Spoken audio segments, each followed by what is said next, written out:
Good evening, ladies and gentlemen, and welcome back to the biggest stage that India has hosted in right now. It's going to be the Mythic Showdown Season 2, and of course, we're back again with the Swiss stages. It's going to be the Day 8, and we're still yet to get, of course, the rest of the teams that are still going to be making it to the round robin, aka the LAN qualifiers. So, of course, we will go straight to the event very, very soon, but make sure, giving you ample enough time, microwave those snacks, or maybe, you can also go to the store and maybe grab some chips if that's what you're liking.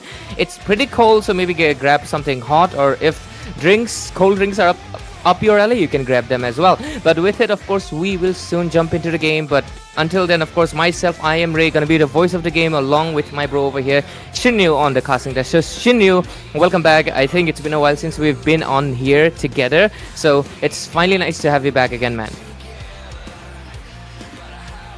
Looks like my voice might have just glitched for a second. Wait, I just need. But you're back. I can hear you when you disappeared. Looks like either the vision can stay, but not the auditory. Might be the possibility. And right now you're a Google icon for some reason. But I'm just kidding. You're gonna be back, I know. But until then, ladies and gentlemen, I will remind you again. This is the Swiss stage Day 8. Secret Shine and RNTX, Revenant X Spark have both made it to the round robin qualifiers, aka the LAN qualifiers, which is of course where the top 4 teams for now will be making it into the LAN event itself. Venue undisclosed. Do not believe on all the misinformation that has been spread on the internet. I mean, I just gotta disclose it, man. I know a lot of you might be coming in here with a question like, where is it being held? It's not been confirmed yet. We'll make a post about it, so make sure you stay tuned on our Instagram page itself, War Drum Games, or you can also follow the MOBA 5v5 Esports. So do not believe on any of those rumors. Wait until any official confirmation, and until then, we can discuss the first. Okay, there we go. Oh, I don't know. For a second, I thought that was a draft timer, but yep, it's gonna be 0-0 for now because it's a best of 3 series between Yama Esports and Untitled, and the draft timer has started, so we will kick into the draft phase any second. So Shinryu, tonight we're gonna be having one of your favorite teams. It's gonna be Yama Esports itself, going with Untitled, with their captain being the only female player being present in this top 16 of the very best of India. Yeah, I mean, knowing Daku on a bit of personal level, she had been playing for the female lineup of a team that I'm particularly close with. I think she has that mindset, like it doesn't matter who she's playing against. She has so much of a confidence, and the way she can actually dictate the mid lane to her. She can bend the rules in the mid lane sometimes. That can really favor her until and unless the opponent team just starts locking her down, man. I think that's where most of the mid laners will have a problem. But I think so far both the teams, have been trying to find a synergy in this new lineups that they're going with, of course. But more or less, I would say they have not been able to reach their expectations, of course. That's why they are in the 1-2 bracket, like not winning too many games, isn't it? So this is Absolutely. Like every time I cast, every time I say the same thing. This is the death bracket. Like there is no way down there. Like if you're down, then you're down. You're out of the tournament. But if you want to stay here, you have to go up, and up is only the way from here. So it's gonna be a very neck-to-neck battle, and each win is gonna matter for sure. Absolutely right, Shinryu, because you have reminded me tonight is another elimination bracket, ladies and gentlemen, because both of these teams have 2 losses, and if they lose this one, they are on the 3, and if you play baseball or basically any game, 3 losses, you're out of the competition, and that's what will happen to either of these teams who will not be able to make it. But the other team, they will still fight into that 2-2 bracket with the losers of tomorrow. I know it sounds bad to say losers, but of course there's a loser and there's a winner, right? So tomorrow's whoever loses tomorrow will fight the winners of today, and that will be the final teams that will be making it to the round robin, aka the LAN qualifiers. I cannot fixate it enough because it feels pretty crazy. It's only like this month we've just started, right, technically, and we are already almost halfway through the journey. It's already day 8 of the Swiss stages. Yeah, I think time is passing so quickly, and even before we can blink, I think the LAN event might happen. Where we don't know. It's like I like the anticipation. Each and every stage that we are going in, like this match itself, so much anticipation. Who's gonna actually qualify for the round robin? Who's gonna make it to the next few rounds? Is so uncertain because you see these are not very new teams, I would say. Like in terms of the names, they might be new, but in terms of the players, they have been there for a very long time, right? Talking Absolutely. about Yama Esports, they have Raden, they have Dark. These players have been in the top teams in the past. Like they happen, I think they've been winning so many tournaments too. Like even some of the LAN events that we have seen around, and they are brought down to this bracket, meaning that this tournament is so I would Brutal. say up for the brutal. Actually, the Yeah, brutal is the word. Like you got me the right word here. And I personally, do not have a favorite team in this tournament by far. I would say like yes, I can side with some teams that might fall biasness, but no, I do not have a favorite team because every team has some We're point rooting for disappointed me all. with their performance. They have disappointed me with their performance. I'm not going to be lying about that. But some teams have far exceeded the expectations I had. So I'm really in for a treat. Even for this match, we need to see, like we already have talked about it. One team is gonna, go home tonight. Which team is gonna be, we don't know yet. Yama Esports on the blue side, Untitled on the red side. We are finally kicking in for the draft, and even the first to win is gonna matter. Like this first point of the series is gonna matter because that is gonna dictate the mental games the teams can actually pull off in the next few games as well. Absolutely right, Shinryu, because this is going to be a best of 3 series. We're reminding elimination brackets. Every game will count on that mental pressure that they will feel. We know all about lane pressure, right? But mental pressure is also something, because once you have that one step ahead, you get that 1-0 on the board in a best of 3 series. The other opponent, of course, they right now have to play their very best, or it will basically come down to a loss. So let's see if tonight it's going to be a sweep by either of these teams with a stronger fortitude in their mind, or it's going to be someone else with a stronger will pushing it to a third game after a loss. So we'll find out, of course, but right now we're into the drafting phase. It's going to be the Broken Walls map. And if I'm not wrong, both of these teams are from Bengal server, so no server conflicts will happen, giving both of these teams at least the edge of playing in their comfort. But the first pick, just like Shinryu has mentioned, it goes into the Yama's side, so maybe they can get something, or maybe Untitled is much more happier on getting that second and might snatch 2 valuable picks away. Yeah, the last time I saw Untitled going up against, I think it was Yellowstone, if I'm not mistaken. They actually pulled up the Fanny, or no, they did not. I think it was not the game. My bad. I think they put up the Eve onto his Daku for sure. Because in the first time that I saw her playing, she played the Farsa. It didn't really. It was working against Zohunt, but then I think Zohunt started to mark her really too much, and then like she kind of lost the edge that she was having into this team fight. And next time she played the Eve, which was very much secured by the team. So the team actually understood the dynamic of this meta, that you need to keep your mid laner safe. The mid laner sometimes can be the main carry of the team. And if you do not protect the main damage dealer, it's going to create a lot of problem. But meanwhile, for the side of Team Yama Esports, their playstyle is very different. They're very aggressive into their rotations. They're very aggressive individually. That kind of makes them like try to outperform each other to the point that the synergy matches, because all of them are aggressive in nature.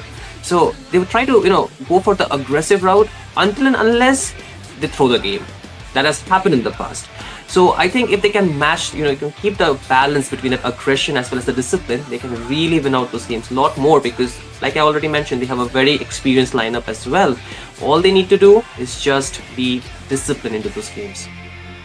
I agree with you, because the balance is what really can help you get, of course, the score unbalanced, because of course you want to get the 2-0 or 2-1 on your bracket. So if you do want that, you got to make sure that the discipline does not go away when you're trying to be aggressive. It has to be in that balance. So let's see if the mid lane balance will come up right now, because Yama goes in with an aggressive first pick. Kimi, one of the strongest mid lane contenders right now, due to her late game presence, as well as the fact that the Skyblazer stacks coming means that it's almost a game done, due to how much absurd she can dish out and finish you off from a distance as well. So let's see Untitled response, especially Daki, the captain, and of course the only female player in this top 16 right now. She's still contending, and right now she has to face a Kimi in her lane. So let's see what options they will go. Maybe they will go with something else. Yep, it's not going to be a mid lane yet. They go in with two heroes, one the Dragon and the other the Korean Admiral. I would still say these are also very aggressive for now, at least. True. I love the picks. I think with those assassins already being banned from the side of Team Yama Esports, if Untitled had not picked the YSS, Yama Esports would have definitely taken the opportunity to do so, because I think for Rarin, he's very comfortable onto that hero. He has been spamming that a lot lately. With his utility junglers already being banned, I think that would have been the hero of his choice for this game. Now that has been taken with the counter as well, that is a Yuzhong. I think for Dark, he could have just gone for a couple of options, but two fighters instantly being locked in for the side of Team Yama Esports, meaning that they might go for a hyper carry jungler into the hands of Rarin. Maybe could be an assassin, because last time, I saw him pulling off a Nolan against the YSS. So there's also the Hanzo that can come through. There's so many options that he can actually go for. It's like kind of unpredictable when it comes to this pick. But what do you think of those two fighter side laning? I think, for usually picking up so aggressive, because right now it's very obvious, this is a dual fighter composition, so it's a double side lane comp, and when that happens, it basically means there's no flexibility anymore, right? But the thing is, on the other side, Untitled have picked up the Yuzhong, which is 90% of the time is always the XP lane. So it's the same thing applied, isn't it? In the sense that they have also basically, exposed that this is an EXP laner. So Yama responds by immediately picking up two of the strongest side laners, I might add actually. Absolutely. Of course. Yeah. So, but at the same time, there are rare 10% instances where the Yuzhong does get shifted to the gold lane. I feel like we've seen it once or twice when it was into the hands of Aaron. It happened on the hands of Aaron once. So maybe Untitled can take inspiration from that and maybe give us a surprise, but we'll have to find out later on. But at least for now, Untitled picks up that Eve for a little bit of that kill box composition. But these heroes, they mostly I'm kind of surprised, they didn't go for the Kalea, because in the second phase it'll definitely get banned. I think the Kalea plus a Kimi combo would have been really great, but again, you cannot let go of those two strong laning heroes, like you already mentioned, isn't it? So I think they have to take something and let go of the other. But since this is Broken Wall, the Khalid could be another potential option that they can go for going on onto those invades, right? You can actually put the pressure a lot more now. Side of Team Untitled, I think in the hands of Abyss, he can really go for that.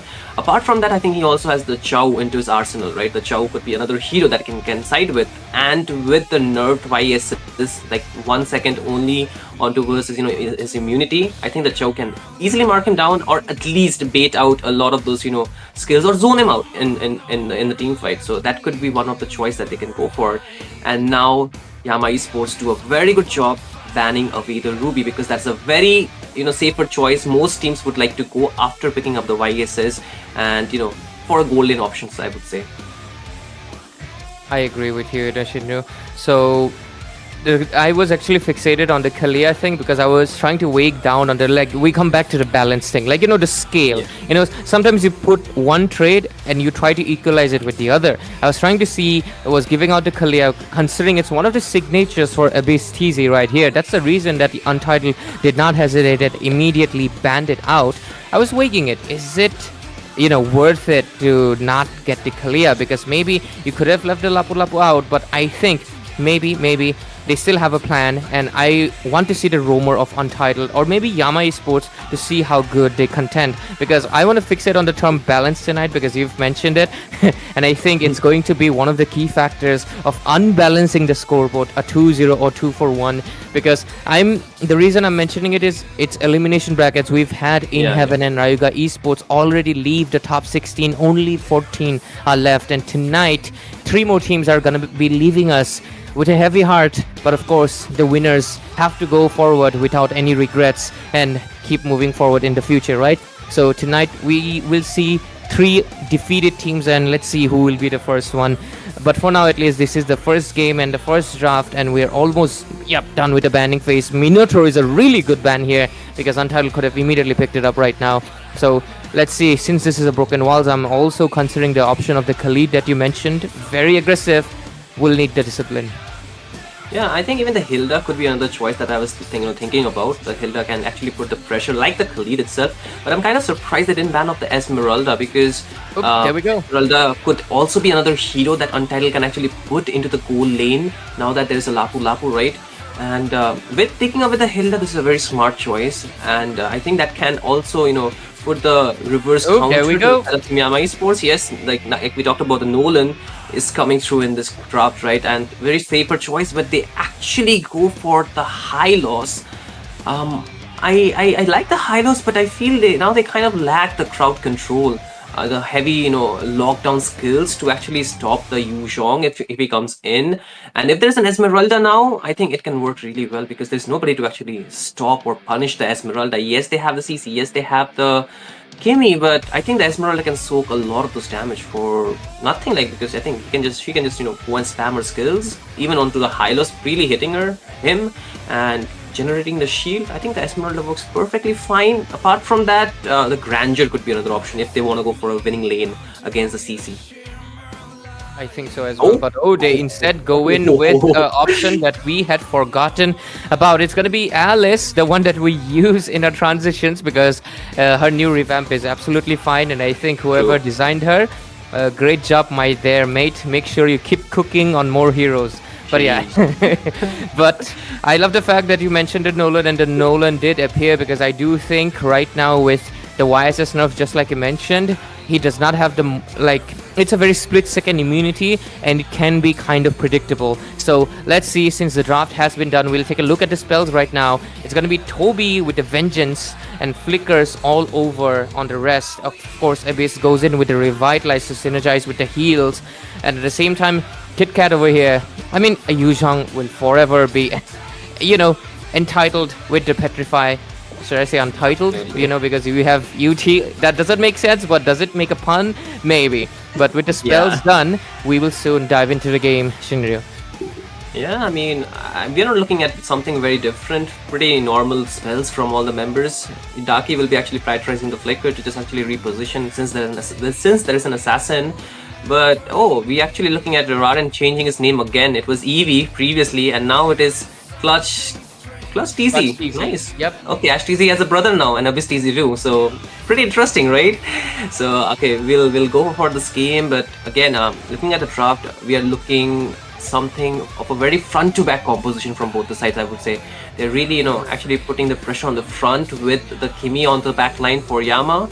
And for the side of team, Untitled is going to be the Eve as well as the Yi-Sun Shin to some extent. He will also need to go in for actually activating his passive. So it's pretty dynamic draft, but again, at the same time, requires a lot of scaling from both the sides. So I think it's going to show in the game who can actually get the gold or the economy first. But again, ladies and gentlemen, we have to take a small pause. But nevertheless, we will be heading for the game number 1 in this first match in the elimination bracket between Team Yama Esports versus Untitled for the battle of the survival at the very least. But Mythic Showdown could not have been more interesting than this, right? Imagine teams like this already in the lower bracket, and we're already have to feel the sadness of some of these teams leaving. So no matter which teams leave here, Ray, what do you feel? Losing more teams or actually having the even getting much more closer.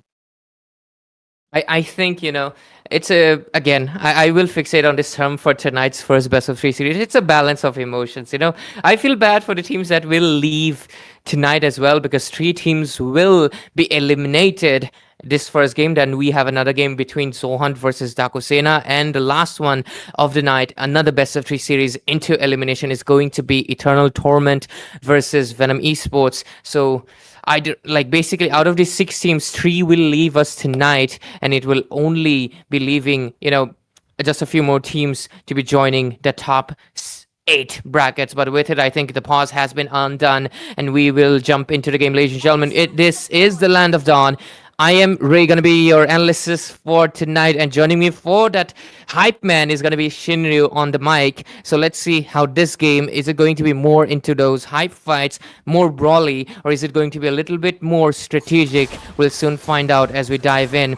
And of course, I think the emblems will soon show up, and I'm interested to see if anything creative might pop up. I'm always looking out for that. There we Yeah, go. I think there is like what new things are you looking at in the emblems though? I'm looking for something fancy, something that is just does not make sense, but somehow it Mm-hmm. can. But let's see. Warcry on the Yuzhong, nothing out of the ordinary. I think Hylos is just gonna be going for the full defense with, of course, the concussive blast as well, just helping out the lane clear to Kimi as much as possible. Yushin, of course, goes in with the killing spree, and so does the Nolan to get those heals. And I love the fact that both of the mages prioritized movement speed, because this is the broken walls map. You don't get the river advantage in the speed, right? Other than that, I think everything is settled. But okay, Lapu, that's interesting. Most Lapu players like to go for a little bit more penetration, but he decided to go for that swift. So maybe we might see, more rotations coming in from the Lapu Lapu soon. But look at that, Clutch, TZ, and Kevin Ooh. both. What just happened? Level 4 He got immediately. decipated. Like what? That's a Hilda we are talking about. Super Justin was as if he was not even there. Like, and this is we are talking about without any items, without any kind of Nothing. penetration, right? Just nothing, pure damage getting through the Hilda. I think that just boils down to the level difference, I think, Shinu. Because, yep, Hilda was, I think, level 2 or basically level 3. But, yeah. Oh, Violet also gets a level 4. Look at that turtle pit, though. Can Hilda do something about it? Nope. Plus TC will secure it, but again the traction pulse connecting, oh. stunning them. Two members. Dark will get taken on in the hands of Kevin, but Wiley will take down Kevin, and now Yama Esports might try to win it out, but Super Yui will take down TC. Meanwhile, it's a 2-for-2 trade. Both the teams walk out, but Yama Esports have the edge with the turtle to their side. Yep, they already get the turtle, and they get a few kills, but at the price of, negotiating a little bit. But let's look at the level ranking. Clutch TZ already level 6 with the turtle. That's quite ahead of everyone else right now. Even Violet, who's it's okay, interesting. Dark is slightly little bit behind at mid lane, which shouldn't be the case, but at least a bit easier right now. Being the roamer will have the glorious pathway to provide it to the team. But with how Clutch TZ is farming up right now, I think it's a case of, what do you say, alert that Kevin has to be aware of, or else it's looking kind of dangerous. But let's see. Next engage will most likely going to be in a turtle, unless Clutch TZ over here is on a different mood. Let's see. Mid lane. Yeah, again, Super Justin might be in trouble. Glorious pathway down. Flicker will be baited out from him, and that's a resource already taken away from side of Team Untitled, but the aggression is still there. Okay, Mountain Shocker being used up, but not really connecting, and now Abyss TC wants to go for another engage. Unfortunate for him, he does not have the Glorious pathway anymore. He needs to get back, but like you mentioned, this next turtle might be the place for us to see another fight. Yep, next turtle I think will be the main contention, but I do think that Super Justin, he should be a little bit more aware right now, since Clutch TZ has been primarily targeting him. Usually it's the other way around. It's the Hilda that's always bothering the assassins. Yeah. But, Raden, he's built different. He's just showing it tonight that I don't really care that you're a Hilda, that you're supposed to be my counter, that you're supposed to annoy me. You can't annoy me if I annoy you first. That's the rule of friendship, I guess. Yeah. But with it, Turtle is going to be spawning and immediately started. Let's see. Mountain Shocker popping in. A good zoning coming out from the members of Team Yama Esports, but still, Clutch TZ cannot survive. A good time from Super Justin as well as Super Yui, taking down him. And again, Super Yui is low, but the turtle will be secured in the hands of Kevin. And now it's going to be retaliation from the side of Team Untitled. They get one down, and now they're looking for more data blue, slowing them down. And with this, obviously, TZ will be falling in the hands of Kit Kat. Super Justin is low, but it's getting chased out. But no, Toby will take him down. And now. Again, Kit Kat is low on HP. Dark against them. Wiley will be not the one taking him down. It's gonna be Toby, but still, Yama Esports get 2 kills once again. But after losing the turtle though, so 50-50 still. I told you, tonight it's about balance, and the score has been on the equilibrium. It has been 4-4 in this 5 minutes of the match, and it's really interesting. Looking at the level ranking, Clutch TZ is still ahead, and Dark is right now catching it up. But on the top lane, look at that. Is it going to be enough damage? Throne of Ruin. Oh, no. I think that's a cheating. Like, outnumbered fight. You can never win that, Ray. Like, even if you're Alice, like, nope. You cannot do that. Alice cannot handle 3 men. But anyways, the War X is on equip for both of the side laners. and Glowing One has appeared on the hands of Kimmy. Only left is going to be the Sky Piercer, but Daki is not dead behind, not prioritizing the boots, but look at that, bottom lane, is it going to be a kill? Yeah. I mean, even before I can say a word, they're like down, man. Like, it's so quick. I think the damage is kind of scaling from the YSs as well, and we are looking at that because both the sides they can punish well. But does TC, does he know? Does he know? I mean, just now Toby got taken down. They should know. They know. Action first made it out. Oh, they know actually, and now the side of Team Untitled will have to go back. But the scoreboard is saying something else, right? 5 for 5, not too much of a difference in terms of KD and the kill pressure, but still, even in terms of objectives, they're quite kind of equal. But the economy kind of siding to the side of Team Yama Esports, meaning that they might have a slight edge into this next objective take. Absolutely, because look at that, the turtle has spawned in. Mid lane pressure going to be showing up really soon. Oracle just purchased by Super Yui, so he's going to be able to at least get some magic defense against the damage that's going to be coming in from the Kimi, as well as the fact that a little bit more heal due to the regen passive of the Oracle. Turtle's coming in, but look at that, KitKat also gets the War Axe, so will be able to contend with Dark as well as Toby, who both of them had it a minute ago. But let's go, turtle fight already starting in Glorious Pathway. The Mountain Shocker will be used up by Kevin to just get to the safer side of the map. Now the Black Dragon goes in. Alice gets in as well. Wile will be low on HP. The Shah Residue will take him down. Dark takes down Kevin. Now Toby will fall as well. Double kill for KitKat.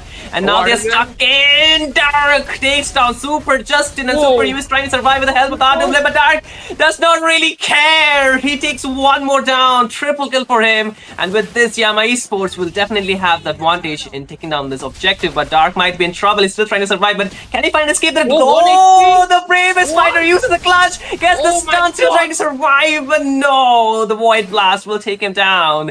Abyss TZ and Clutch TZ both are there. Super Yui might be in trouble. The Glorious Puppet down again, but the sustain is a bit too much for them to take him down right now, so they have to wait. Right, again, you can see the minions are getting pushed in from the side of Team Untitled, but no more aggression from their end, so it should be a disengage. But mid lane, again, Wile might be in trouble. He's getting really jumped on, but the sun connects, and the Immobilize will be saving Wile, but kill will be saved for Toby. No, before that he takes down Kevin.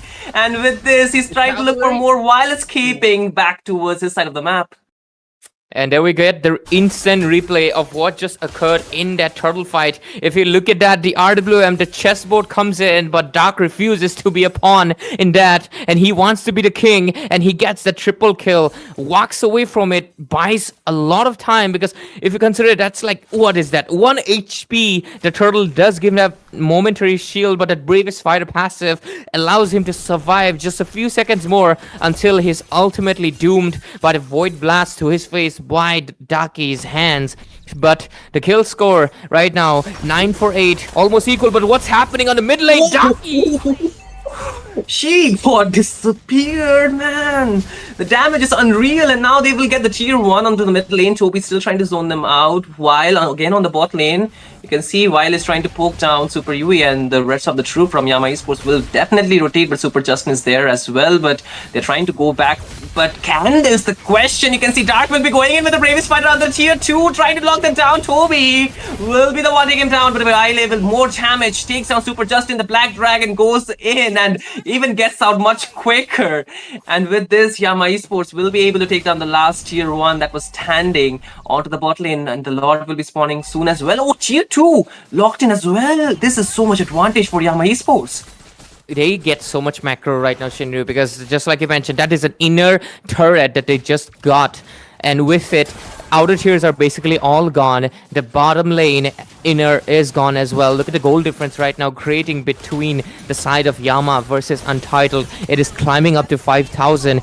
War Axe as well as the Wishing Lantern just coming into the hands of Daki right now might be able to give them a little bit more of a damage amp that they had been looking for so much. But the Lord advantage into the side of Yama Esports. You can also see the damage dealt differences that has been on the map. The highest actually goes to the CC, surprisingly, but Toby, being the goal laner, has been doing the job in secrecy, providing the damage. But look at that into the top lane.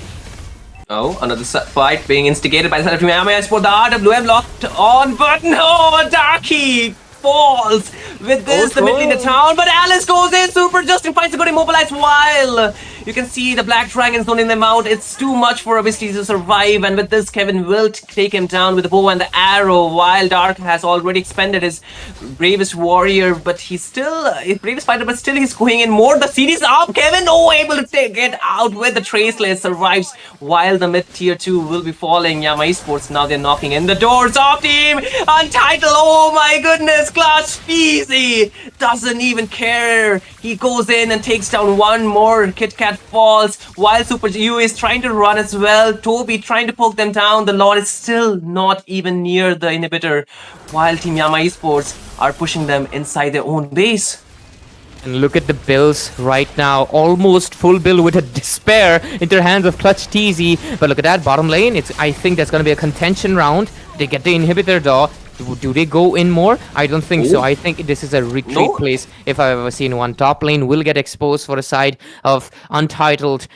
This is their top lane. For the other side, it's bottom lane. Basically, right side lane. But since the long lane is gone, they're going to be losing a lot of pressure on the wave management, and they will have to watch out for any slow pushes that will be building up. And just like I mentioned, but what's happening in that mid phase? Was that no, it was just a warning. But look at that, Lord advantage. It gives them 2.9 thousand gold advantage. EXP wise, almost a 4,000, and tower damage was dealt around close to 20k, which is basically the right side inhibitor as well as the tier 2 that they were able to get it.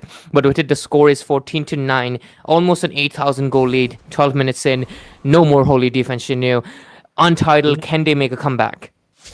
You know what? This is not the tough part for Yama Esports. Winning from here might be the tough part because they have been here a lot of times, and from here they kind of throw the games. That's what we have seen. So if they can, like I've already mentioned in the beginning of the game, if they show the discipline, if they show the patience, I think they can win it out. While again, it's a scaling lineup from the side of Team Untitled. They can turn the tides if they get the right items onto the right member. I think the damage would be enough because you can also already see that Abis TZ, the tankiest one, is getting taken down, and if Super Yui can find a good angle to go in with the immobilize and with the perfect engage, I think with the Black Dragon they can punish the members of Team Yama Esports. But the only problem right now would be getting back the gold to versus their side.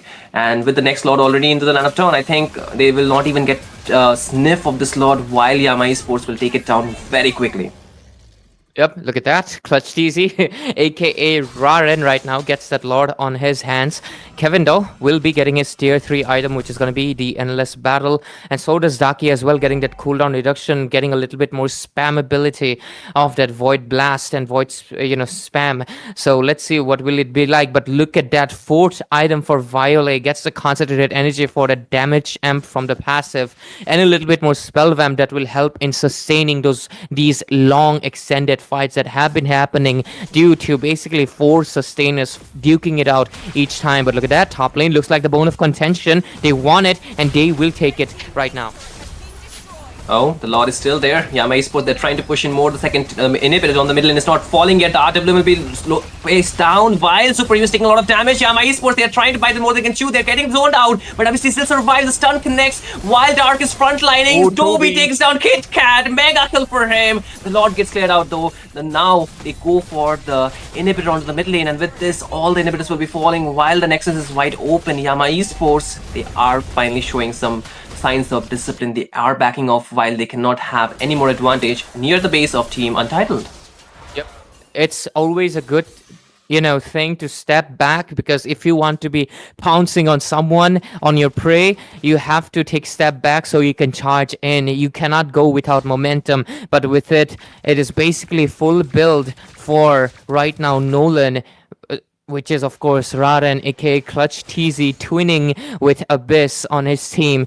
But Kevin reaches that level 15 as well, which might give them slight bit of a chance of comeback. But Abyss TZ, peculiarly enough, goes in for the Winter Crown, might go in with very aggressive, try to tower dive into the base just to make sure they get baited out something with the Winter Crown. But with it, look at that, they have lost the EXP advantage, because just like we mentioned, the other side, they're catching up, but they still have the gold lead. So let's see what will happen on to that next Lord fight. Full builds are slowly popping in. Double magic defense for Toby. They really don't want Super Yui or Daki to have any influence on Toby, but there we go. Taking a look at the full bills. Despair slowly going to be coming into the hands of YSS, but still one Legion sword away from getting it done. Even then, it takes a lot of gold, so they have quite an ample amount of time to be farming in. But Yeah. I'm not sure if they have enough time, because if this Lord fight, next one, goes straight to the Nexus, it might be the end of game number 1. Absolutely. I think the problem could also be a potential backdoor that the side of Team Yama Esports can go for. So they have to be wary of that fact. They have to constantly clear out the waves while also contest for this objective, which is not really possible. They need to choose one, and if they let go of the other, I think they can lose the game either way. But the Lord is out of option with Yama Esports melting it down so quickly, and now the waves needs to be cleared. While Yama Esports, they're not really trying to push their luck with, again, going very aggressive. I like that fact. But, if they, again, overextend inside the base, they have a lot of AoE skills, they have a lot of damage, while, they're already, getting the gold with all those minions getting inside their base. I feel they need to take down the main core damage dealer. That is going to be, Kevin as well as Daki, after which they can easily punish or end the game. So, obviously, he needs to do a very good engage with Dark for this one. I think they do as well. The Vengeance, it's still available, so maybe Toby can utilize the 30% damage reduction for a tower dive. Here comes a Mountain Shocker, just providing the vision, preparing the damage dealt, but there we go. The rich boy goes to clutch TZ, and the carry, of course, going to Toby, but look at that. I think we are in for an engage. Yeah, they're in for an engage. The RWM as well as Super UE will be getting the zone as well. Toby gets taken down. The Lord is still in the base. While Team Yama Esports are still trying to push their luck, and now they're getting zoned out. Raki is still dealing on the damage while Dark is being the front line. Not for too long. While Daki takes him down. WSTZ falls as well. Triple for Daki. With this, the side of Team Untitled will be able to defend. Yama Esports need to fall back.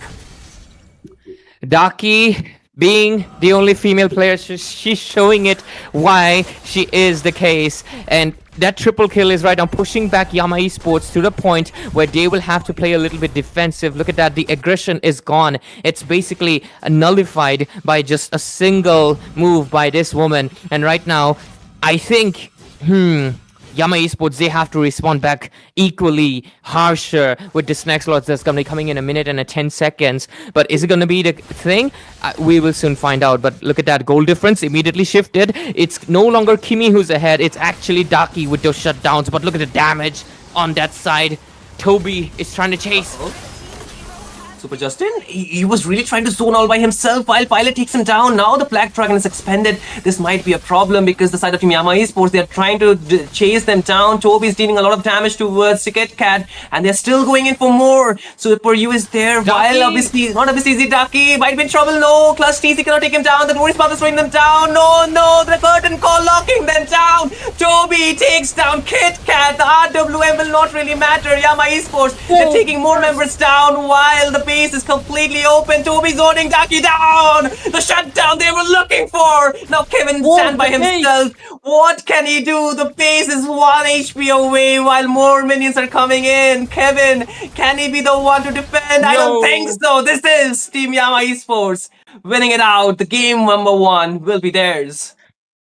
They get the game number 1 after quite a much of struggle, a push and pull between Daki defending it with the chessboard, but it was very impressive how, I mean, that is a really, really good triple kill right there, defending it with her Eve. I mean, she was showing it that she's the queen, of course, but the one that really matters the most is going to be the king, right? In a chess game, the queen does make the moves, but it's the king who's going to be giving the checkboard, and of course the king comes out in this game. It's gonna be Team Yama Esports, and with it we'll of course see the MVP. Most likely, I'm a little bit unsure right now because I think Nolan did get shut down once or twice, but let's see the MVP. Yep, it actually goes into the hands of Violet on that mid lane. 518 on this Kimi, a damage dealt of 65,000 and a goal per minute of 687, because this was a very long game. I think close to 19 minutes onto the table, Shinryu. Absolutely. And I think, every time there is a game, we are more focused on the front line, while we always forget about the Kimi, right? Until and unless he's getting the kills, we never think about the Kimi dealing the damage. And that's what happens in most of the scenario. Yes, Daki was the star player from the side of team Untitled in dealing those damage, of course. But Kimi was doing the same, while you cannot see that. I would say the RWM is a very big skill, that's why you can see it, but the continuous DPS from the Kimi is equally dangerous. You can see the Holy Crystal, the Blood Wings, everything available, and he already had 5 kills, meaning that the Sky Piercer stack was enough to actually just punish them down. But hey, props to, I think, Dark as well as even Toby for doing so much onto the front lines.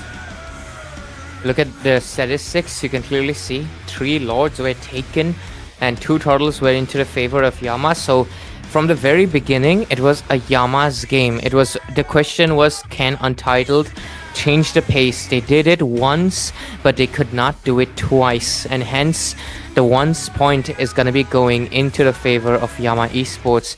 We're getting a little bit more insights into the damage that they were able to dish out.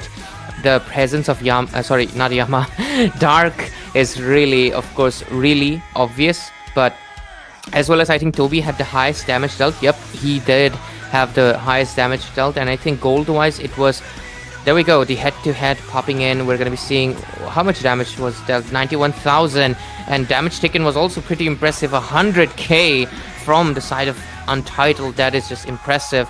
12.9 thousand gold lead with a team fight participation.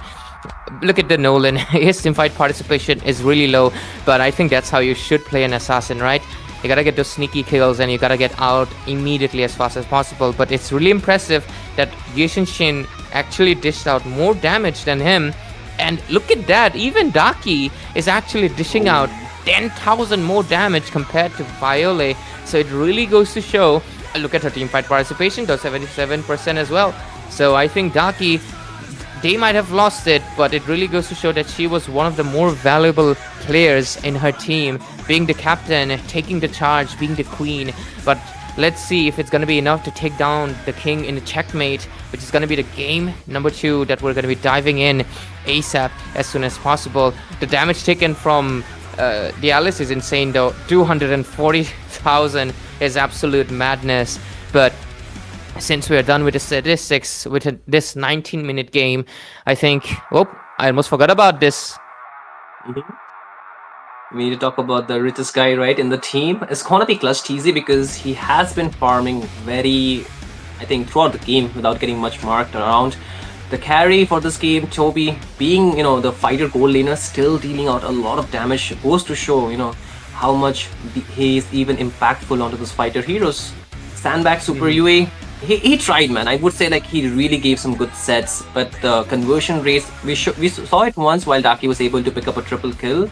I think it's the combo that they were looking for, not more than just doing those individual things that they're actually the individual skill or display of the plays that they were looking for.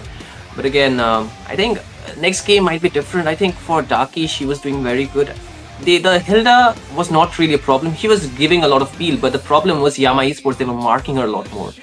They didn't expect the Hilda to be marked this heavily from the early game, so that kind of created problem for the Hilda. And even in the last team fight, I think like she was the first to get taken down, but she was trying to help her teammates run away. It was not like she was trying to engage. She was trying to give the time for the team to run away. While they were able to run away, but Yama Esports chose to chase them down. They really pushed them under their own, I think, crystal. They were very far away from their side of the map, so by the time they got to their base, their HPs were already too low, and rest is history, right? Yeah, I think in that moment, many might consider a blunder. I think it was just a decision to stay back to let the other teammates retreat, because Daki was really close to that place. The flicker really did help her out, but I think in that crucial moment, it does feel like maybe Hilda not being there could have changed the situations a little bit, maybe shifted the tides. But I think it was just the fact that the balance was shifted into their favor once, and I think they took it a little bit too seriously, in the sense that they went in too deep once they got the shutdowns on 3 people. The triple kill with Daki made them move a little bit recklessly to the point that they were found with their feet, tangled, and they immediately sprained their ankle and fell down. I think they have to watch where they step. They have to.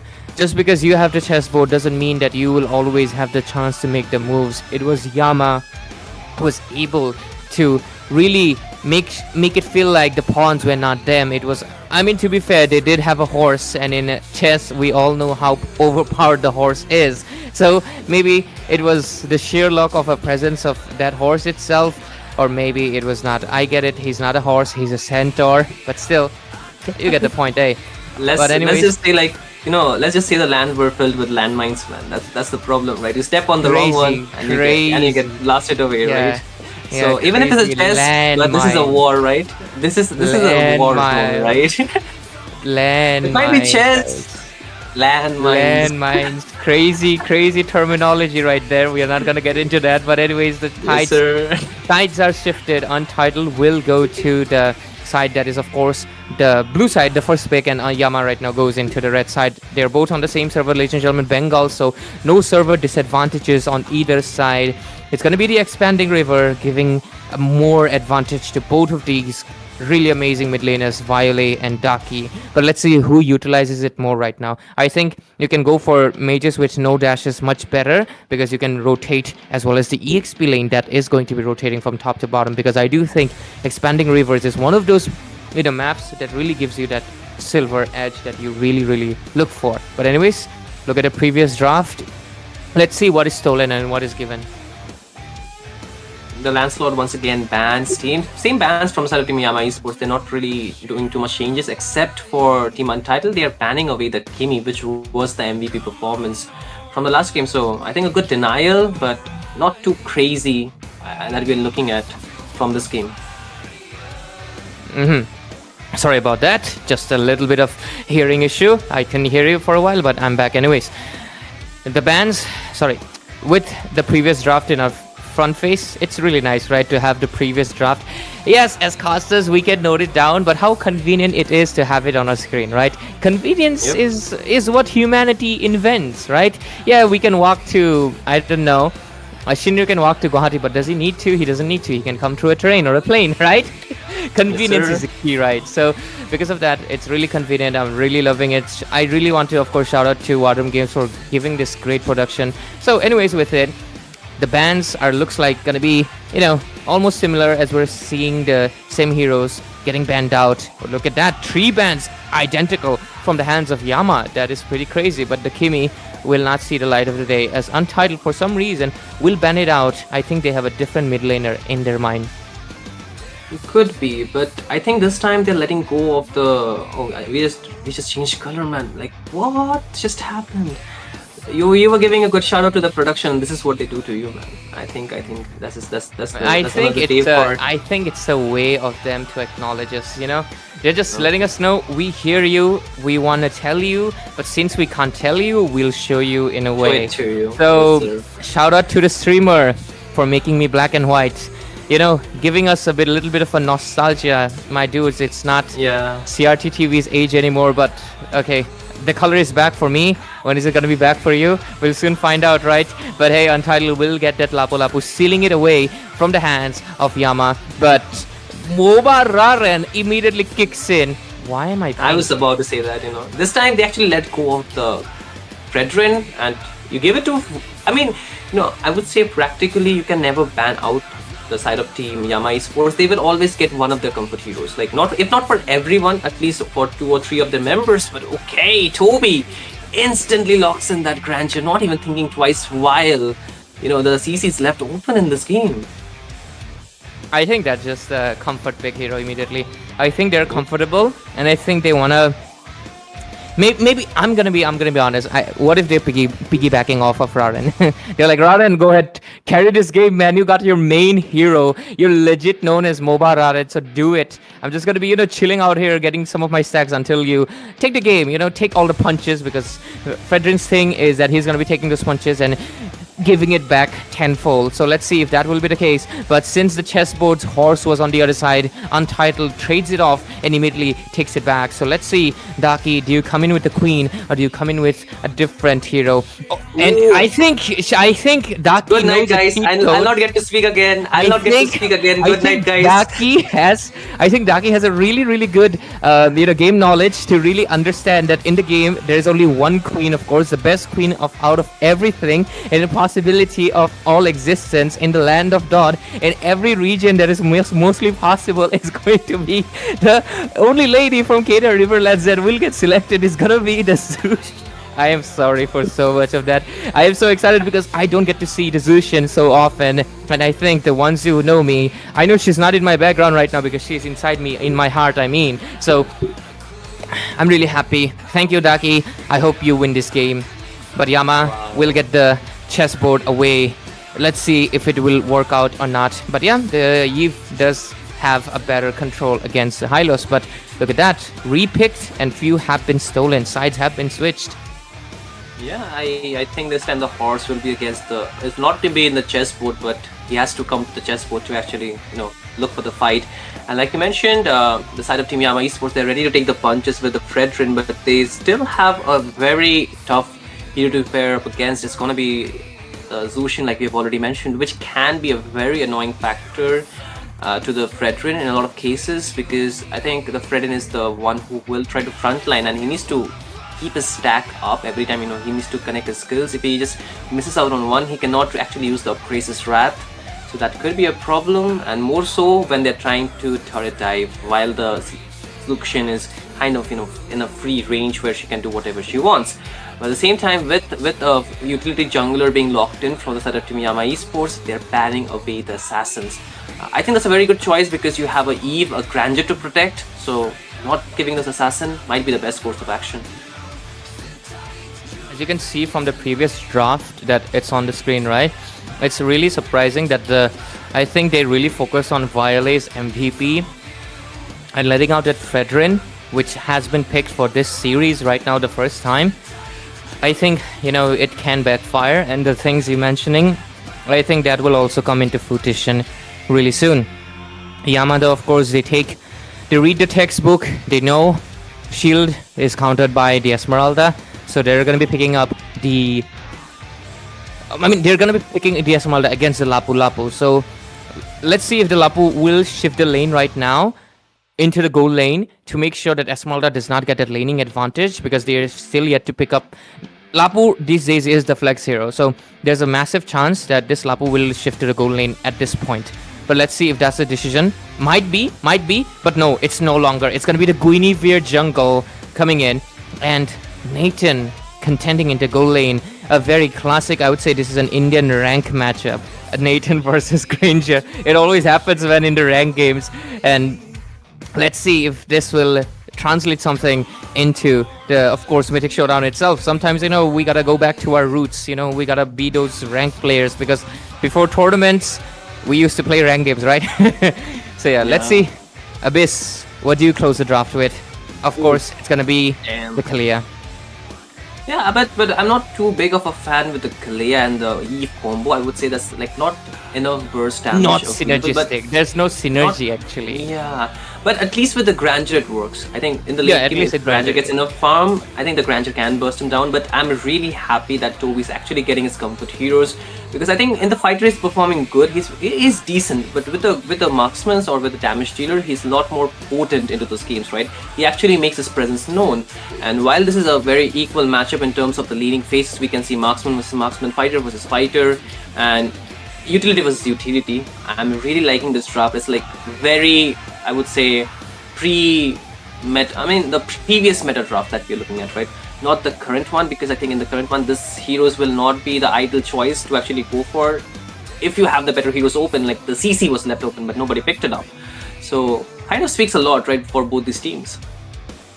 Yeah, you are absolutely hitting the nail on the head about this being more of a previous meta game, because we've shifted away back from the fighter goal lanes, and I think I saw someone in the comment section saying, I'm so tired of the fighter goal lanes. Maybe Toby heard you, and right now he's trying to change it. And of course, on the other side, Kit Kat is trying to do the same as well. So let's see. Goddamn, Jushin is beautiful. But anyways, I want to see how good the Guinevere jungle is going to be working against a Fredrin. Most likely going to be playing on that tanky build, because I think that's what you're gonna do if you want to contest with another tanky jungle. You try to either go for an assassin, or if you're going with a fighter, it has to be semi or full tanky. That's the only way. But with it, ladies and gentlemen, welcome into the game number 2 of this best of 3 series for tonight. Elimination brackets, Untitled versus Yama. Yama with that one dash you see on that screen, that's 1 pointer.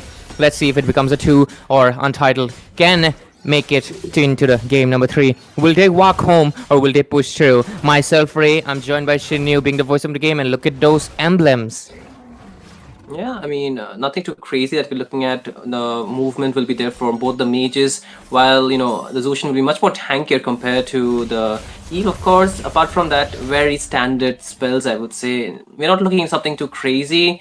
The bargain hunter for the Nathan, meaning that, he's actually looking for the farm, while the Grandeur is with the Festival of Blood. So I think very standard things that we're looking at. But 4 of the impure rages from the side of Team Yama were something that really stood out to me. Like, I would say, obviously, why didn't you pick one as well? But, a quick fact for you. I think Guinevere has 100% win rate in the jungle position in this tournament so far. I think the Guinevere has not even lost once, because I think Lomsonga, he was the one who actually picked it up a couple of times, and I forgot who else it was, but so far I think Debbie was the one who mentioned me. Oh, W Debbie though, her son is playing in this game, so hey, I think Debbie was the one who mentioned me this thing that Guinevere has a very good win rate in this tournament. It's working really well, so I hope it can work for Team Untitled as well until Yama Esports they pull something really good, because they have that advantage in the late game, because they have 2 heroes that really scales better.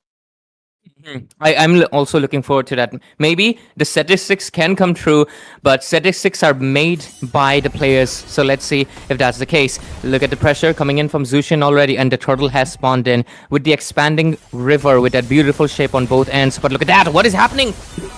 Oh, Violet Recreation will be locking them down. The RW comes a bit too late. Clutch easily falling in the hands of Super Justin. Now the turtle should be in the control of Team Untitled. Yes, they are. It is. And Kevin will be the one to pick it up. And the side of Team Untitled, they are not looking for any more blood. They are going to retreat. And a good win for the side of Team Untitled for this first duel fight. Instant replay coming in, showing what it really went down in. Because in that mid lane phase, I think he did not... His HP was, I think, down to that 80% mark, but he used that regen. But this Violet Requiem that came in, that jump, it was just a full-on chain CC that he could just not escape from. And it just boiled down to, not being able to taking all those hits, because Fredrin, as much as we might like him, he's one of the really squishy tanky junglers in the early phase. And that's what they utilized on. So Yama does have a very scalable lineup right now, but can they scale it until to that late game? That is going to be the question, because Untitled, they're looking to snowball.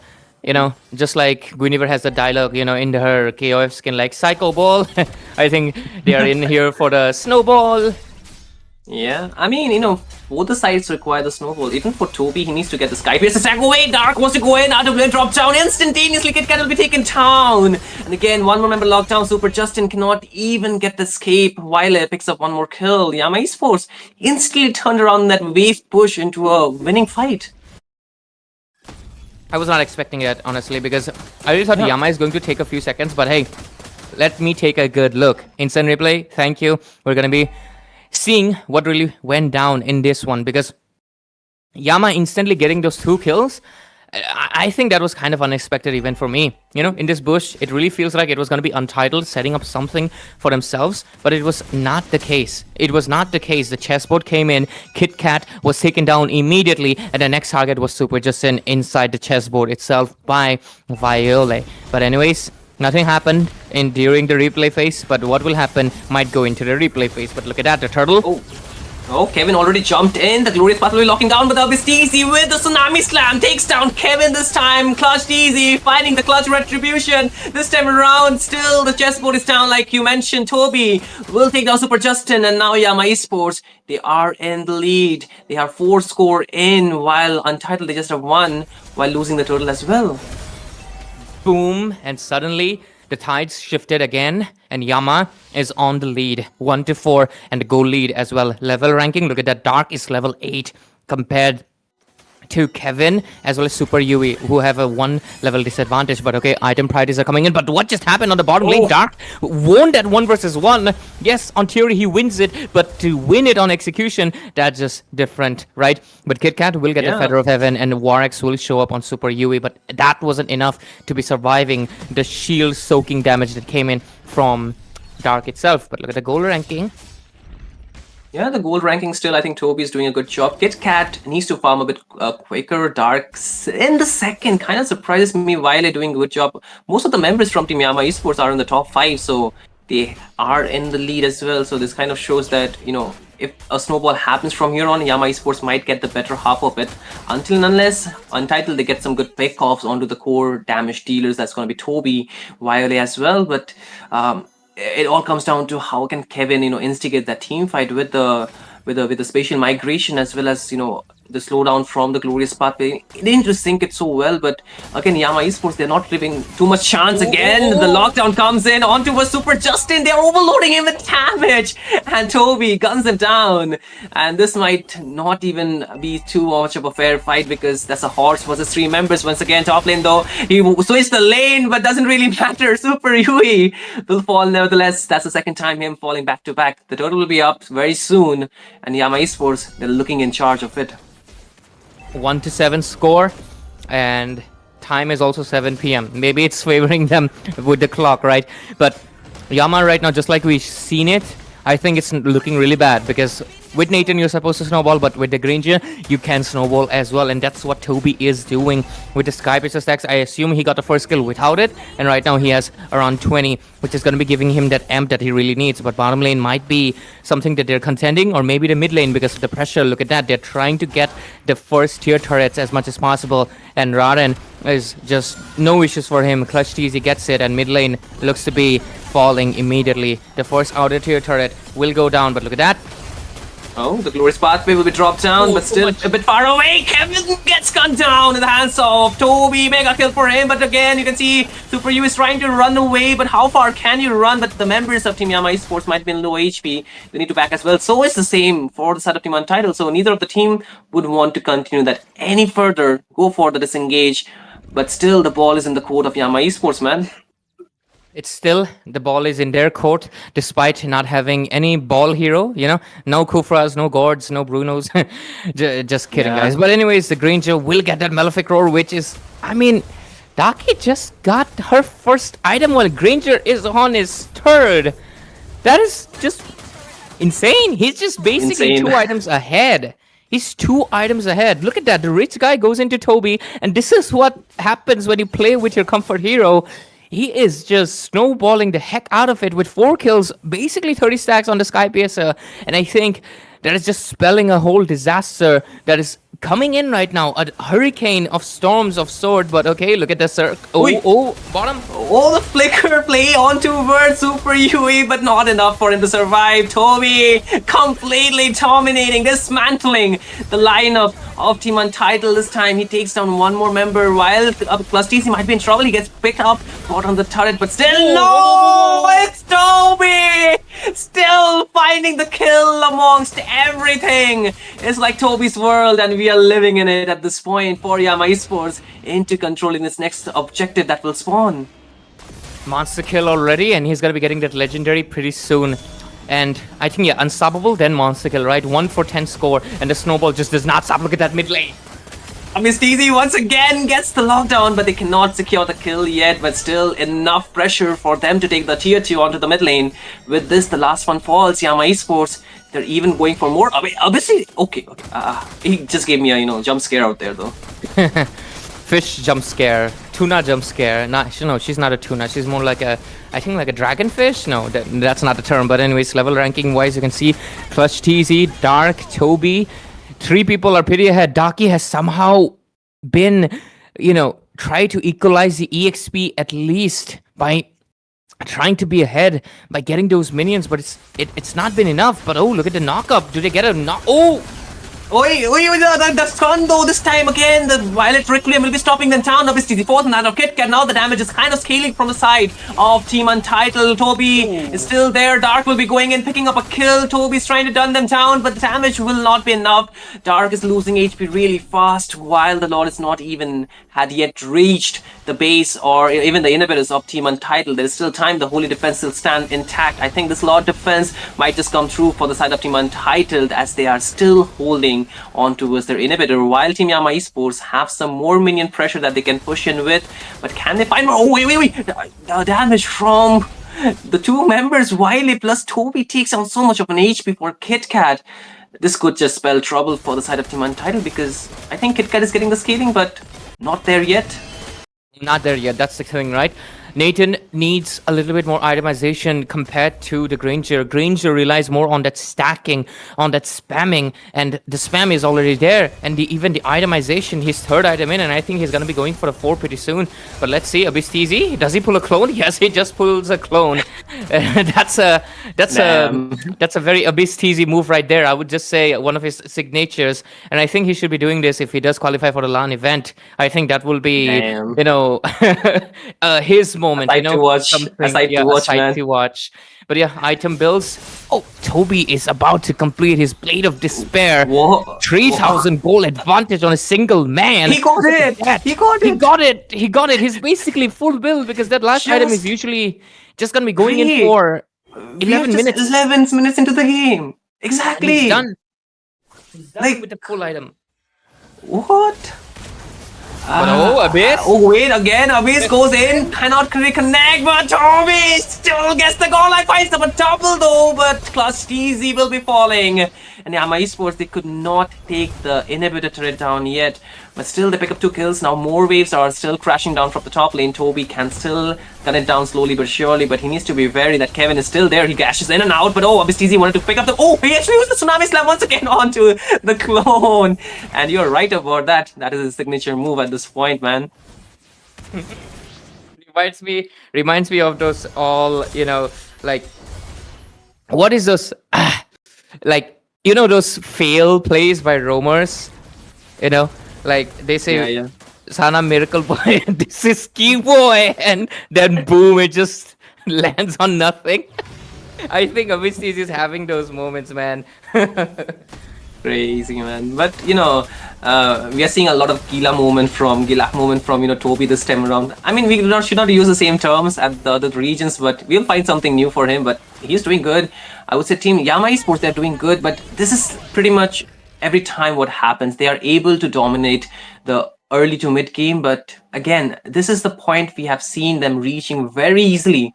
But the toughest point, again, I will still keep on mentioning it until they fix it. This is the point where they start throwing the game. I hope it does not happen this time around. They are looking very disciplined this time. But still, you know, sometimes things can get overboard and they can still get punished. They do. And with this Lord watching down the middle. Okay, Abyss TZ, time to shine maybe. Let's go, chessboard is in. Oh, they're really zoning out well. Clutch TZ wants to go and Toby finds a double. He's just monster in this game. And again, there comes a triple for him. Can he find a Maniac? He's trying to ban it down. He finds a Maniac. But the Savage, is it still there? Not yet, I guess. While the games get over, Yama Esports secures a 2-0. The darkness still triumphs. This time, it is gonna be the Yami Sancho winning out the game. Yep, Yama Esports, they do it, and they do it with the combined effort of everyone, but Toby will be getting that Maniac Madness title on his name tonight, and damn, that was, I really thought maybe Untitled could be pushing it in some sort of way, but it was just not possible with the snowball that just came in. And I think it's pretty obvious the MVP of the game, it's gonna be Toby with 1203, 909 gold per minute with 88% teamfight participation and a damage dealt close to 95,000, basically 100,000 all alone on one man. Not even a man, he's a boy. He's a boy of Debbie. He's the son. He's Debbie's son, man. Adopted son. Adopted son, guys. Debbie did not have a kid. It's just an adopted boy. So yeah, Yama Esports take the victory. They make it a 2-0. The score is, wow, the timing, look at that, 1-3-3-1. Yeah, it's Damn. kind of nice. That's kind of nice. 3-4-17. And with it, they will be still staying in the competition, going into the 2x2 bracket, fighting it for their last moment, because 2x2 brackets is both an elimination and both a qualification, because you win, you go into the round robin, you lose, you're eliminated. And I think Yama Esports, they're here to prove they can make it to the top 8, and that is the LAN qualifiers, ladies and gentlemen. And Yama did give us a great game tonight, because look at the whole snowball that we had. 8 turrets and none given, 2 turtles, 2 lords, all to their favor.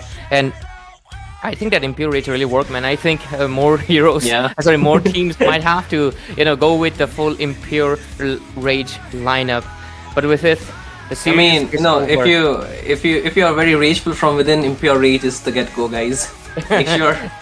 Yeah, if you're as rageful as Yama, your rage has to be impure, because I don't think pure rage can really grant you something like this. Yeah. What Toby has.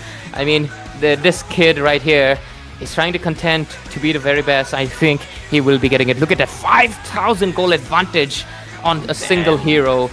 The damage dealt is basically twice 35, 90. It's basically twice of it. And even the turret damage 17,000, a head-to-head showing, of course, MOBA Raden, his whole responsibility was, of course, have his team on his back.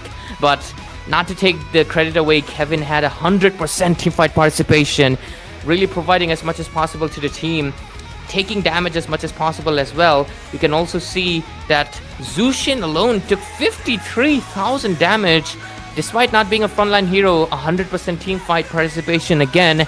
Untitled, they could not make it to the next phase of the Swiss stages, the last one. But at least if they fell down together as united, as Untitled as they are, with 100% on each member. So kudos to, look at that, all of them 100%. All the kills that they got was an effort of everyone combined. So Untitled, keep your head high and make sure you return into the next season, and make sure you return on every more competition that will be coming forward. But for now, Yama will stand in anticipation for the next rounds, the final round of this stage, where they might get the chance to be in the top 8. But with this, we get the Ridge guy and the carry being the same person. It's going to be Toby, and the Sandbag and the Wingman is actually going to be going to none other than Raden himself. Yeah, man, I think, the captain of the other team that's going to be Untitled, she did a lot. I think being the only female player, she had a bit of pressure, of course, but still, that did not show in any part of the game. She was completely focused. She was doing a lot well. Even in the first game, she tried so well. She was able to even hold the entire the fort of Team Untitled, while Yama Esports had completely gone berserk inside their own base. So I would say in their base. So it was a tough for the side of Team Untitled. They did not get the best start, or even the expectations that they were looking for. But nevertheless, I think they qualifying for the top 16 itself is a very big W, a very big win. And it's all about learning. It's all about improving your synergy from here on. It's like this is I would say Mythic Showdown has given us a very good platform, and this platform is for even the top team. So nobody's gonna go easy on you, right? It's a very brutal, the word it was for the day, right? We both started with that word, and brutal will be the end for the side of team. Untitled, yeah, they cannot actually get what they were looking for, but still, I feel bad for them as well. Like I already mentioned, Daku is somebody I know personally a little bit because of the past, but still, Yama Esports will have to be the one moving forward, while Untitled have to be out of Mythic Showdown Season 2. But a tough day to start, man. But I feel bad, being the one to actually say this thing, Untitled are out, because I would have liked to see them gave you more in the this mic. tournament. Yeah, I know you're a very devious person, but hey, somebody had to do it, so here I am. But Fear not, ladies and gentlemen. This is just one team getting out. We have two more teams going out. I'm just kidding. So, if you think it's the beginning, it's not, guys. It's gonna be going worse. 2 more. If you think it's gonna get better, no, it's gonna get worse. Just kidding, guys. We're gonna be having 2 more best of 3 series. Of course, it's gonna be next match: Daku Sena versus Zohunt. One of the favorites of course, and the other one is, of course, the Mizo champions themselves, still fighting in the Swiss stages, but they're down to that 1-2 brackets elimination, guys. So let's see who goes in for the 2x2, joining Yama Esports for another battle for the last one, and who gets out tonight. Just like Shindu mentioned, it's just the beginning of the knockouts, not the end. So make sure to stay tuned on War Drum Games, ladies and gentlemen. Mythic Showdown Season 2 will gonna be just right back with the game of Zohunt versus Daku Sena. Don't go anywhere.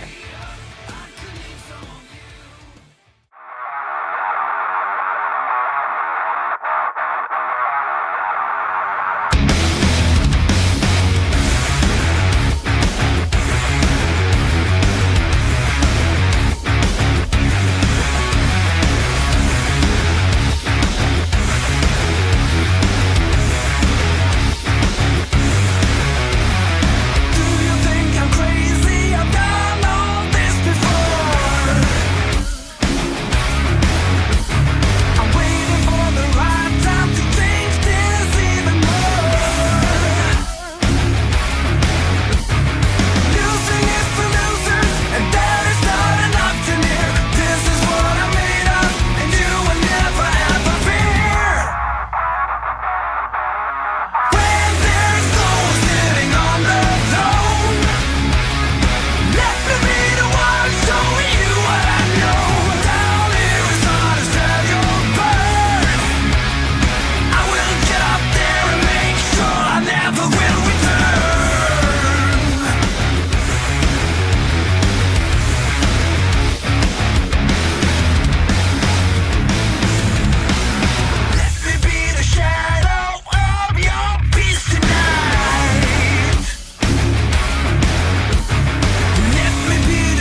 Well, hello and good evening, ladies and gentlemen. Sorry about that quick little delay there. Was getting our things set up, and welcome to Mythic Showdown Season 2. And this is the 1-2 bracket, the second match out of the 3 games we have tonight. And one more team have made their way out of the tournament. Unfortunately, UT have been eliminated, and Yama Esports will be moving back into the 2-2 bracket. After the completion of the second game, it is now between Daku, Sena, and Team Zohunt. It's going to get even more interesting because we will have just one more place left up in the 2-2 bracket to find out who makes it to the safe zone and who makes it out. I'll be Sarah in the caster's desk tonight alongside Debbie. So Debbie, how are you tonight? I'm feeling good, Sarah, because this is a do-or-die situation, and I love casting for the do-or-die situations here because everyone gets bloodthirsty. They wanna win and they wanna get that top start where they're gonna be getting closer to the qualifications round. And I think that Sena and Zohunt, they are in a dire position. Like you already mentioned, at least one out of them have to be eliminated and no more round robin for that team. And I just hope, I mean, 2 of these teams have been amazingly well onto this tournament so far. So I can't say whether who's gonna be winning out too, because yeah, we are fully aware of how they are able to play too. And yep, in this emergency situation, man, best of 3 nonetheless, there's always a chance that we might eventually see 2 games. We'd love to see 3 games actually. DS, they technically did lose out on their first 2 games, and then against In Heaven, it was disqualification on the side of In Heaven, so they didn't really get to play. So they're gonna need as much practice as possible. If in case they ever make it out of the Swiss stage, they are gonna need every resource they can for the round robin, and tonight is going to be a very, very challenging game because Zohunt with their current lineup have been so very consistent and so good in the team fights. Those special compositions of the comfort picks they have been performing just phenomenal. DS really needs to step up their game tonight if they really want to take up the spot into the 2-2 bracket. I feel like, I have to say something about Daku Sena here because I honestly think that they have a very strong midpoint, because into the early game, if they get their heroes right, that they usually have a good performance onto that too. And I felt also there is a synergy, which, might I say, Zohunt might be lacking. That can be the advantage that they can bring onto the table here, because with the games that we have seen Zohunt play, I think the draft awareness sometimes the problem. It's mostly the synergy and the calls that they usually make, which can sometimes be a mistake. But also at one point I think they ego drafted, so I hope they are not going to be doing the same here, because to draft against Daku Sena, you might want to go for a winning mid side rather than any other lanes, because in this kind of meta, whatever jungle you bring onto the table, if your mid laners are losing, especially the roam and the mages, you kind of struggle just a little bit. And in this meta where there's no saying who's going to be winning into the first hurdle, or where there is highly not a great chance for comebacks, you might want to have the early turtle first. So XP laner is also important. So I feel like it's gonna be a very, very easy draft, but also no ego draft should be coming into play, I suppose. And like the fact that you mentioned that Zohunt just kind of ego drafts, you're just gonna call them out like that, Debbie? Not the best thing. However, I'll tell you the same about DS, because they love the pure marksman onto their goal lane, and the meta isn't very comfortable for such kind of draft. So we'll have to see what DS pulls off their heads tonight. And hey, welcome to the drafting phase, and we'll take a special look at the EXP. Okay, Debbie, on the side of Zohunt, we've got Debbie Sassy out there, and onto the side of DSC, we've got Maya. So it's kind of, it's okay. We don't care about the men. It's Debbie and me. Okay, it's Debbie and me. And don't trust Sarah on that one, but I would Hey! you have to focus on Daku Sena here, the XP instead, because it's Sarah's husband. Okay, that's the real one. The first word was not correct. Yeah, no man, no. Oh, That's wow. not true. The other one is true though. Sarah one is true. Okay, so that's definitely out there. And I think this is the first time I've seen him face in real also. So congratulations to I that mean, man. No? the man took 6 years for a face reveal. It's just Wow. crazy. It's crazy. But other than that, coming back to the actual game, we've got a Kimi ban coming in from side DS, while Abaxia has been taken out by the side of ZH. And now the usual ban. So they're going in for a primary focus onto Dusty and Problem's hero pool right there. So they're gonna be trying to get Ryu, Peter, and Hiding Bush as much of leverage as they can out towards their lane. Prime and Funny Valentine on the goal lane, I think that's a very equal matchup as of right now, provided the fact that they don't give away Prime's carrot and Funny takes in his Granger instead. So that's gonna be a bit of a adverse situation for the DS. But then again, on the hands of Zohunt, they've already banned out the Gator, and the next one might just be one of the mid lane bans or possibly another one of the EXP or jungle bans coming in. I think there's also a factor that the mid lane contest might eventually be there, and I really like that Daku Sena banned away the Kimi here because more consistently Zohan has been playing the Kimi into the mid side and use it as a carry, and Prime has been most of the time put into a hero that he's really not comfortable on, mainly the fighters, and I feel like Zohan is kind of a squad that is solely dependent onto the gold carry rather than the mid carry. So they can revert back to that, try to draft for a little bit of a damage into the bot lane side rather than the mid lane. I think that is more fitting for them. But the CC equally bent away, so I think they are more focused onto the meta bans here so far. The Darkwood really doesn't need to be open out. But first pick for Daku Sena. What could be a very good choice here? Landslide is not so. It is an option for Ryu, I believe, because he is one of those players who loves to play the Lancelot into whatever kind of draft it is. However, the only issue will be if Zohan decides to go in for the Phobias or the Fredrin, and of course, Blade loves his assassins as well, so there's the chance that he might lock in on a Hayabusa. So we'll have to see what DS prioritizes. Maybe a Kyria could come in, or maybe onto the EXP they could just force. Oh, how did we forget about this? How did we forget about this? The Grab instantly. Zohan though, they've got the chance to pick up on the Esmeralda, could be flexed into gold or EXP, but they decide to lock in on the Lancelot, which means that DS has the chance to pick up the Hayabusa here. Thank God, Sarah. You don't know how much I am worried that Blade's gonna first pick out the Yushin again, and I will almost press out too. But then finally, it's gonna be bringing out the Lancelot instead of the Yushin first pick. A very, very safe choice as well, because like you said, he's very, very fond of his assassins, and whoever is open is gonna be picking it out. So rather than denying it, it's just gonna be picking it out. So that's a good option. But Arlott into the hands of Destiny Joe, I presume, because that is one of his constantly pick heroes onto the XP side, and they have found very, very good momentum with these two, because I think that is a kind of hero that he's more capable on. On the other hand though, DS, they pick up the Hayabusa, so this has got to be a 50-50 into the jungle side. That's like an early yet a safe pick, like both the junglers, 2 assassins, 2 squishy picks, and there we go. There's the Esmeralda onto the EXP coming in from the side of Daku Sena. They still have the chance to pick up on the Alice, I would say, because yeah, the Esmeralda could be flexed onto the gold.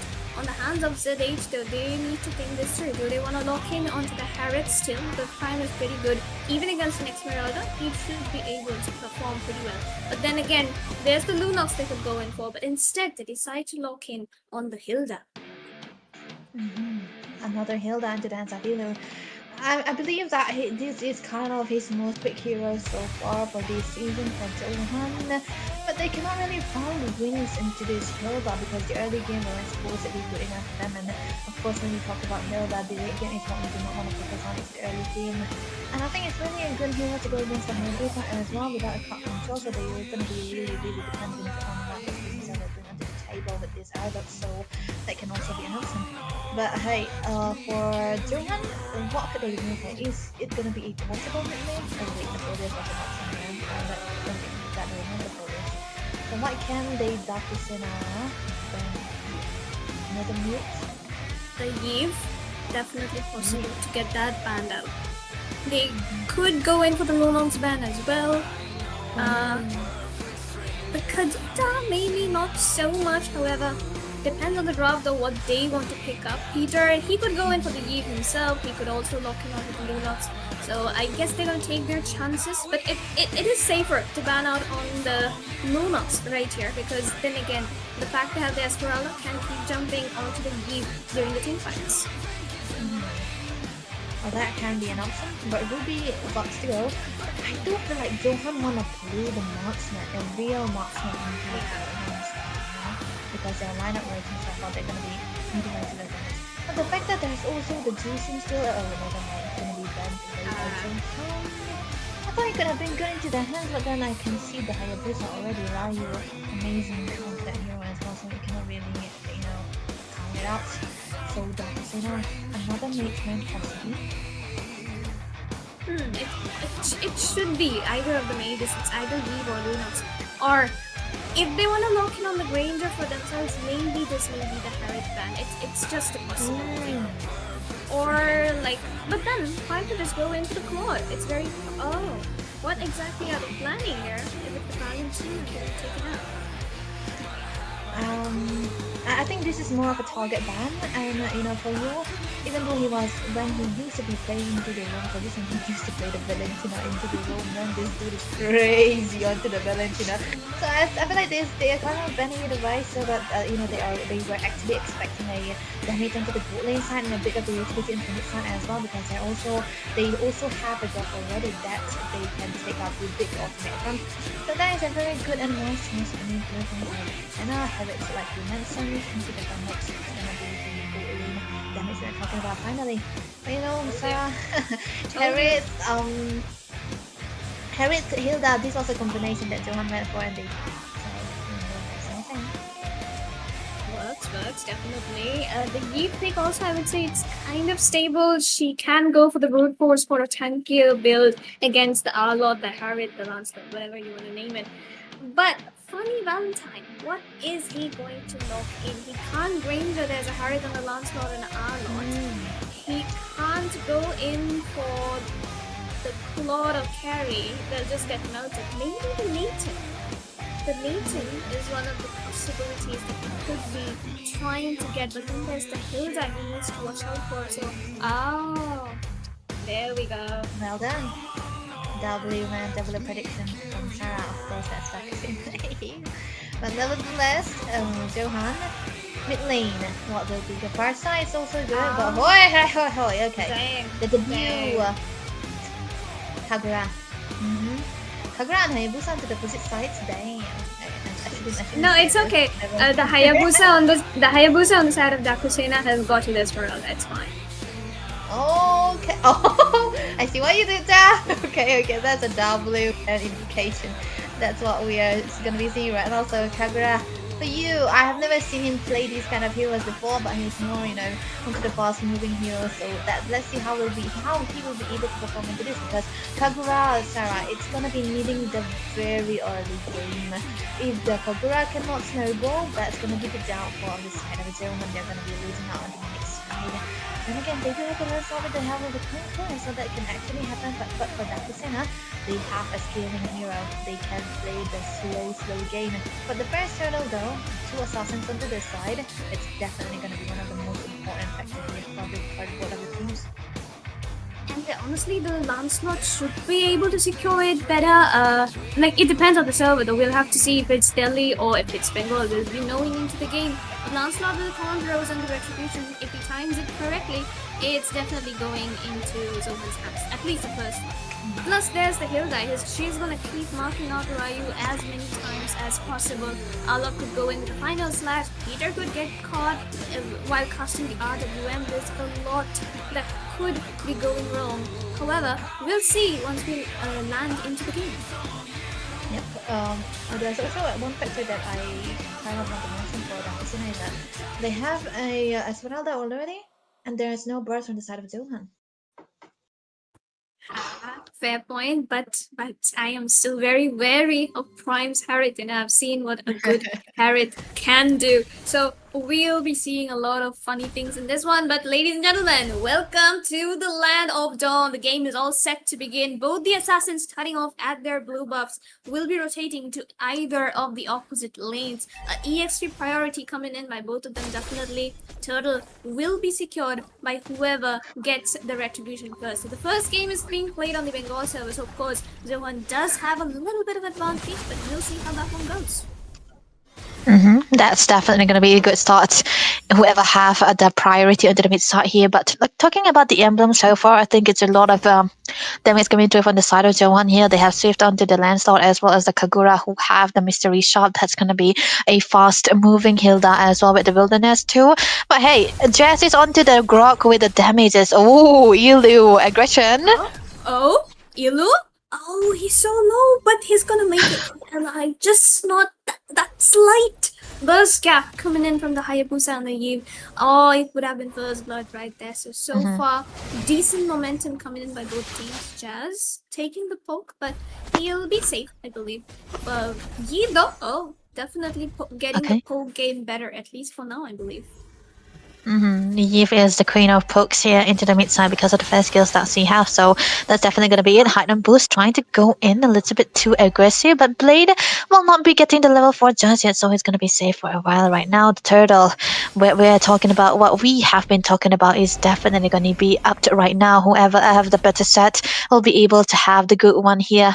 No flicker for Ilu right now onto the Hilda, not a damage, not even a level 4 for you right there, but Blade will be the one starting onto the Turtle. And meanwhile for Ryu, he's still out into the blue buff and A-bot to get the level lead. I guess they're just gonna skip it off. Starfall comes in from the Esmeralda, but they're gonna back off safely. Quick and easy turtle tick. Oh, but the final slash! Jazz gets taken down in the matter of a few seconds. RWM gets used as well, but there's no returns coming of it. Waste of a resource. Adam was trying to snipe out the Arlot right there, but he does not have any damage to get what he needs. But Ryu, though, in a good position, will try to catch out the Kagura. Misses the dash, will try to go in for the retribution. Misses it too. Ryu in the danger here. He uses the core shadow kill. Will try to make it back out. He doesn't have the shadows. He gets taken down by Zohunt. Over aggression coming in from the side of Daku Sena. I do see the vision, the imagery of what he wanted to do. He knew that Blade might not be able to have the level, the retribution on time, so he wanted to focus onto the blue buff, unable to take it down the wall.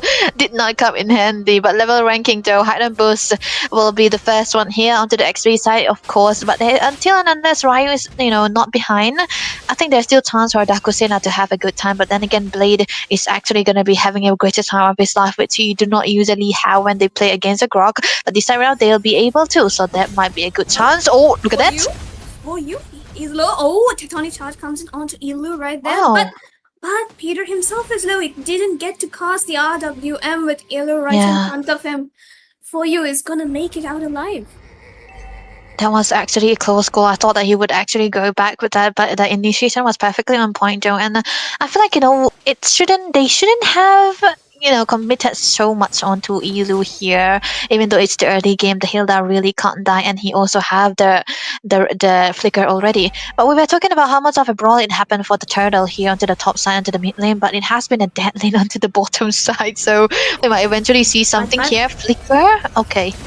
Yeah, Peter trying to make it out alive, but no, there's the turret dive coming in from Ilu. Flicker gets baited, but is he gonna die? Not yet. He's still surviving though. He's trying to survive. Ryu won't out, but will last at the last moment. Could have done it a few seconds to save his time. But Dusty Mizo goes in for the final slash onto Ryu. Doesn't have the ultimate. Foryu misses the stun. Ryu trying to go back in, but will be backing off. He doesn't have the resources to engage onto the Turtle. Another neutral objective secured in the hands of Zohunt.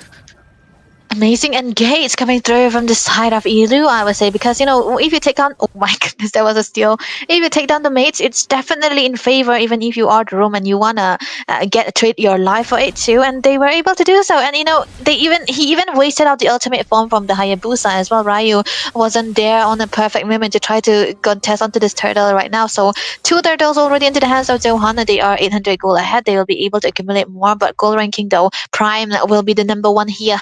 3 2.2k, but eventually they will be able to catch up because Funny Valentine is also not behind, so there's no saying who is going to be winning out. But hey, Hyden Bush trying to give out a little bit of advantage on his side, but nevertheless there might not be another engage because objective is what they want for you. Oh, Peter! Oh no, it's Funny Valentine instead who gets taken down, but the RWM comes in along with the Tectonic Charge. Elo very low. He's gonna get taken down by Peter, but the final slash comes in. Hayabusa gets taken down once more. Ryu has fallen, and the only survivors of that team fight were Peter and Hydon was they're trying to protect the buff though, but they won't be able to. In fact, there's a Lancelot, there's Kagura out, and it's Kagura who secures the buff. But Blade here though, he's in a little bit of a pinch, I believe, but no, he's just gonna make it out alive with punches. Yeah. Oh, there might be another engage though. Look at that.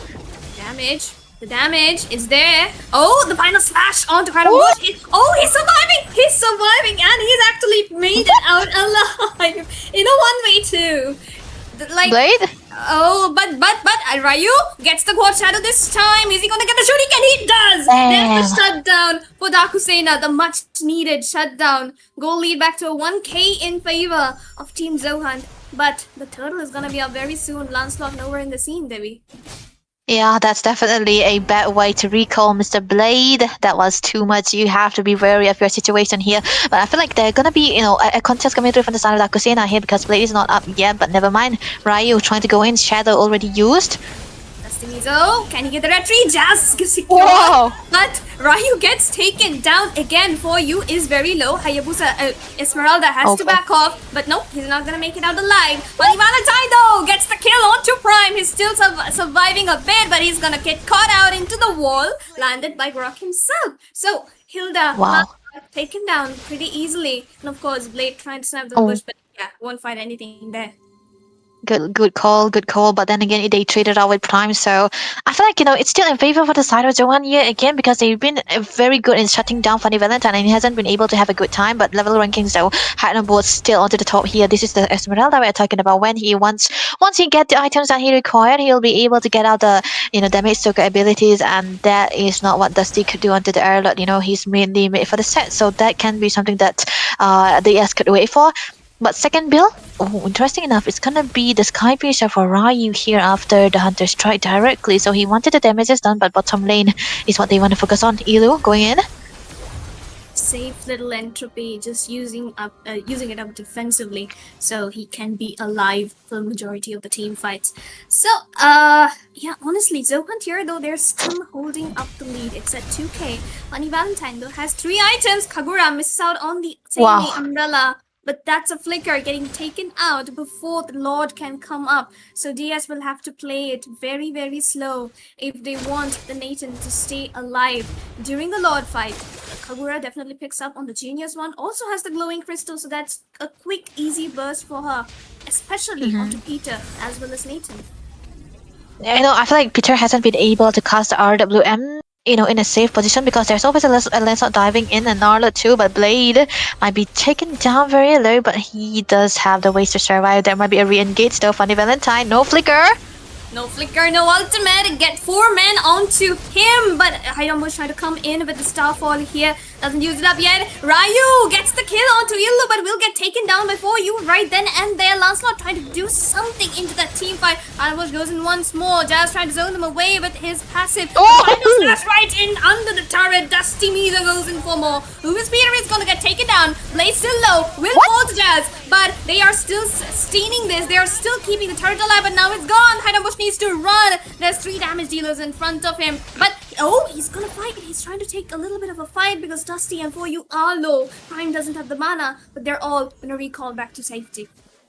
Yeah, I don't think there's anyone from the side of Zohunt that can burst Hyden Bush down. Looking at the items so far, he already got the Oracle. That's definitely important. So he might eventually go for the dominance as well, which will be a very, very important factor. But on the other hand, though, Elo is already tanky enough because he got the dominance as well as the Raiden, which helped him survive all the onslaught that Peter will be, able to put onto him too. But rather than that, we kind of want to focus on to the Herald too because that means Prime top lane though. Yeah, definitely. Prime just 1v2ing it out, and they don't have the dive potential as much as they would Yeah. like to. And the fact that Zohunt is just chilling at the Lord, they're gonna take down the Lord for Mm. themselves easily. But yeah, there we go. That calls for a pause right there. Oh, it's not. You know, Or is it? Oh, it it is. is. It It is is. actually. Okay. It is. The fact that it's Jazz and Heidenbus trying to have an engage onto Prime, that is definitely something you don't really want to do, right? Because the law is already up. Jazz should have been around that bottom lane side map so that they'll be able to give out at least a vision for Ryu. Even though he is, not around the vicinity, they could have provided a little bit of a vision so that they'll be able to contest. Because still, he's level 12. Same with Blade, which is surprising enough because Blade has been free farming. Ryu have been having a bad time because of Ilu onto the Hilda, but funnily enough, he was able to get the farm done and get the level on time. So that could have been a little bit of a contest. But right now, the lore will be actually free, and for your position, you might want to try to go for an assassination there. Yep, definitely in good position right there. Like, oh, but Oh, okay. but what? Boost. Hayabusa, hello.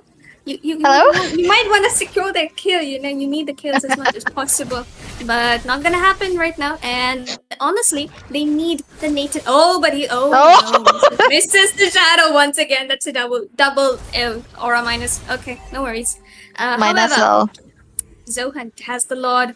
They've got 3k gold lead, and the Nathan still isn't online as much as we would like him to. So, what Yeah. exactly can DS do here? The best thing they can, I guess, do is try and defend up the lanes as much as possible. That could have been something that they need to do right now, but the fact that there's always a chance for Dusty Mizo to go for that final slash onto any member that he likes, that can also become a factor. Holy Crystal already into the hands of the Harriets right now. Prime will be able to dish out the damage that he requires, but not in the presence of the Heartland boost though. Look at that. Oh, for you going in! Whoa! Point charge misses onto everybody, but Jazz will use up the conceal. Wow. Sprints out of that team fight, was taken down quite low. Peter though luckily didn't fall prey. Ryu still has the retribution, will secure the blue buff, but that's Okay. just just the thorn rose, but does not have anything for the punctures or okay, he's still getting the shoot. Okay. Is it easy gone? Oh! No, Blade punches away, makes it out alive. That's the second time I've seen Blade able to outplay a Hayabusa. That was definitely a W coming through for him. But also on the other hand, they are able to take down the mid lane turrets all gone. Inhibitors also there, but Prime might be, he might not be able to engage when there is high on boost all the time, because that is an Esmeralda who fets off on your shield, and Harriet is always gonna be needing that shield to try to go up with the damages so far. But there's a thing that Daku can hold on to for a very long time, give away all of those gold into the hands of the Funny Valentine so that they will be able to give him the farm that he required. But so far, the Lord advantage 2.74 goal advantage for the side of Zohan that will be giving them 4k goal lead that they require. So every goal is, every lane has a goal lead for the side of Johan right there. So that is something that Dakusena need to respond to. They need to have a pick off, especially onto the member like for you, or even the Blade, even the Lancelot. But it would be a best case scenario if they are able to take Prime down though. And I don't know if you noticed, but it is actually Esmeralda who got both the carry with around 50 damage dealt by himself and the sandbag with 100 The sandbag damage too. taken. I have no idea what anyone is doing right now, but man, am I proud. But okay, well, we can see Illu trying to mark down Funny Valentine. He doesn't have the entropy. He flickers out. Final Flash misses. Jazz still has his kills, but Kagura with the same umbrella onto Peter. Prime will be the one securing the kill, but Haramus though trying to go in for a little bit more. Funny Valentine still cannot engage with the Hilda in his face. They need to keep the Nathan alive, and they are trying their best to do it. However, Zohunt just smarter at the engages and getting the kills they want. Exactly, and I think targeting Zoe Lu. Oh, but Ilu here, will Ili get melted? Yes, he does. The final slash though definitely locks in. Hanabo's trying to zone away. The Lord is fighting against Lancelot and Prime on his own. Still sustaining. Blade is low, but he's gonna get the retribution. Lord secured by the hands of Zohunt once again. Dusty Mizu though very low here. Hanabo's has to back off now. For you is back online, and DS are gonna back off along with Zohunt with the Lord advantage. Oh my goodness, that was an Esmeralda we are talking about, and he's not taking any kind of damage coming through from Blade, which is a very, very fed Lancelot, by the way, and of course even Harriet too. Prime with the Holy Crystal and the Divine Glaive composition, he hasn't been able to take out the HPs of Heightened Boost too. He got the dominance already, so no wonder he was so aggressive onto that. If they had a follow up, but it was so good coming through from the side of the Steamizo that he was able to zone everyone away, that they cannot really contest onto the Lord, especially onto Ryu. But mid lane though. Yep, can definitely see the Lord charging in. No holy blessings in their hands, but the tectonic charge onto 2. Adam was sustaining it all. Ryu caught out in the middle of 4 people, stunned, but will make it out alive. Jazz has 1 HP, but is going to recall to base as Zohunt tries to look for the inhibitor, but they will unsuccessfully be unable to take this one out, but it's only because Nathan has been clearing out the lane so well, along with Esma zoning them out. Quad shadow kill onto 4U. Definitely dashes back to safety, but Dusty Mizo here gonna be taken out very low. Prime has to back off. Is not gonna be enough, but Ryu trying to go in for Dusty once more. Starfall comes in. Heidenbush is gonna secure a kill, but onto the back lines. Peter gets taken down. Esmeralda still surviving. Not anymore. He gets taken down. 2 members down from the side of Diaz. 1 down onto the hands of Zohunt. Prime and Kagura still alive. Can they take down the inhibitor? Is this gonna be a final push with minions charging in from all lanes? Lancelot freestyling his way, and Bunny Valentine has the kill into his hands. TikTok fail. Tectonic charge onto 3. Ryu trying to go in, but no, he cannot get the out own line. He is gonna get taken down. I don't know, man, but that was a very clippable moment from Blade there. You want to start and you want to get out of it alive, man. Come on. But that was still in favor of the side of Zohunt because they were able to get out the inhibitors. But then again, you do not want Funny Valentine to farm up, man. Come on. Even though this is a Nathan we are talking about, if he gets the items, it will be definitely hard for you to go against him. So that has to be something Zohunt should be mindful of. They should start focusing on to Funny Valentine as well, even though he's 4 deaths behind. But mid lane, Final slash. Yep, just a friendly fight. But the damage output from Kagura, though, it's a little too much right now, or even Esmeralda to handle. Definitely need the Radiant, the Athena, whatever you can think of. Possibly the Radiant because there's a Harriet as well, but how much defense can Esmeralda really make up? She already has the Oracle, and the best thing she can do is try and go for the Radiant or Athena, so we'll have to see what she decides to build up. But here, Lord is up. And funnily enough, it's actually Daku Sena who have the control onto this position just because of the presence of Heightened Boost, who is not taken down anytime soon. He's a damage circle here that's sandbag too, and there's no way that they're gonna be needing only one person to burst him down. They're gonna be needing at least 3 of them to take Heightened Boost down, and he knows this. He's been dancing around the vicinity. Tech charge! Dusty Mizo! He makes it out alive with the flicker, but Prime and Ryu gets the kill! On the back line, though, Peter is in danger here. Blade is gonna chase him down. Yilu takes Funny Valentine down. Blade is still chasing down Peter. He's gonna get taken down instantaneously by Heightened Bush, and Ryu are gonna chase down Kagura. Dusty Mizo and Prime have been taken down. It's Jazz and Heightened Bush and Ryu versus Kagura, who misses the ultimate. Jazz here, though, will get bursted down by Blade. Too much damage for anybody to handle. But Esme, though, can he sustain? No, he cannot. He is getting bursted as well. Blade, the man, takes down Heightened Bush. Ryu, the only survivor from the side of Daku Sena. A complete Lord advantage into the hands of Zohunt once again. I think I should start trash talking Blade, man. He plays good when I trash talk them. But definitely that was a good engage coming through. But Ryu right now. Ryu gets the quad shadow, doesn't have the shadow. Oh, easy. How can he make it out alive of that? Oh my goodness, got stuck in the Lord wall. Nobody to fight that Lord. Funny Valentine tried. Prime! What is this game? That was a blunder from Mr. Prime, the veteran from the side of Zohunt. We don't usually see him make those kind of mistakes, but I think he underestimated the damage coming through from Funny Valentine. But that was a blunder that we are witnessing. Evolve Lord merging in onto the mid-side goal differences, though. I feel like it's definitely going to be into the hands of side of Zohunt, but not unreachable. Ilu right now trying to go in. Entropy popped. Blade here. They're in danger here. Funny Valentine still in danger. There's Illu, there's Dusty Miz, and they're marking him so very hard. Ironbo's trying to go in for the Starfall. Tectonic charge. Lord at half HP gets the shutdown onto for you. They're still looking for more. Ryu dodges the final slash and will come back alive. The Lord gets taken down by the side of Daku Sena as they are trying to get some leverage out of this one kill. The shutdown they secured. They need to go forward. They need to get the mid lane turrets into their hand. Blade has recalled as well. There's only 2 people defending the mid lane. And if Esmeralda can honestly zone them out, then Nathan should be able to get the turret. He has the full build now. He sold off his boots as well. So let's see.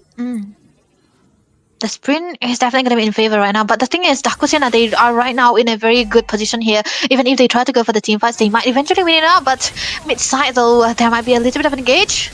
Well, Jazz gets caught in the final slash. Will figure it out alive. Funny Valentine, though, doesn't have the wind of nature. Blade still looking for more. But he heals up. Funny actually heals up, but Blade is going to make it out alive. But Funny is still surviving. He gets the kill. He gets the glowing more passive. The blood wings right on time. Ryu is back here. You get the good shadow. Illu has been taken down. DS is trying to get back on track. Oh my goodness, so what a gameplay coming through from Funny Valentine. 40 kills into the early game, 4 deaths, into the early game, and now he is unable to come back from all of those deficits that we have so far. The goal lead doesn't really matter anymore. All the builds are full already for Blade as well.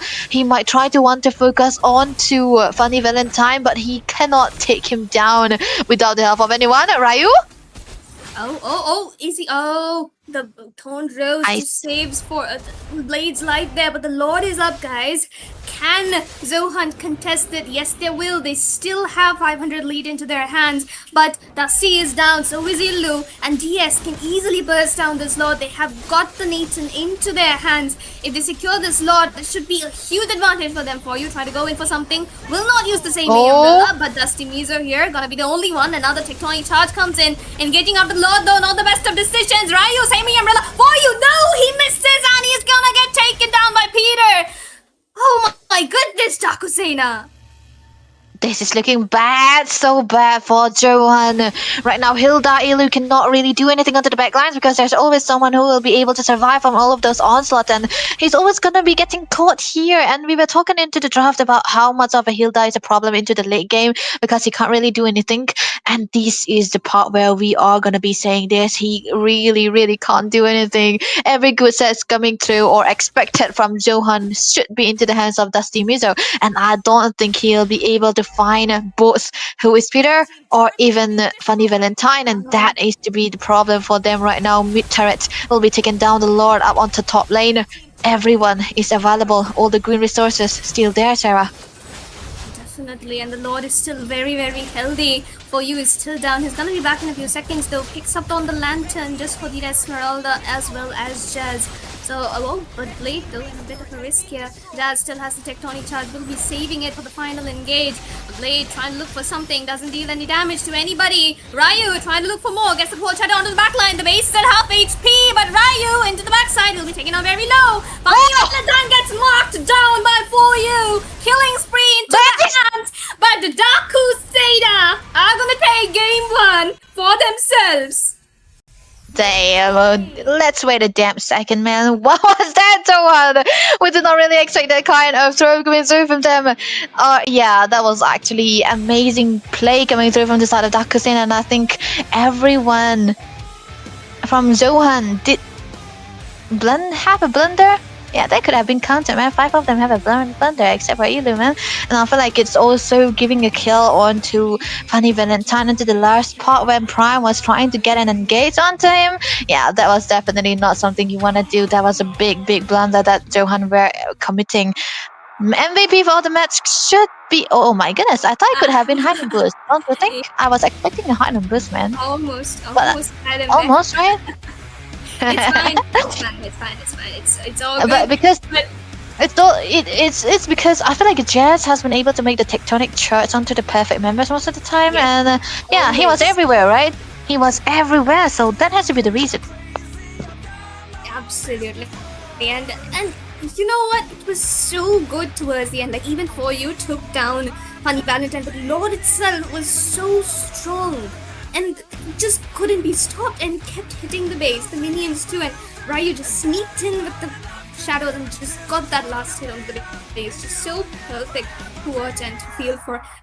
Ranting. However, Zohunt though, that early lead which they had, it was so promising, and the late game just that Nathan and Prime's one mistake just at that Lord. I believe that is what kind of changed the game completely into the hands of TS. Exactly, that's what I was talking about.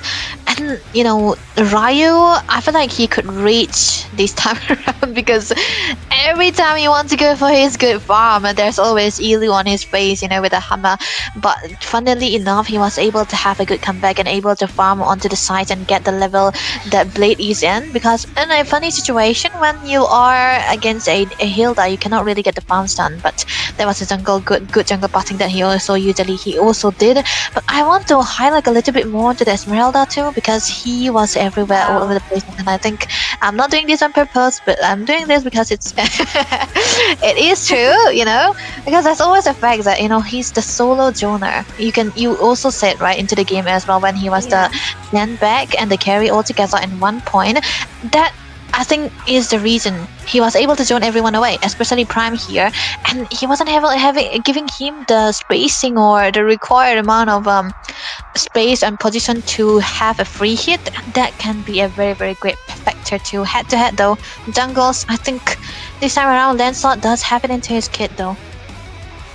Yeah, I mean, it's Blade on Lance, and he has been so consistent. You can't really say much. However, Ryu did pull through though on towards the end. A little bit of, you know, TikTok plays didn't really work out for him, but definitely worked out. On the mid lane as well, if you notice, for you, beautiful gameplay coming in from him. But the roam, Jazz on that Grok, just amazing.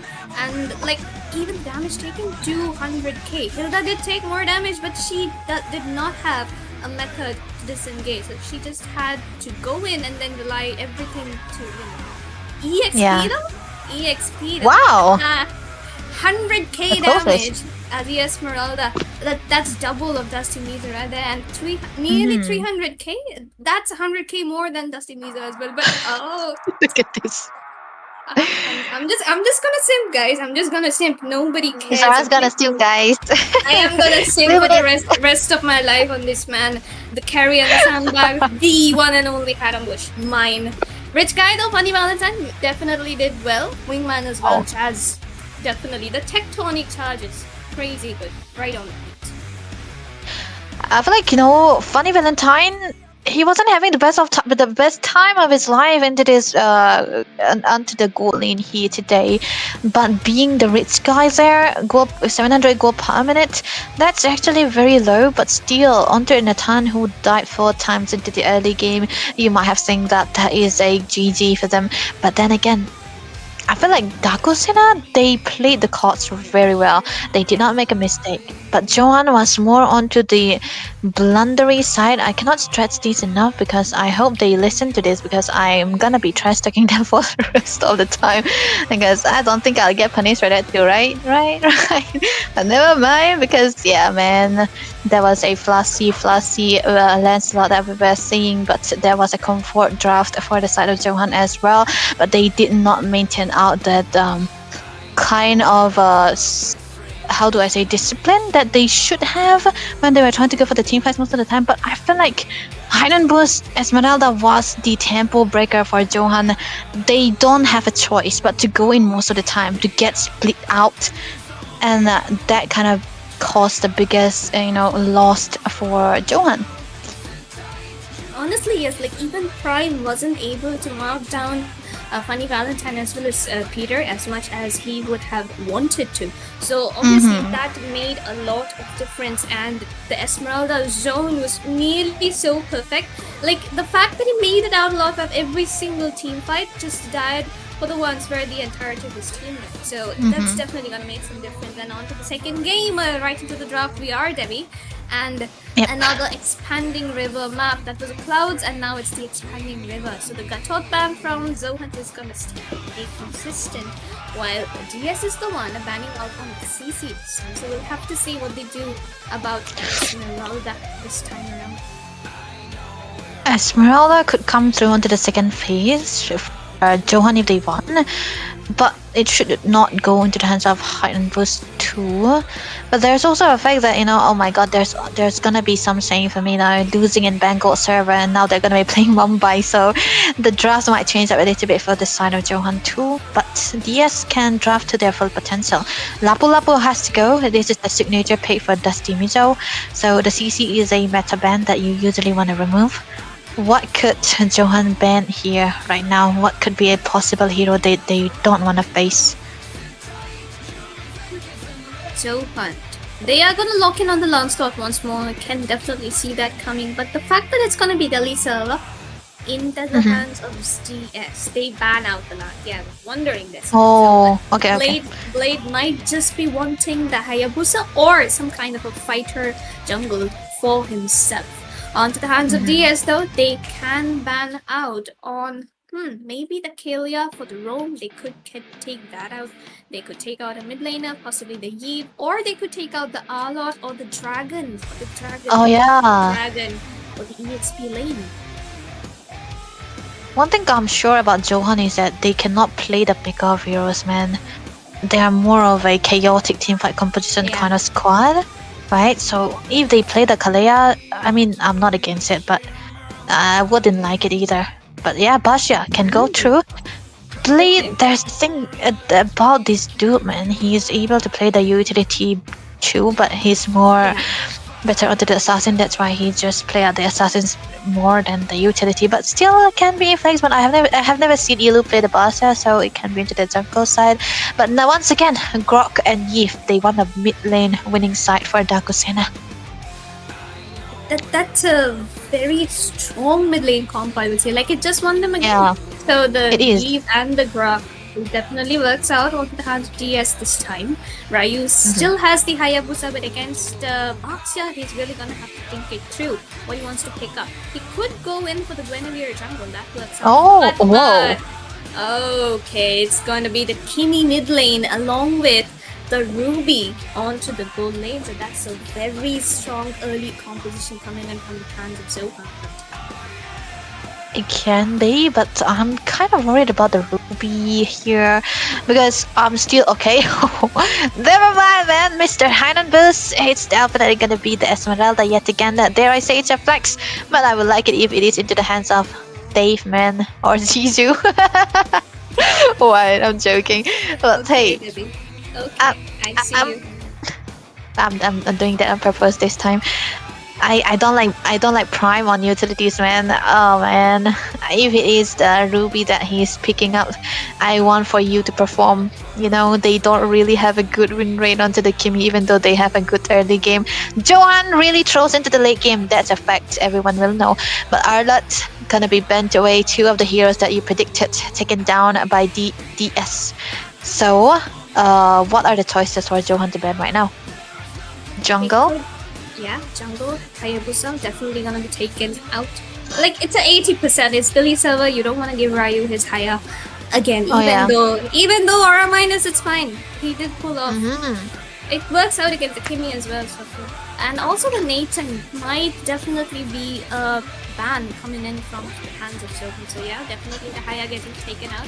Next up could be the Nathan, could be the Harriet as well. Since they have Ruby this time, the Honey Valentine could go in for his Harriet. The Granger's still open for Honey, so we'll have to see what he picks up. But for DS though, they need to take out on an good ban right there. The Khalid getting taken out. I think they assume that the Baxia is gonna be on towards the jungle, which is possible. Yeah. Honestly. It's possible. And there's also one fact that Ilu love playing the Khalid when he is onto the aggressive side because they want to have a winning mid side. They pick out the Khalid most of the time, the sand dude. But for Zohunt, they ban away the Yi Shinshin, so that's another jungle ban coming through. They kind of stopping Daku Sena to go for the jungles that Ryu might be comfortable on. But you know what? Sarah, I usually am reminded of Nolan when I see Ryu. I'm pretty sure he can play it too, but I'm not sure in this situation. I'm just bringing it out just in case. But what can be a good hero here for Daku Sena? And go in for the Guinevere. Personally, it's just a thought, but they could try and play it out. Like stealth comp, it doesn't work out with how DS plays. They love the brawly situations.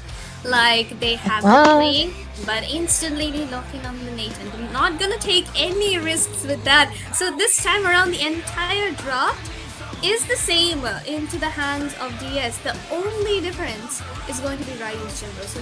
So a lot of this game is going to be mattering to him. Exactly. Oh man, this is a how do I say, the trump card for Daku, Sena, the Natan. They can lose out into the early game. Never mind, they can win out to the late game. That's what they want to go for. But they should have a good winning side for hide and boost if they want to drag the game for the late game. So Zohunt right now, they can pick out the winning lane, but I don't see any options. Hilda again? Come on, man. I mean, it did. You can do better. Okay. Oh, there is that. Wait, what? Ryu, X-Bomb jungle. That's Can come through. Please. Yeah. Insane okay, Oh let's my go. god. Let's go. Oh my goodness, oh man. Come on, man, Zohunt.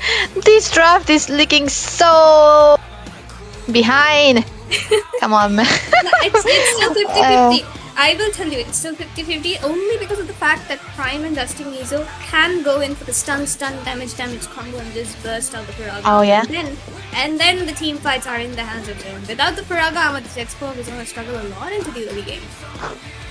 But it's going to be melting down everyone from the side of Zohunt. That can also be a factor that we want to focus on too. Okay, now Zohunt will be dependent on for you, Mr. Family Problem here. Will he be a problem for Daku, Sena? That is what we can find out into the game. But nevertheless, who is better yet again? Onto the Eve. That's a very, very good combination that they are finding right now. They have a participation box here. That's where they're gonna be playing around the real world manipulation, combining together with the entropy as well as the last insanity though. And that's gonna be the sole member, the last man, who's always gonna be lonely with the dancing Latina there until the Esmeralda able to join away everyone that could come through. But hey, Zohunt, they have a boss here, right? Into the hands of Blade, they'll be able to play out into the early game just a little bit. But there's one fact though. They need to have the first hurdle for Zohunt if they wanna stay into this game, because for Daku, Sena, they have better scaling heroes. Late game can be theirs again. Yep, and honestly, Zohunt has a good comp, and the Kimmy mid lane, I am very wary of a Kimmy out the mid lane, but Peter also has range. He does have the range with the RWM and the constant first skill folks, so it's going to be a very 50-50 on the mid lane, at least early game, unless of course the Hilda and the Grok go in for the mutual poke to each other. I can come through, man, because this is the second game that we are talking about. First game already taken by Daku, Sena. Second game still uncallable here. Daku, Sena with a better draft into the later part, but Zohunt, they have the early aggression because the early aggression was what they were striving for. But they haven't been able to find wins all across the place because they tend to lose out into the late side. So let's see how they'll be able to do this, because early game though, they might eventually do better than before. Yeah, and the fact that both of the junglers are like going in for a very mirror kind of, but for you, gonna have to flicker that one. No, he makes it alive. Good enough, good save. Didn't waste that flicker. Turtle is up in another 45 seconds, so he's gonna need that quite a lot. But Illu though, definitely getting the poke game onto Jazz as well as Peter. And back to the items. 4 members of the side of Zohunt with a thrill into their first slot. That's so Zohunt, man. And Kimmy is on the 10 city, so she is going to be getting her items a little late. Good for sustain, but the items are going to be coming in late unless Zohunt actually gets some kills. Which in the early game is going to look difficult, because back to the mid lane, if we go, for you has to flicker out this time. Illu also backs off, and the Lord, and the turtle fight should be an easy secure, but there we go. Zohunt gets spotted out. They're getting so bursted down. Blade has to rush out. Lasting insanity. First blood, but the penalty zone. Hide on bush. Oh, he runs away. Oh my goodness, Bo is so good at running away from those situations. Wow. Yeah, man, the problem is what he doesn't really want, who is Peter might be getting caught here with the hammer of Mr. Elu yet again, but the turtle is already up, no flicker for Dusty Mizo or Penalty Zone either, so they can really wait it out, but the star is definitely going to be there for you, already getting the level 4, the poke is up, Elu! Oh, the real manipulation though. Peter makes it out alive, but the falling star moon, the star fall from Esmeralda takes down for you. Two members of the side of Zohunt still very, very low. They have to back off. DS, with an amazing early game advantage here, are trying their best to try and go for more. Honey Valentine entropy being used up so well. Blade, though, getting caught out a little bit. Oh, Jazz is gonna miss the passive, but it's all good because Blade and Prime both are getting pressured by a Nathan. Yeah, that's, man, a whole plating onto the hands of Nathan. That's something that you do not really want. Level rankings though, Blade will stay up to the top because he got the turtle right now, but it's going to be eventually caught up by the side of Daku Sena here yet again. The rotation is actually mirrored. They are all together trying to have a good rotation as well, and Jazz able to read out where Blade is going to be rolling in. It was towards the goal lane, and he was able to stop anything to happen on time too. That's a very, very good peel, I should say, coming through from the Grog as well, but they have to be really careful mid though. Oh, but the mid lane, Peter again makes it out alive. Able to kill this time. He is gonna get for you. Elu dives in too deep to take down Peter, but makes it out alive. Okay, good job right there. But Ryu, little early lasting insanity, I would say, but is gonna be sick. Dusty Mizo though gets pulled back a bit, but nope, no kill's gonna be secured in there. Oh, that was actually very close. There were a good penalty zone for safety only. I would say if it was a good initiation, it could have been very, very perfect. But then again, you cannot really get caught most of the time for you. I know that you got the damage, you got the hunger into your Kimi, but you have to be careful on who is missing. You really want to know where height on boost is going to be hiding, you know? Is height on boost anyway, so yeah. It's going to be hiding in the bushes, right? Come on. Goal ranking though, Funny Valentine will be having the greater time because of the gold plating that he secured. It's done. Blade though, onto Jazz this time. Traction Pulse dodges it with the flicker, but won't be having it at the turtle. Jazz needs to heal back up. Is still at like 3/4 HP, but it's fine for now since there's no burst coming in. Oh, look at Elu trying to burst down Firaga armor already. Once again, Harambush doing the Esmeralda business with Esmeralda in the bushes. Penalty zone though, Dusty. Attaches to you. Baxia will find the retribution. Lasting the time used up defensively. Jazz gets taken down. Finally, Prime is gonna be joining the team fight. Adam was very low. Sprints away. Man is so good at running once more. If I was Zohunt, I would be crashing out on how many times Heart Boost is able to survive all of those team fights time and again with his sprint. And he's already still 0 deaths. And you know, into the first game also, he was the greatest threat. He was the greatest problem. But right now, Funny Valentine with Entropy able to walk away. I think he got to give out to the turret right now, but he still does have the farming potential with the Nolan. Look at that. I'm offended. Comes in from Root Prime, but he's gonna flicker out. Elu caught out very low. Oh no, it's not Elu, it's for you, sorry. Oh, he's gonna caught out very low into the RWM. Ryu loses his Firaga armor, has to farm back up. Golden opportunity for Zohunt to lock in right now and go for the engage. Blade tries to jump in, will not catch anybody. Funny Valentine flickers out. Elu still zoning them away. Turret gets taken down by the side of Zohunt. Hayabush tried to join in the fight, catches Blade and Elu off guard. Turret gets missed. Misclick coming in right there. Ryu gets taken down, but Elu is gonna be taken out very low as well. All the members of Zohunt are actually pretty low, and that was actually a pretty negative trade into the hands of DS.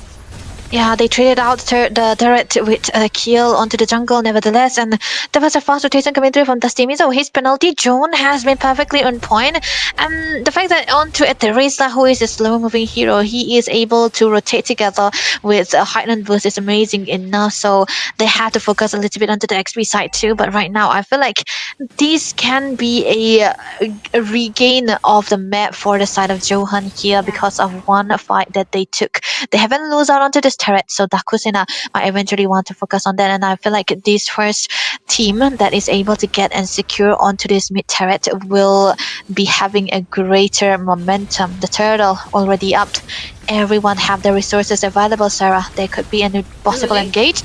And Another tectonic charge onto Ilu this time. RWM who's gonna catch two. Oh. Lasting insanity. Ryu will find Oh. Ilu, but the penalty zone once more onto Ryu. But hide on Bush onto Okay. For You. He's gonna try and look for more, getting melted down a bit. Ryu has to back off. Concealed play being used up by Jazz right there. Peter trying to find somebody. He is dealing the damage as possible. Blade is caught out. Can the Starfall comes in onto 3 into the back line, but he's gonna get caught out Okay. with turret damage, and Prime is going to take him down. Traction Pulse catches 2. No immobilize connecting. DS is gonna lose 1 member in exchange of the mid lane tier 1. Yeah, I still think it's in favor for the side of Daku Sena here because the mid turret is definitely one of the most important for so far, and they might be able to get onto the bottom lane too because there's no one from the side of Zohunt who can actually defend onto this, and they also have Funny Valentine, man. Okay, gold ranking though. Prime still up onto the top, followed by Funny Valentine, trying to go in. Tony charge onto 2. Entropy comes in. Prime gonna be caught out pretty low. Funny Valentine though has to back off. He is onto him once Blue. more. Just caught out very low. There's no backup. Peter has already backed off. Esmeralda joining the fight a little too late. But funny, he was forced to back off just because of the Hilda standing in his face every single moment.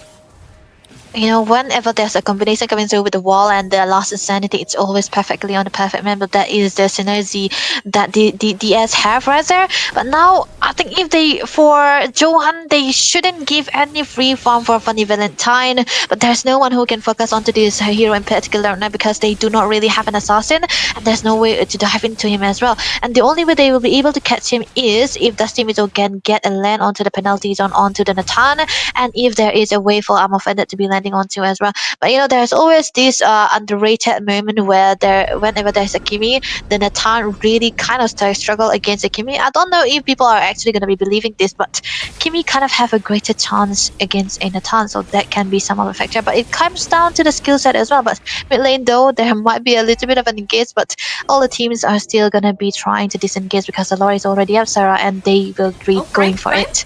Prime? Nah, he got the stun at the right time. Otherwise, it would have been an amazing tectonic charge coming in on just onto Prime. However, though, Zohunt and DS. Full 10 people at the Lord. This is fun. We'll see who makes the first mistake. Traction Pulse gets used up. Dusty Mees is still looking for an opening. Adam was though good position, opening up the space needed for Peter and Honey to deal as much of the poke damage they can do. The backline on from the side of Daku Sena. There's no backline, everyone is front. It's only the Kimi. They get locked out a bit far away. But For You here is definitely trying to look for more. And he has used up his region as well. Oh, what are these teams doing? They take a fight or go man up, man. And I guess they kind of listen right there because they are trying to go a little bit aggressive. But Peter definitely looking for some damage. But Prime trying to look flicker onto Peter. Oh, will get stopped and interrupted by Jazz. But yeah, we're just gonna stop yapping right there. Okay, that was a very, very, intense move right there, Ilu. He's been drawn away by Hanon Boost, which is something that I think Hanon Boost will do For You instead of Ilu. But he's gonna be losing out to the momentum into this turret so far. And there's also one fact that Dusty is always gonna be going for the penalty zone whenever the Faraga armor is gone. Hanon Boost. Oh, penalty zone near the backline. Peter getting caught out, marked out. But Victory! Ryu is gonna Oh find my Blade and secure the Lord. Mage, Dave, oh god. And again, the Prime gets the arm offended onto Ryu. Ilu is gonna take him down. He falls prey. And Funny Valentine trying to deal as much damage as he possibly can. Has to back off now. He's still got the... Oh, the Starfall locks in. Dusty Mees is gonna get caught out. Funny Valentine figures out. And Hiram Bush is gonna secure the kill once more. He's looking for more. He's going for You. He has used up on the sprint, but now he's gotta back off. Hey! Oh my goodness. What is this pause? Oh my god, I was actually looking like a spectator mode right there, man. How much intense is that game? The lure fight was amazingly well done. One moment you thought that Daku Sena were trying to back off, and there's one moment that, Dusty was dragging them away from it too, and there's always the Hydon Booster to the backlines trying to join them away. Oh my goodness, the chaos. Oh man, Zohunt who feed on chaos are losing to chaos against Daku Sena, and that's definitely not a good run. But hey, look at him running though. He might be having a very, very fitting day. Man is on the treadmill. he wanted to go to Gym day? He wanted to go to gym in real life, and he's going to gym here. Okay, that's a lot of heavy lifts and all good. But the pose. All good. He's gonna die if it comes back. It's either for you who's gonna die or it's him. It's most probably gonna be him because Prime still has the stun right there. He will be like the Wolf King, right? He does have the offended to Prime. I don't think it's oh man, this is an awkward way to pause. It could have been a very good outplay potential, either from Highland Boost or either from for you too. And they have the offended too. I feel like Prime already pressed that ultimate, but it could go for the auto attack. That's a very very bad situation. But nevertheless, the first law is already into the mid side though. There's always way for them to clear the takeout onto the mid turret here, and that will be the start of the reign for Daku Sena. Because at that point of a time, Johan might be lacking on everything. But there's also one good effect that every of the resources is still in cooldown for the side of Daku Sena. And one factor is that Funny Valentine does not have the flicker too, so that they can make use of it. And look at that, he's on to the number 1 into the gold as well. Not far behind is going to be Prime as well as Ryu too, and Esmeralda, man. Highland Boost as well, but he's going to be having a lot of momentum too. That it's the Dominance Ice is going to be building up with the first rather than the Oracle, because of course there's always the life steal coming through from the side of Johan, so that's a great factor here. But hey, look at that. Oh Okay. goodness, what in the world? And he made Oh, what? another. Don't tell me he survived that. He survives that, and oh my god, I am gonna crash out so bad right now. What in the Oh my freaking god. world? What in the freaking world? Low key, man. Look at that. I feel like if I am family problem right now, I would be like, bro, what is the timing of this pose? I could have survived, but he did not have the flicker, by the way. And Prime would have been like, bro, I'm offended. I could have hooked him, but Hackman Boost will be dancing in, right? I think the treadmill workout did work well for him because he's running so fast, man. Look at this dude. He is on the sprint, and he's able to get a kill onto for you and running away without getting scratched also. And I don't think Ilu have the movement speed to try to chase him down as well. The flicker is still there, but if he commit onto the flicker, there is the cyclone here, right? There's cyclone. The movement speed will be helping Harambu survive. Okay, he'll gotta be surviving, man. But nevertheless, though, the lore is still stagnant. Mid lane, I think they'll be able to defend this though. I mean, yeah, it's just gonna be, I think, the outer tier 1 get tier 2 onto the mid lane getting taken out. While it's back. Ah, Look, my man, goodness. he's alive. He's alive. He's alive. For the nth time, he's alive. Only Again. possibly this tier 1, tier 2 into the half Mhm. HP, while onto the top side, Nathan will find a tower or two. That's gonna be the first lord of the game, and it is kind of advantageous right now for the side of DS. There's also one factor that Johan kind of missing it out is that Who is Peter is going to be able to poke them quite a lot onto the perfect timing as well, and they are a lot of utility too. Oh my goodness, that's 2 turrets falling down really for the top lane side, so inhibitor is all going to be left out for you. Trying to clear it out would not be able to. Wall. Look at this Esmeralda, man, so irritating. I wouldn't want him in my opponent, but Yeah, exactly. yeah, so irritating in real life and game, whatever you want to say. Another, oh my goodness, the star fall onto 4 people, but that's practically just committing yourself to the enemy. Free offering, guys. Hey, bye bye. And that's what he did. Yeah. But the rest of DS, they are just gonna be getting that turret, so it's I guess that's 260 gold for another 160 gold. So I guess 100 gold gap. Fine. So far, that works out for them. But the mid lane. Look at damage taken. I think Ilu this time around being the sole damage taker, he's able to go in and out. And I think this is the better game for him rather than the second game to 3-1-1. Lord advantage 1.8k for Daku Sena. They'll be giving them 2k gold lead. And every gold lead is into the hands of Daku Sena except for the roam right there. And I don't think Grok needs a goal, right? The Hilda needs the goal more than the Grok too. So every lane, mid lane, XP or goal is having gold lead in comparison to the other side. For the side of Daku Sena, Johan are lacking quite behind onto this as well. They cannot really go in for the team fights because of Ryu here, who's always going to be distracting, and Hackman Boost just dancing onto Dusty Mizo and not letting him do anything. Jeez, though. And okay, the Kuraga Armor. Okay, another Starfall and RWM combo. Oh, Tectonic no. charge lands onto 2. Funny Valentine melting them like it's nothing. Still frontline healthy and alive for the side of Daku Sena. For you is the one who falls down. Blade is still alive, so they are going to have to contest this lot if they want to stand tall for much longer. However, DS have already got the river control, and the Lord can just be bursted out by them.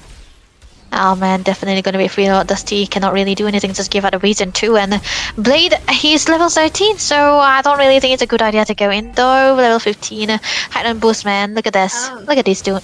He's not gonna die, Oh man. my. He's so thick. Oh my goodness. And oh, look at that. It's the best couple of India. It's Ryu, it's Hiron Bush into the red buff. Oh my god. Am I jealous? Yes, I am jealous. Yeah, you are. And the Traction Pulse lands into him, and this time Whoa! around, men, Tectonic Let's do it. charge. But Peter, good positioning this time, will find the Damn. Angel, and but for you finds Jazz, and now Ryu is the one securing the Lord. Funny Valentine trying to chase them down. However, Peter here is getting chased down by Blade. Bro! Rockman chasing down Alien Lady. Yay, let's go. And Yulu once again finding Peter. Will get the kill, but Funny Valentine gets caught out. Oh, by what? 2, and he has fallen down. Damn, what was the team fight, man? It's just like, you know, I'm more of a spectator today because I'm liking this kind of fights coming through. Very chaotic too. You know, you do not really want to stay disciplined when you have risk to take, right? But hey, Daku Sena, they have a better option here. They are having the Lord.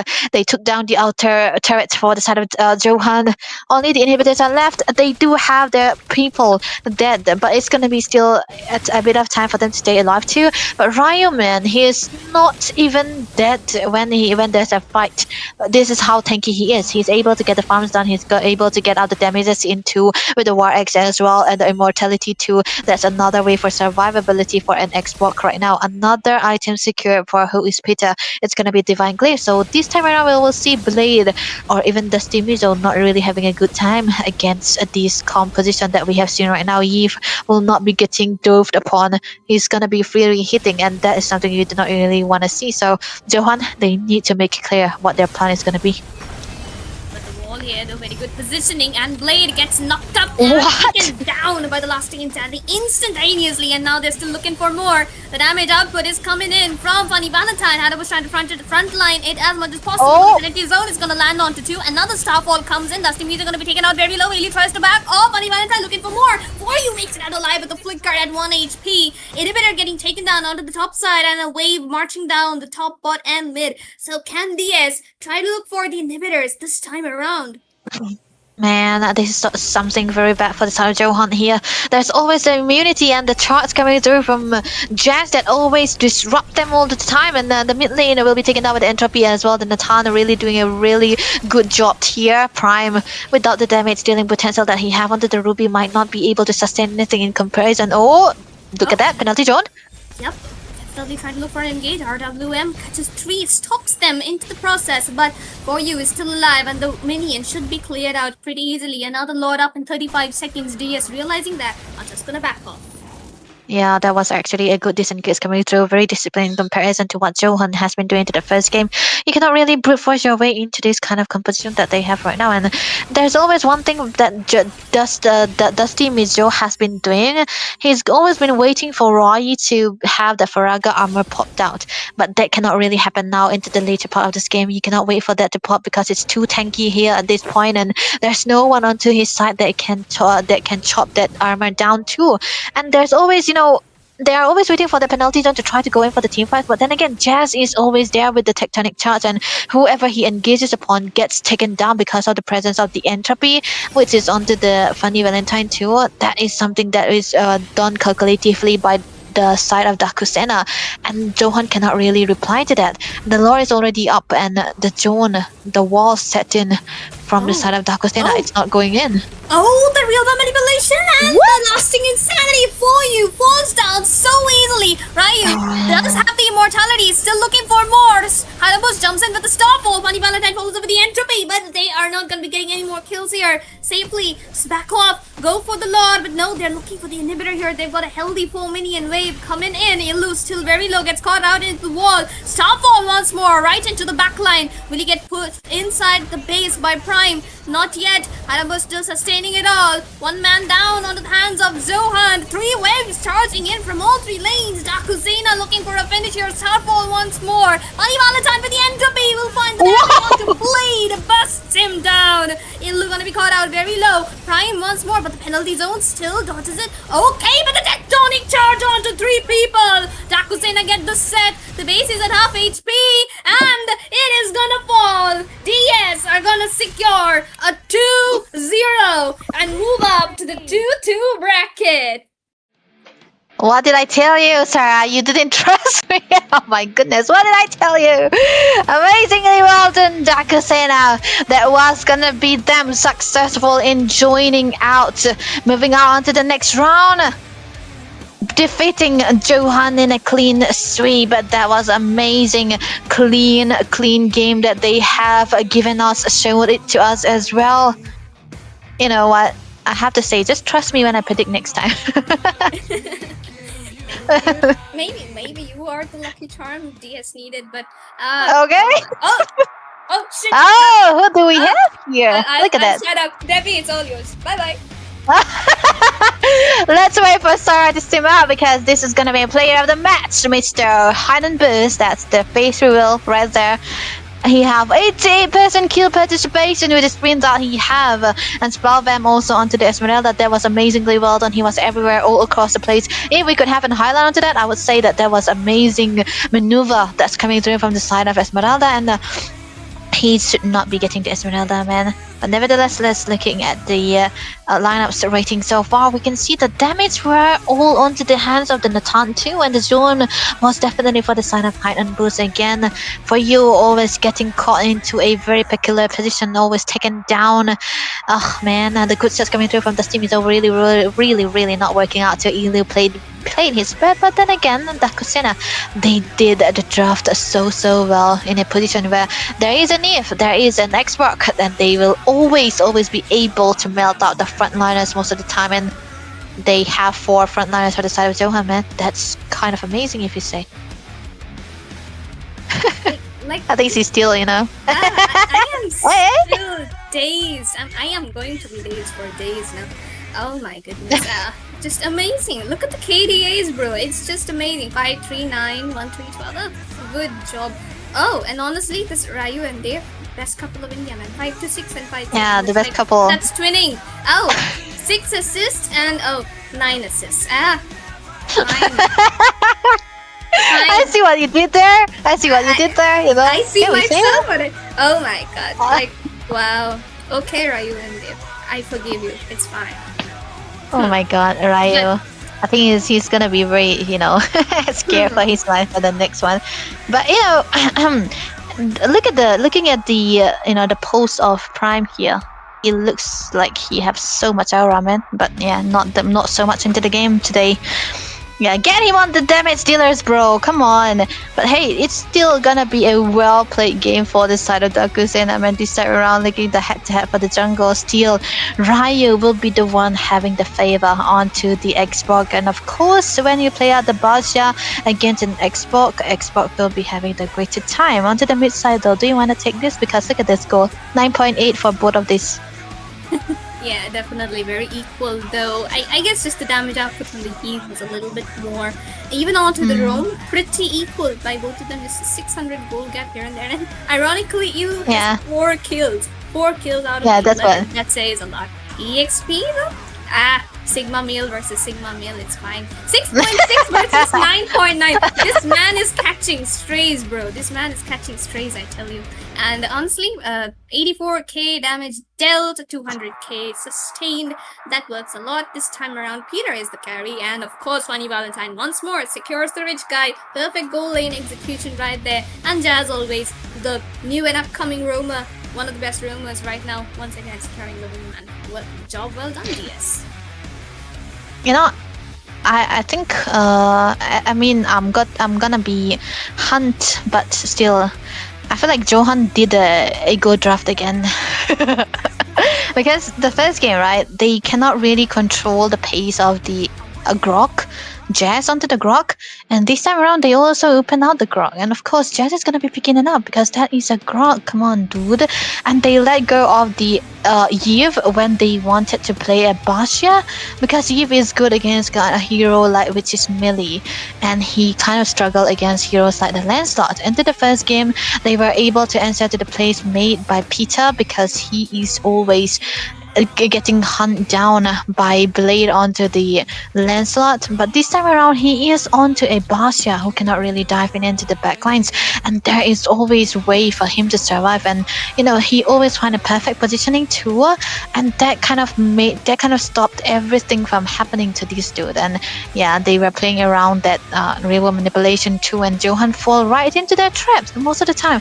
But I feel like still there's the good game coming through from Zohunt is always into the early game, but never into the late game. There is still a mix. It's not going to be changing even if they change out the rosters.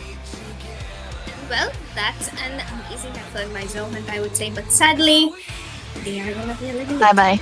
It pains me to say that, honestly. They are one of the teams I demand respect, but however, I'm gonna be biased. It's my husband playing Oh, the man. other team, so forgive me, Zohunt, and congratulations, Daku, Sena, for moving it up to the 2-2. One more big challenge standing in front of you, and if you make it out alive of that, welcome to round robin. Otherwise, bye bye. No hard feelings. But with that, this is game number 2. This was me, Sarah, going today, and this was Debbie with me, and we'll be taking our leave. Sayonara.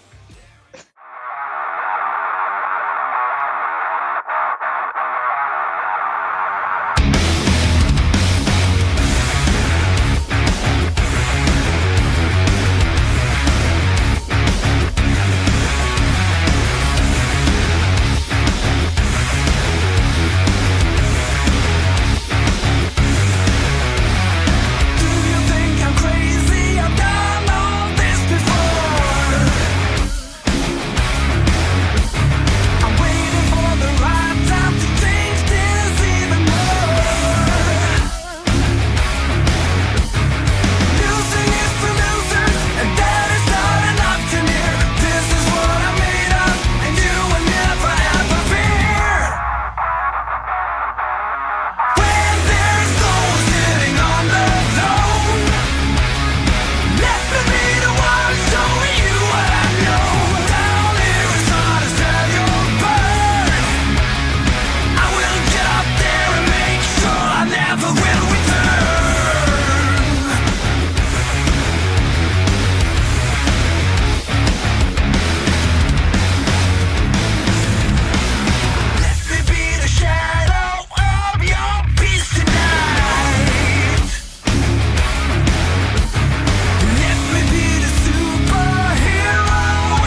And we're back in action again, ladies and gentlemen. Welcome back to the Mythic Showdown Season 2. The Swiss stage is brought to you by War Drum Games only. And of course, we just had back-to-back 2 best-of-3 series elimination rounds where we saw action-packed gameplays, 2 sweep after sweeps in action. And tonight, I think this is going to be another one that's going to be even more exciting because we're going to be having Eternal Torment and Vnom Esports, both of them facing against each other in this elimination round. A best-of-3 series just like the 2 previous ones. We've said goodbyes to already 2, and now it's the final one. And with it, of course, gonna be being the voice of the game, gonna be myself, Ray, and joining me is gonna be none other than my bro over here, my homie, I have so many terms for this, and none of the terms are appropriate right now, so I might use them later on. But jokes aside, Boti, welcome back, man. I think it's been a while since we've shared the desk, and look at that. Finally, our backgrounds are, similar. No more, distinction. We have united under one, gray background, right? Yep, that is very true. Thank you, War Drums, for having me into this casting of the, Swiss Stage Day 8? Against this match number 3 right now. And yes, I do not like my lips. It makes me look like, some K-pop members. But I'm pretty sure I think Twilight can fix me on that one. But because I'm going to be memed a lot, I do not want that, okay? Anyways, let's get to the chase. It's going to be game number 3 against Eternal Torment and Vnom Esports, I reckon, right? Yep. So these teams, honestly, I haven't seen Eternal Torment playing a lot, but I've heard a lot of them that they actually are climbing up the stages. Same with Vnom Esports, but can you give me some insights on Vnom Esports though? Absolutely, they do have one. Basically, the whole lineup kind of revolves around, of course, the XP as well as their jungler. But I think their gold laner is also stepping up their gameplay as much as possible. Vnom Esports, of course, they're mostly players from Manipur as well, right? So, they got that. I guess since they're all of them are native together, instead of many teams, they have different languages and dialects and everything. They usually talk in one common language, but since they're native, I guess that really helps them communicate. And I think communication is one of their strong suits because I think they really have a good discipline. But sometimes they do find themselves in a pickle, and I think that pickle can be Eternal Torment tonight because, well, just like their name suggests, they're one of those teams that do have in their name, literally, they want to torment their opponents, and that's their goal. But at the same time, they have been facing stronger and stronger opponents for the last 2 stages. They won the previous one, and that's why they're in the 1-2 brackets right now. 1 win, 2 losses, and maybe tonight they will meet an equal opponent, or maybe they will prove themselves to be stronger. But we'll obviously see their whole lineup pretty soon. I do want to see if their substitutes are playing, or is it going to be the main lineup. I hope it's the main lineup, but people's availability and everything, they clash sometimes. So let's see who's going to be playing tonight. And once the whole lineup is out, we will see the draft coming in pretty soon, and we'll see what the strategies hold, because a best-of-3 series elimination round, it holds up most important of what you do with the game, number 1, because so far tonight we've had 2 clean sweeps. And this could be a 3rd one if it also goes in that pace. So let's just wait out what really happens. All right. 2 clean sweeps, you say, huh? I just came back from Sega casting as well, and yes, Sacred Shrine were playing. Saga? Yes, Sega or Saga. I think it doesn't matter anyways. But Sacred Shrine were also playing there. They completely sweep Pakistan. So I guess good news for us, huh? But anyways, enough with that. We don't want to beef anymore. But I'm so excited for this match, and yeah, let's get to the drafting then, shall we? Yeah, we'll get to the draft pretty soon. So once we move in, so once again, okay, done. Anyways, once we move into the draft, we will see their whole draft, obviously their choices being laid out. Tonight we've seen a few power picks, of course, being the Esmeralda lately, and we've also seen a few heroes, of course, not being a 50-50. Kimi, match number 1, like match first series, it was like full-on domination. Kimi meant almost auto win. Second series, we saw the Kimi getting countered. So it's not just about the meta anymore, it's more about how well you execute. And the reason I love casting in Bolty is there's a lot of reasons, but he's he's like the only one of the rare casters who also has his mic stand visible, just like me. So, you know, it's like we're a little bit twinning, isn't it? But anyways, with it, we have started it with the drafting phase, and looks like your camera just got rotated. Get rotated completely, Bolty. But anyways, with it, ETR and Vnom, their lineups are here, and we will soon see them in action. There we go. It's gonna be Puni, one of the really versatile junglers right now, and we also have the rest of the members. I remember their mage Kai, and I think their Crazy Pappu right now. His name was Super Pappu, but he changed it to Crazy Pappu. So let's see how much of crazy action he can bring in.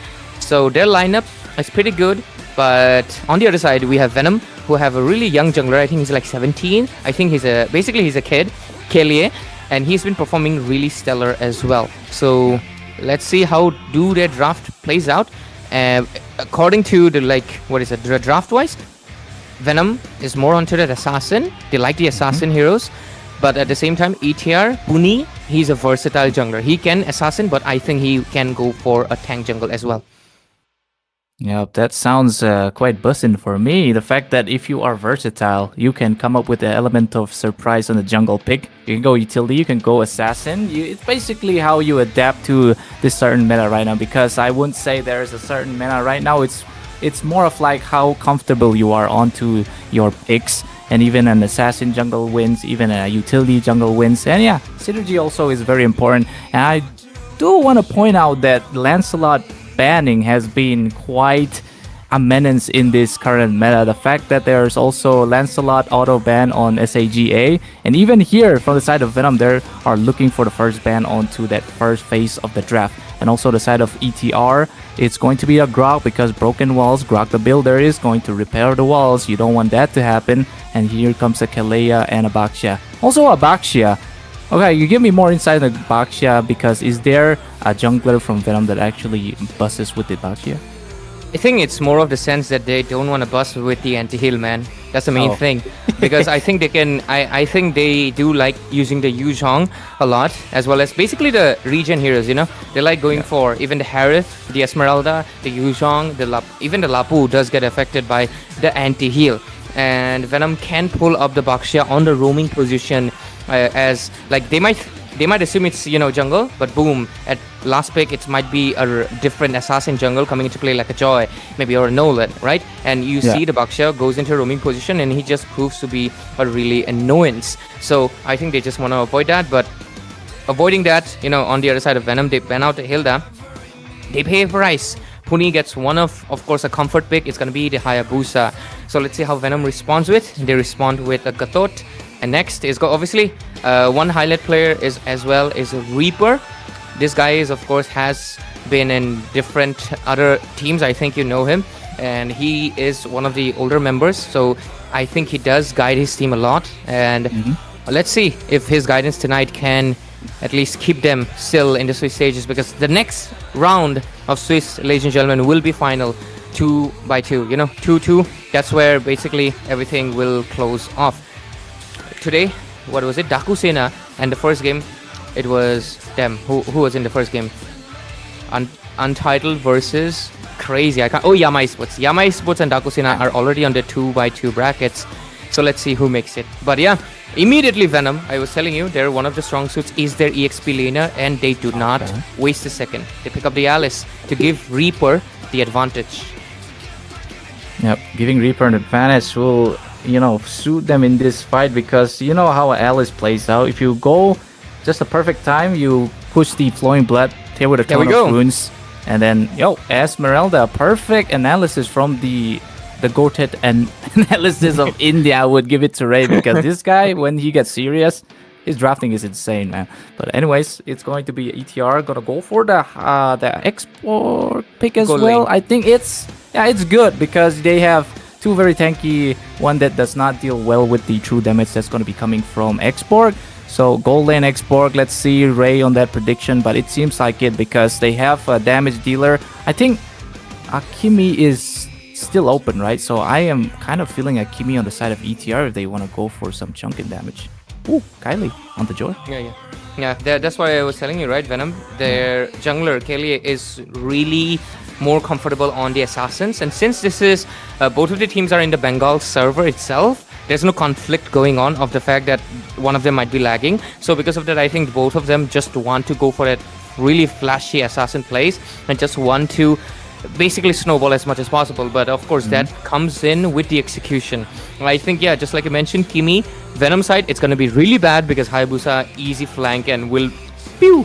But ETR, I think the Kimi will be a really good option unless it does get banned out at this point. So let's see. But yeah, this is a very common dual side lane, EX basically fighter, dual fighter composition, just trying to get the chunkiness. So the jungler becomes the ADC. That's the Hayabusa. But it can really badly backfire. We've seen ETR lose like this once because the Hayabusa could not do anything much due to the invasions.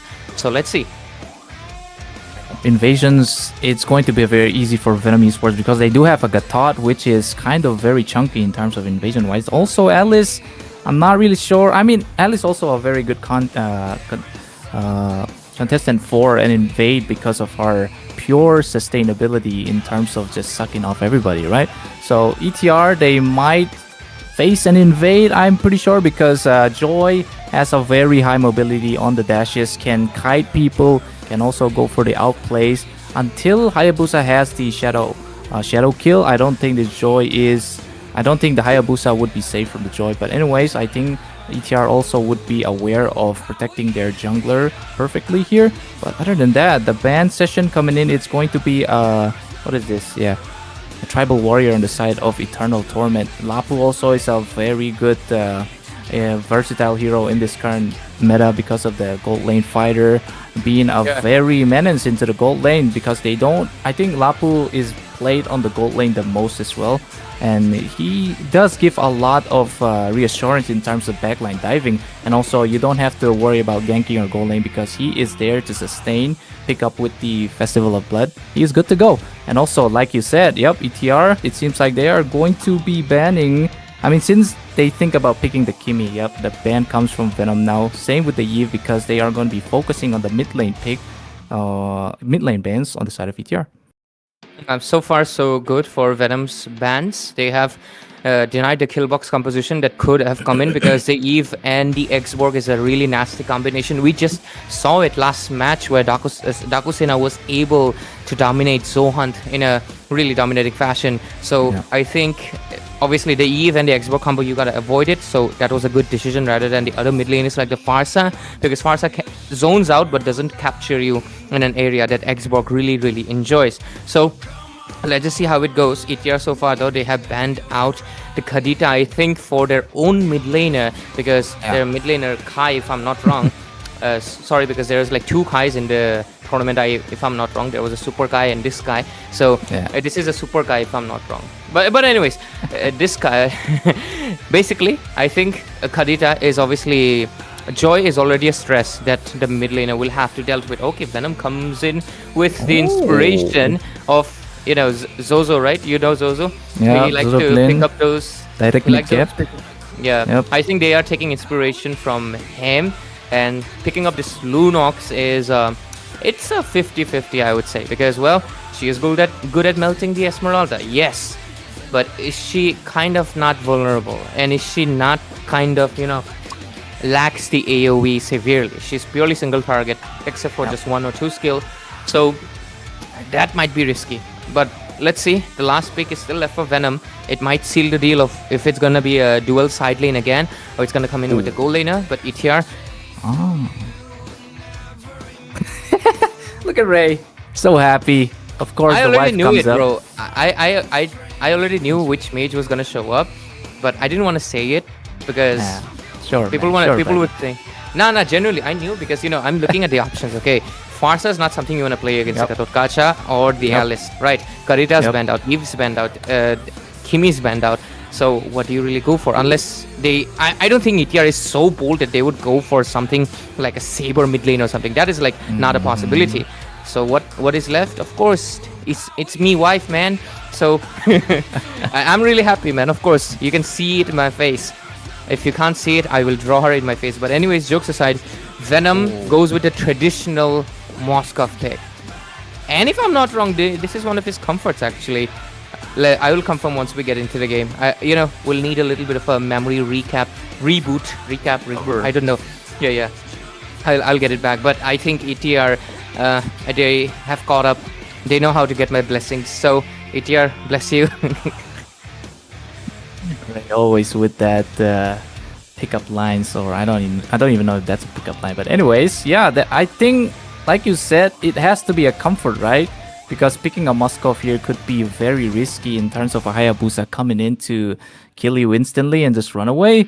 But I thought the Lunox would be enough damage to melt them down, but it seems like they just need reassurance onto somebody who's gonna go for the side push, because they don't really have heroes on the side of Vnom to go for side lane pushing. But Moskov is, I would say, is one of the best in terms of splitting the lanes and then coming in with the SOD in terms of team fights. Yeah, I think Z1 here is going to have a nice time in terms of that. But look at ETR, Eternal Torment. We will see. I mean, in terms of sustainability, these guys are like full chunky boys, but they might kind of lack damage on the late game side, but it seems like they're playing for the early game. Yep. But let's take a look at the spell. Zushin with the sprint. Damn, boy, she's running towards me, that's for sure. But yeah, the rest is going to be 2 revitalizers. So basically, revitalizers on both hands. Damn this Alice. But yeah, we coming into the Land of Dawn, ladies and gentlemen. It's going to be Eternal Torment versus Vnom in this best of 3 series. Swiss stages, day 8, elimination rounds, last match. And last match, but not last game. It's going to be the first game of this series. Let's see what's going to be the outcome. Myself, I am Ray, and I'm really delighted to see my wife in the game. But of course, joining me is going to be a homie. It's going to be Volty, and we already see some action into the mid phase.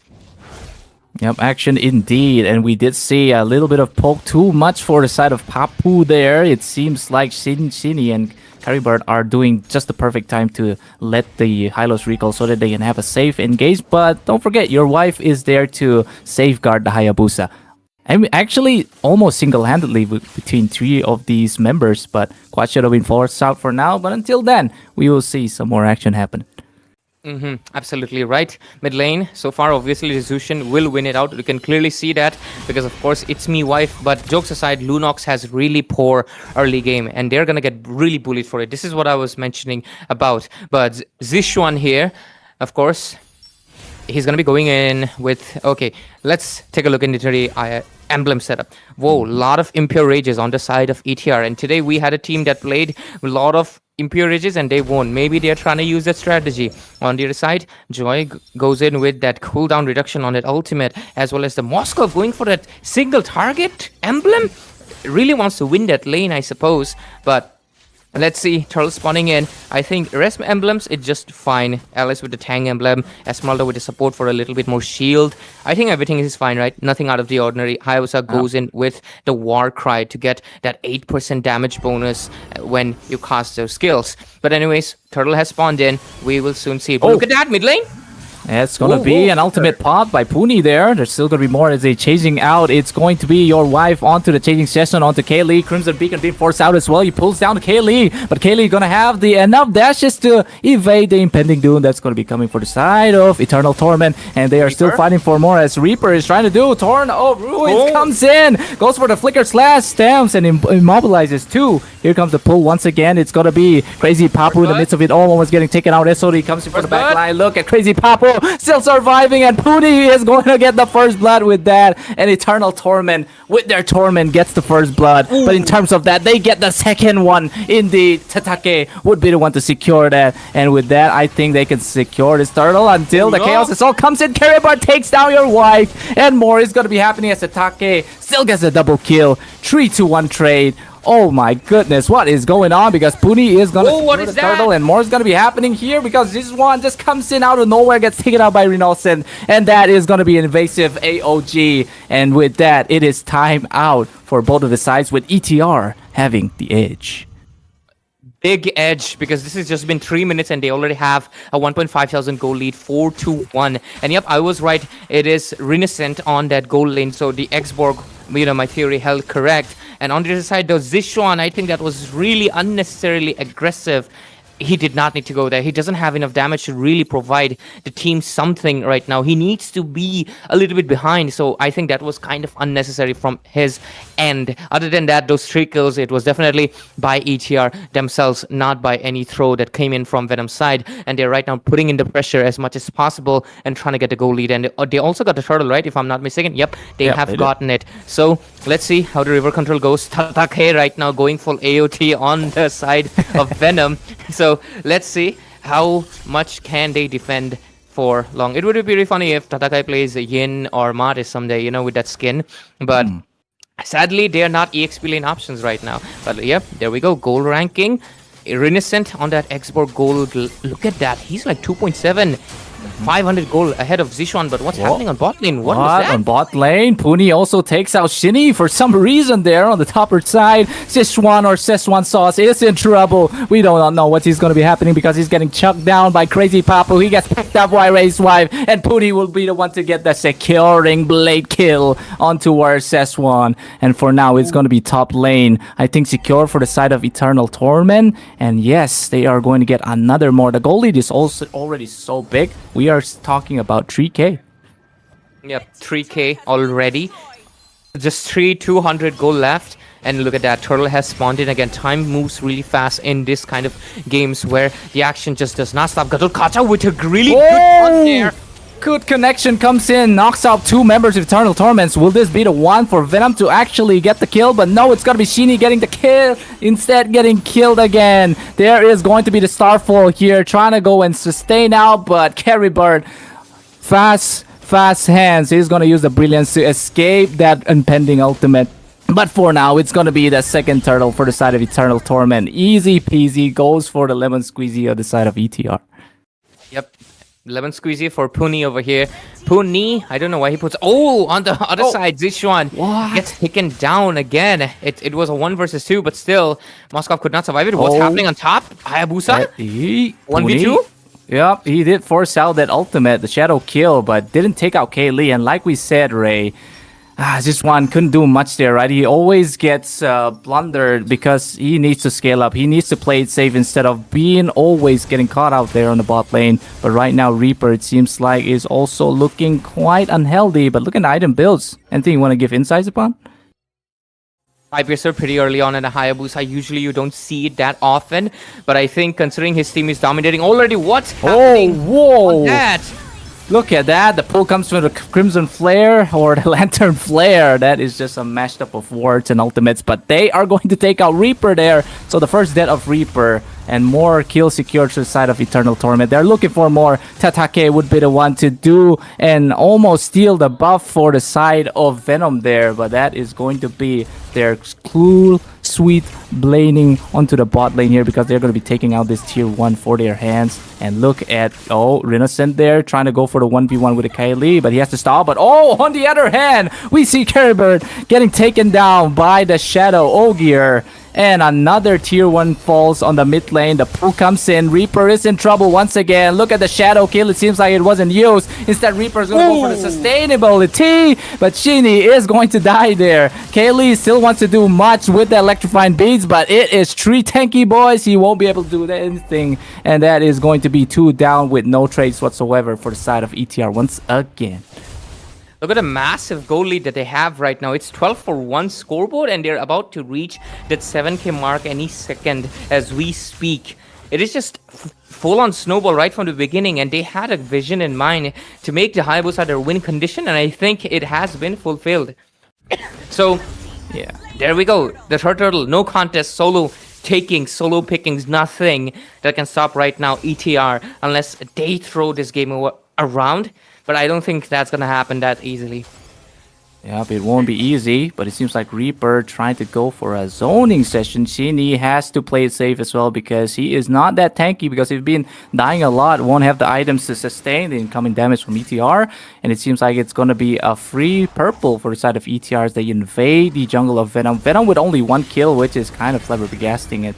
In my point session, he's going to be the golden carpet used by Papu here. They try to zone out 2 members. Here comes the Starfall clash onto our Shinny. Shinny has to force out the AOG to get the safety. Caribart almost getting killed by the Hayabusa there as well. It's going to be a 1v1 session of the junglers here on the top side, but it seems like they're going to be calling it off for now. But then again, the pickup comes again. Reaper gets picked up, but don't forget Rinesen is just out there trying to give that fire missile session. Sheeny has to use the Unbreakable to kind of taunt out Papu and get the safety at the same time. And with that being said, it's ETR dominating once again. Yep. So far, though, they haven't gotten their bloodthirsty up again. They're waiting for, of course, the Lord, so they can go for something right now. They already have everything they need. They're just trying to secure the macro. Because look at that, mid lane, they want it. And I think they'll be able to get it. There's a minion pressure. Do they dive in? I think Hayabusa's pretty ready. Oh, yep, it is ready. Puni is gonna go for it. His Shadow Kill almost takes out Zishuan though. Look at that. Kaylee almost getting taken out as well. Look at Sheeny in the midst of it. It's gonna be Puni getting the godlike right now. That is going to be a killing session once again on the side of ETR. They take down the roamer of Vnom Esports, and they are looking for more, actually looking for turrets. It seems like the tier 2 will fall. Same with the tier on the mid side, but we do not know because Rinesen is having that Time of the Wild on the top side. Here comes Reaper once again, trying to go for the Flowing Blood. The Glorious Carpet comes in again, try to go for more kills. Puni comes in with the damage, takes out Kaylee, and more will fall in this process, but Reaper just finding enough time to escape those deaths will be the saving grace for Vnom Esports. But for how long? That's the problem, because the Lord has already spawned. Exactly right. Because, you know, I'm not really sure what the side of team Vnom can really possibly do right now. Look at the pressure that they're putting in from the knockup from the Zushin, the true damage from the Xbox Flames, as well as the soul-sucking damage with the seal sucking, right, technically. Wait. This one comes in, lands that Spear of Misery, but for how long will Puni survive this onslaught? Goes in with, but the Retribution still falls. Puni takes out this one there, but the Lord on the side of Vnom.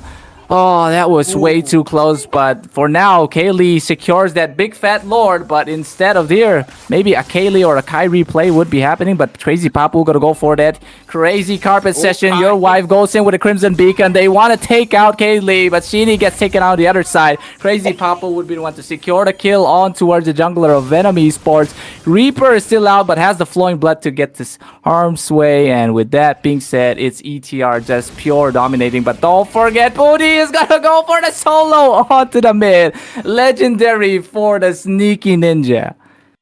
They're just not stopping because I think he got the max stacks right now on the Sky Piercer, and with it, I don't think there's any stopping anymore. Look at the level ranking. He is level 14 compared to Kelly, who's at level 12, and he's the only one who's pretty much a little bit ahead. Crazy Papu with that high loss EXP lane, only able to catch up on level 11. Level 15 for Puni, and that is 4 level of deficit. Look at that Hayabusa. Hey, once again with the Shadow Ogi, gonna get the double kill because the damage coming in from the level 15 is way too much at this point.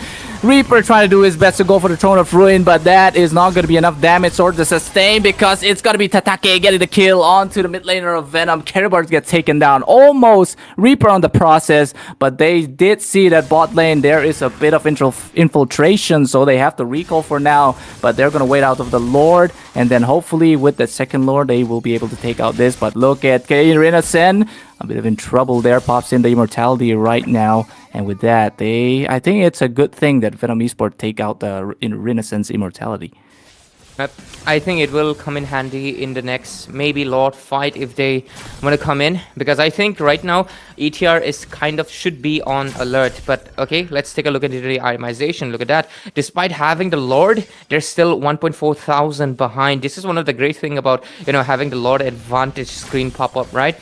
And anyways, let's take a look into the itemization. Moskov's not exactly done with the Trinity yet, and even with the Trinity, I don't think his damage would be ample enough to really, especially for Xborg and Esmeralda, you really do need the penetration, especially when they're so ahead. Hayabusa though, almost full build done. He's just going to be building towards that Blade of Despair. The finals, just taking the seal in the deal, but look at that, Zushin. Support item, what just happened? A 1 versus 1, worn out by Puni. Again, Kelly find himself in an unfortunate situation. Zishuan is in trouble, of course. SOD is gonna miss. The body blocking session comes in. This is gonna be a thirst that just won by Kai. And they are getting kills left to right. Sheeny has to make a run for it, but it is an export on your tail. What can Sheeny do instead of pop down the AOG to get the safety? W for Sheeny actually conserving that ultimate, and he gets the safety for now. But that is a 0-2 trade, purely favoring ETR again. They did not go for the Lord. Instead, they're going to go for this because they have what it takes. But Sheeny's going to go for the shutdown with the Unbreakable. That is good way to shut down the impending jungler on the side of ETR. Let's look at that evasive, glorious carpet being laid to rest there for ETR to go for the X field because they need to take the Lord after they lost Puni. I think that was just unfortunate timing and something that maybe Puni was being a little bit confident because he went in the moment Sheeny had the unbreakable taunt, and when it happened, he was stunned. He was stunned right inside the turret, and inside the turret at this 14-minute mark of the game, boom, you shut it down. And that bounty has shifted the goal lead slightly, but is it going to be enough though? Let's see, look at that, Lord Pit. Yep, that's Sheeny. A lot of CC being used, but it's used to kind of bait people down. Kaylee also gonna go in with Electrifying Beast, but Reaper, would we want to dance through this tormentation that's happening right here onto the lower lane? Here comes the clash on the side of Tatake. The Brilliance being used to dodge, and the Flicker as well as force it out. Carrybird to get the safety, but don't forget this one. Gonna go with the sneaky push onto the top lane there. Takes out the tier 2 of ETR, and they might have bought themselves time, but it seems like ETR is still going for this Lord, but they don't have what it takes to contest unless Kylie make a miracle Lord steal. SOD for the Vision comes up, but for how long would that SOD stay? Because he's still a 50% Lord. But here comes Kaylee trying to go for making his chances right now. He pops in. The Electrifying Beat gets knocked up though, but I don't know who's gonna get the Retribution. But Puni gets the Retri. Kaylee gets taken out by Tatake. More happening. AOG drops in. Puni gets taken out. Rinacen is in trouble, but he still has the sustain coming in from Tatake. That's why they're fighting for more. Split fighting most of the time. Guy gets taken out here. It's a 2-for-2. And right now, they're looking for 3 for the side of ETR. The fact that they're going to go, but the Piraga armor just comes in clutch. Burst takes down Sheeny. And with that, it's going to be a 2-3. All in favor to the side of ETR as they march down in the mid with this Lord. That was unfortunate, but Immortality also on time. Rinacen. Wait, Rinacen! That is the sustain that all the gold laners are bursting for. And this one with a Spear of Misery, but will not be enough as look at the Latina. Takes the Godlike over to this one. But with that being said, this is way too much fight, but ETR, I think they had it with Rinacen going for the clutch there. I think Rinacen maxed out his luck tonight. First of all, his armor pops up the moment he was about to get taken down. And the moment the Moskov just came back, his immortality popped in, saving him once again, buying just enough time for Tatake to come in and rescue him from his demise. He's still on 0 deaths, but let's see, look at that mid lane. He's the Loco Papu. The fact that he just goes in there, that is the tier, the inhibitor taking down the mid lane now. Last Insanity gonna be come by Rinacen. They didn't take out anybody. Instead, Sheeny would be the first to fall in this fight. Reaper takes down Crazy Papu as well, but Reaper gets taken out by the Sky Piercer of Puni. And with that, it's a 1-2 in favor of the side of ETR once again. But what can they do? Because they lost all their inhibitors for Vnom Esports. What do you think, Ray? I just think my wife is What is that superior. damage? Carrybird just melts down Kai. What has happened? And that would buy Vnom Esports the enough time to possibly go for the comeback if they want to play safe, because Sheeny is going to respawn. Oh, ETR, they messed up big time in that one. Yeah, because did you just notice the EXP lane, sorry, not EXP lane, in the sense that we just got the statistics. The side of ETR is actually behind on EXP right now, because the side of Vnom is actually catching up. They're about to get level 15, and soon they're going to be having that maximum max bills. And when that happens, Alice scales up really well late. Moskov, it's self-explanatory. And then you even have the Lunox, one of the strongest mages in the late game. Really nasty burst. And I think that is kind of spelling trouble right now, despite the fact that ETR had been playing an absolutely disgustingly snowball game until that 14-minute mark. Slowly but surely, Vnom has been catching up, and Carrybird just got the Holy Crystal. amplifying his damage no. twice because Holy Crystal, it gives you double the magic. But what's happening? Zishuan getting caught alone on the top This lane. one, he is using the SOD, but will it be enough? The Innocent Firaga armor pops, so that is gonna buy this one the time and the escape that he needs to get out of that. Here comes the Shadow Kill once again, gonna go and latch onto Kaylee, but not enough damage. The fact that Kaylee already has the Blood Wings there, didn't even pop the Blood Wings, so Caribard uses the Brilliance to escape that grabs of the Hayabusa, so this is good. Rinison has to force the recall, but they have to look after this one as well, because the only way Vnom Esports are going to win is a split push at this point. I think that's the main thing. Yeah. Because with a Moskov strategy, all you gotta do... Whoa, look at it. A lone Shuriken was just about to burst out Caribert because the Sky Piercer, he was lucky that the Sky Piercer was just a few hits away from getting triggered. And of course, the Brilliance also popped in at the right time. I think it's a mixed factor of luck and also really good timing. But with it, as the game progresses towards the 20-minute mark, 29-6 score, the damage is here. The damage is here from Zishuan. Yep, the damage is definitely there. Oh, sudden information! Look at the AOG coming in from Shini. They are able to take some more down. It's going to be Puni taking Shini down. It's a 1-to-1 trade right now with this one. Finally have the upper hand. Gets taken up by the Lantern Flare, but it seems like this one's going to fall to Tatake. Perfect time for Kai to use the Crimson Beacon to save herself. And with that, they were able to take out the marksman of Vnom Esports. They're still looking for more. Kaylee gonna go for Electrifying Beast, but Tatake is so tanky right now. Won't be able to do much. Puni almost getting taken out here. But what will happen? Because look at the dancing fire of the bursting Inferno is Rinison taking down the last mid laner of Vnom Esports, Caribard. It's a 1-to-3 trade with ETR. Surely now they could take this game for themselves. Possibly, but let's see, Joy and the Alice, can they make this defense? Because the minion waves are coming in back. Reaper, Winter Crown, Clutch. Yep, I don't know if the clutch is gonna come up, but still goes for the Flicker. Throne of Ruin, just gonna be sucking out 2 members of ETR. So with that being said, that is actually one of a successful defense. Even have to force out the last Insanity by Rinison. Okay, that's a perfect time to pop up, and for now, it seems like Vnom Esports are holding by this very singular threat. And that thread is going to be their own Nexus. Crazy Papu right now just got that... Damn, I forgot the new item, man. Not the new item, the revamped Twilight Armor. It was called Chastise Pauldron. Yep, I know it, man. I know it. Chastise Pauldron. So Moskov's going to be reducing the attack speed. Okay, even Rinison, I think he's kind of taking the damage seriously. Because we saw, right? Moskov just melted his frag armor in seconds. And you don't want it to be happening. But look at that. Full builds are popping up. I think nothing out of the ordinary here. Just going to be getting that anti-heal for the Hayabusa. But I would suggest right now going in for the Blade of Despair. Because I think his main target should just be bursting out, but at the same time I think he's dishing out considerable good amount of damage to Reaper as well, so maybe let it stay. On the other side, Moskov is full build, but I would really recommend selling that boots out for but AOG. Rinison with the Winter Crown. Look at the SOD coming up as well as this one gonna go for that double kebab.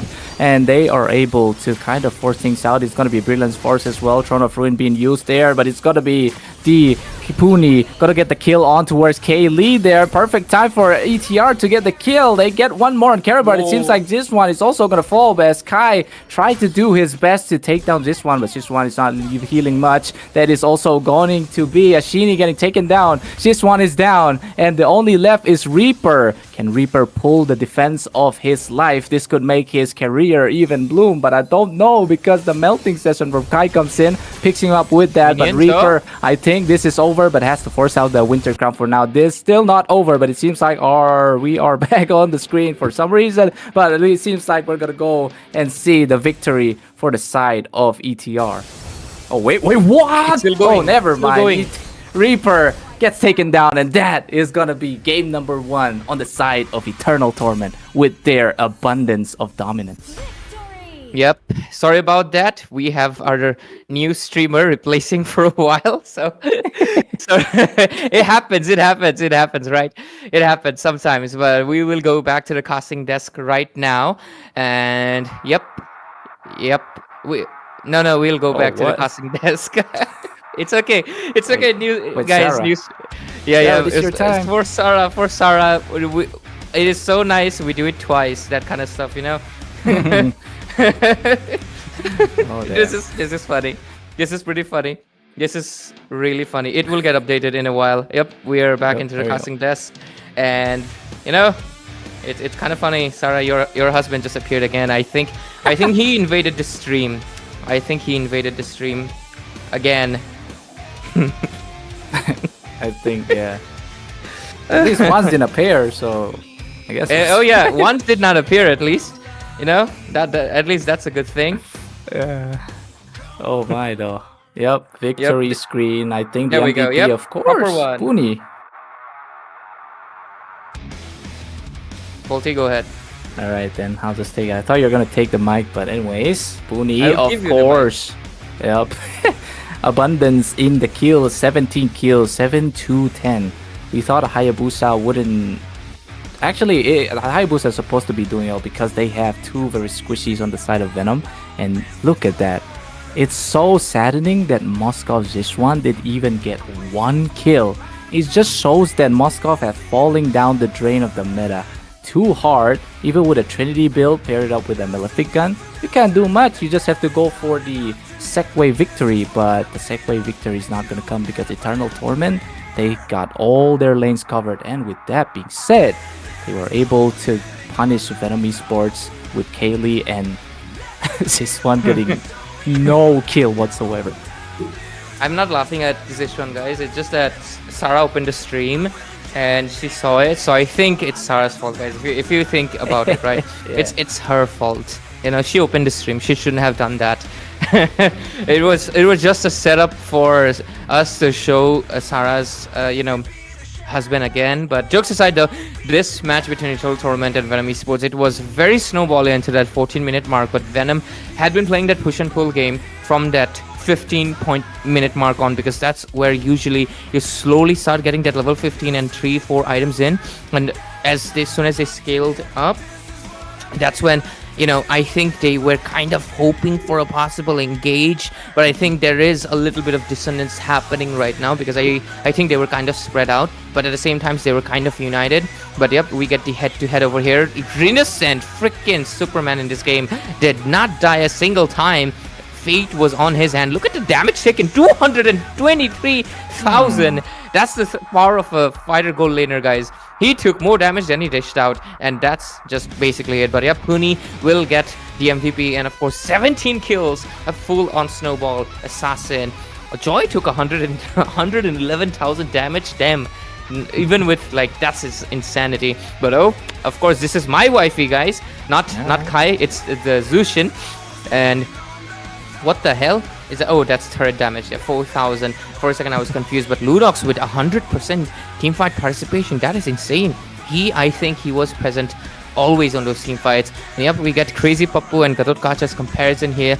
You can see that actually, funny enough, Vnom Esports Roamer, he was very present into a team fights with 71%, but at the same time Crazy Pappu with a 23 assists.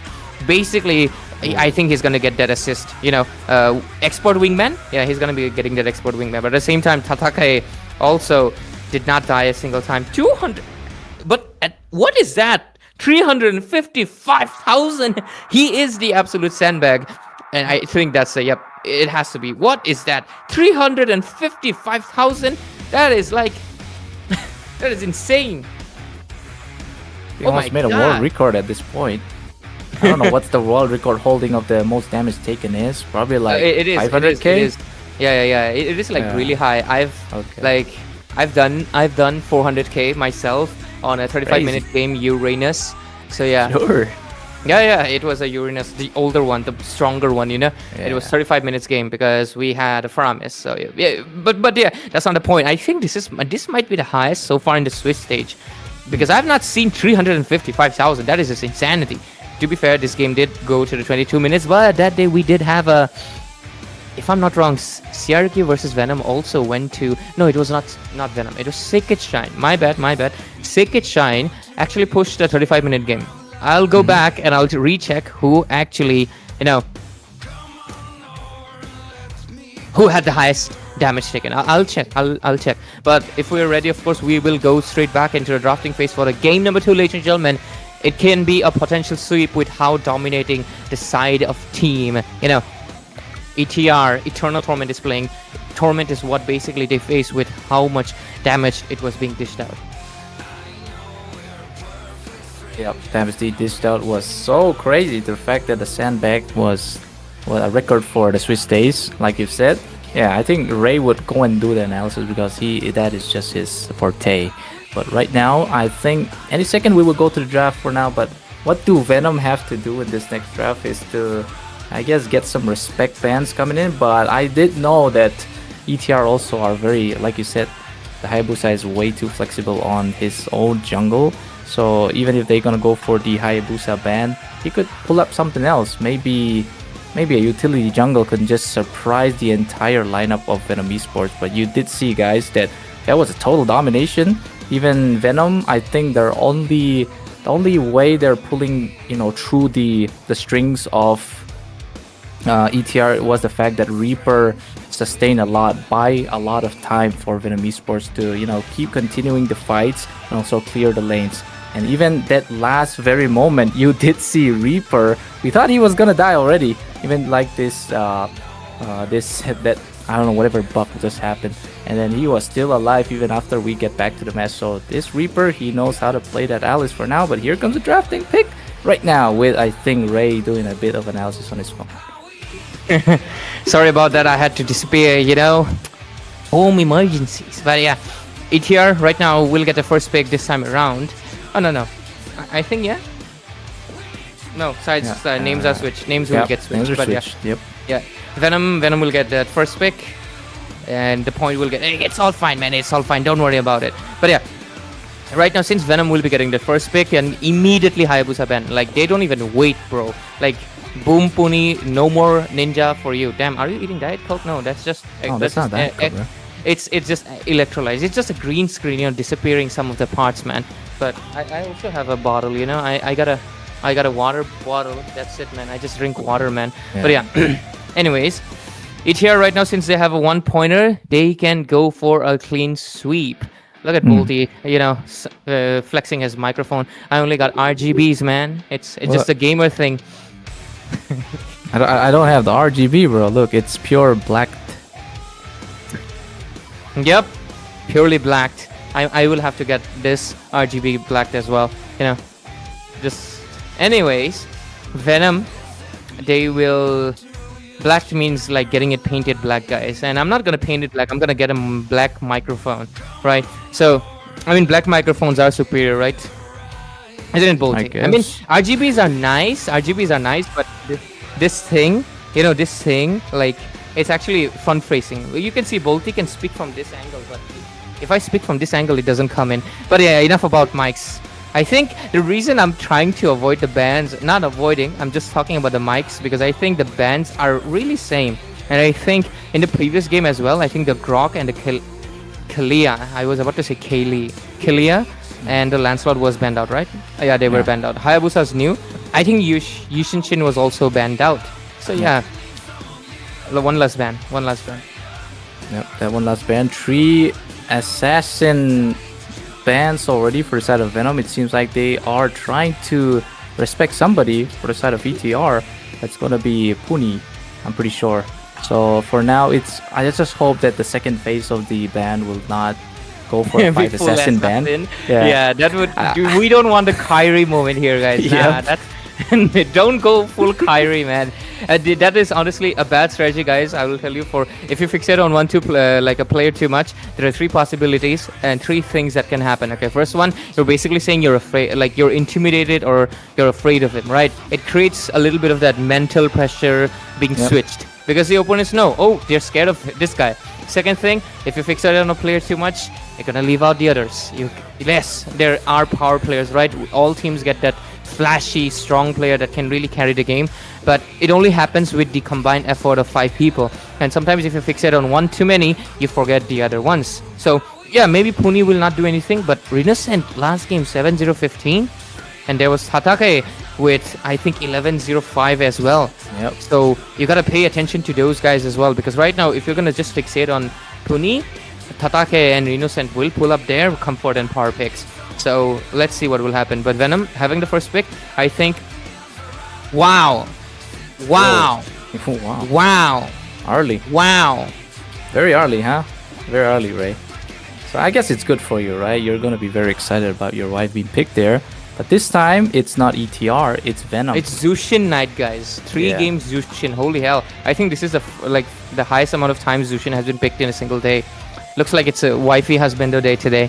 It's not Valentine's, but hey, at least I get to see my wife thrice. You know, she looks so nice. I gotta see her thrice, maybe even more than 10,000 times. But jokes aside, Vnom, that is a very early Zushin pick because honestly, I obviously know her strengths and weaknesses best myself, and I'm gonna be honest, that is very early, especially right now considering the meta. It has shifted to the dual fighter composition that ETR just did. There's an issue right here. Zushin, she has received a backlog of nerfs, right? And these nerfs make it really hard for her to carry multiple targets at once. Due to the double fighter composition, it is very easy to overwhelm the Zushin. And that's what sometimes happened in the last match as well. A lot of times Kai was getting picked off because he was getting overwhelmed. So when you pick up the Zushin really early on, you're making it easy for ETR to draft around it, counter it, right? But what is this? Vnom? Are they straight up copying ETR? I think they are. Yeah, it seems like. And then ETR, they go for a copycat of who was that now in the last match? It was Sheeny. Yeah, Sheeny go for the Gatot pick. Yes, they are gonna grab that Gatot. Yeah, Gatot.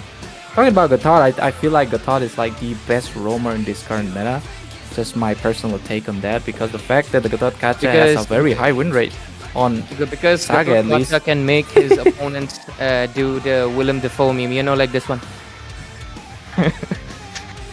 you know that meme where he's looking up. Yeah, Willem Dafoe. If you don't know that meme, I think you are not well cultured enough. Do check that meme out. Gatot Kacha basically makes his opponent do that face. So that's the main reason he's really good. And that's why Kalia is really good, because Kalia also jump on people's faces. So basically if the hero jumps on someone, it is a really good hero. Right? I think most of the heroes that do have knock up actually are like the top roamers right now. Because look at that, Minotaur, really strong right now. I think not a lot of teams have been picking, but the ones who are, I think like Sekis Shine, RNTX have been utilizing it to the max. So people who jump on others are basically better in this meta. I bet a Guinevere is getting used. Yeah, a Guinevere. Usually on the roam and the jungle, most likely, but that only big factor of a Guinevere. Sometimes gold. Yeah, We've seen a gold Guinevere. Yeah, sometimes just a rare pair that just happens randomly. So I don't think a Guinevere will show up this match though. But anyways, ETR right now will that Yu Zhong ban is actually for Reaper, if I'm not mistaken, because Reaper is a Yu Zhong main. So I guess they're respecting him, knowing that this Xborg might be going to the goal lane. So they're eliminating flank heroes for the Kimi. They just want the Kimi because there's assassins gone already. So Kimi's kind of in the clear. And they just gotta take out any of the fighters that will jump in, which is most likely gonna be the Lapu Lapu next one. Yeah, let's see if it's going to be a Lapo or is it going to be that for Vnom to just go. They did take out the Joy, right? So that is already a 4 assassin ban for crazy for Puni. But I feel like they're committed to this because I feel like they just have a beef on Puni at this point because of his pure 17 KDA in the previous match. But right now they're still thinking, think really good if you want to win the match. But yep, there goes the Gotet Ray. One of the best analysis in India. For a reason, I would put that out in posters. But anyways, it's gonna be a side of Vnom. Actually, I mean they just gotta meme it at this point, right? Just ban an assassin. Yeah. Just ban a fucking assassin. Yeah, you already went through it. I'll be disappointed if you don't go right now. Please, just at this point, ban all of the assassins and let it be a Kyrie moment like those M series, because I think it would just be really funny to just have it happen in the Mythic Showdown as well. I mean, our short form is also MS2, right? So come on, Vnom, you can do the funniest thing right now, but at the same time, I think you can also ban out a contender. Yeah, they ban out the Granger. Honorable assassin for tonight, guys. Man, Vnom, you could have done the funniest thing. Come on, man, you should have, Omni-Man this. Like, think, Mark, think, Vnom, think. Think, Vnom, think. Right. Oh Venom, we love you. We are not trolling you. It was just that the 4 assassin band just is a very reminiscent of, the Kyrie moment that happened a few years ago. Damn, it's been years. Crazy to think. Time really flies. But let's see if this match will fly into a game 3 or it's going to be a sweep as well. Making it 3 sweeps tonight. I think that would be a record in MS2, which would be pretty crazy. But let's see. ETR. What do you pick right now? You still got a lot of options. You can go for... Okay, they go for the Nathan. And Renaissance will pick it up. Nathan is pretty good at actually peeling the armor off of Xborg, actually, due to the fact that, Xborg will have to rush magic defense, and he cannot do that. If he does that, he doesn't have immortality. Boom, you take him down after the armor's off. Nathan's peel is really strong, actually, or reap, So, once, especially considering people have been going the attack speed build recently. So, let's see, Venom, 2 options, respond ASAP. Indeed. But they are going for, I think ETR this time around, they're going for a very late game pick or late game potential, because you did see the Kimi go in DPS. Of course, it's always the Kimi. They can get the, I think Sky Piercer here, because Kimi without a Sky Piercer, it doesn't feel right anymore. And Renaissance as well, it's got to go for the Nitan, but here comes the double pick on the same time. That is going to be a gold Lunox. Yep. That is insane. This is insane, bruh. I think is that a debut? It did SATL do this? No, they did not do it. I will check again, okay? But like this is kind of crazy. Like what? Lunox gold lane in November 2025. That's crazy. In a match like this feels like a really last effort, like last ditch thing. Like they're really trying right now.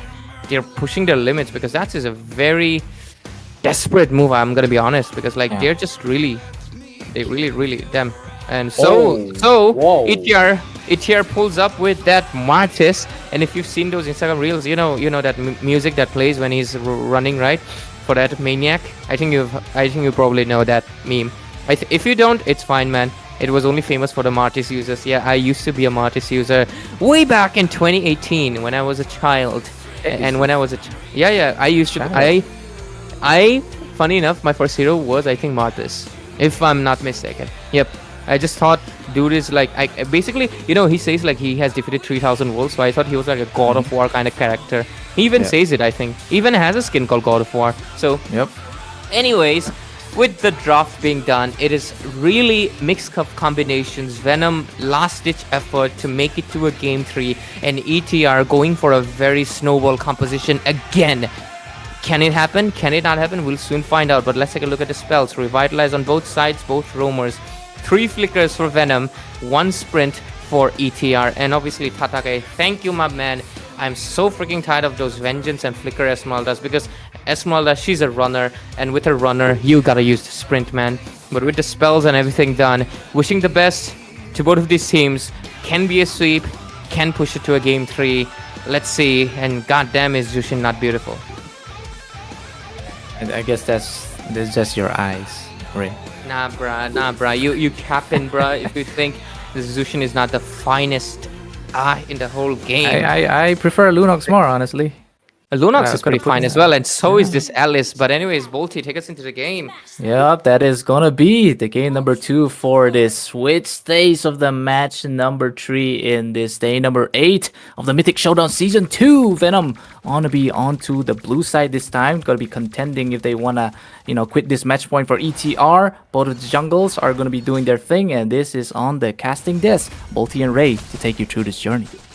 Bolty, Ray, Bolty, whatever you want to mention us as. But anyways, ETR is the one with the lead right now, looking for a clean sweep so they can, sleep early, or maybe, go for the scrims. But here comes the emblem setups. I'm curious to see the Lunoxes. Yep, I'm going to be going for that, master build, so to get that attack scaling. But look at that, mid lane already?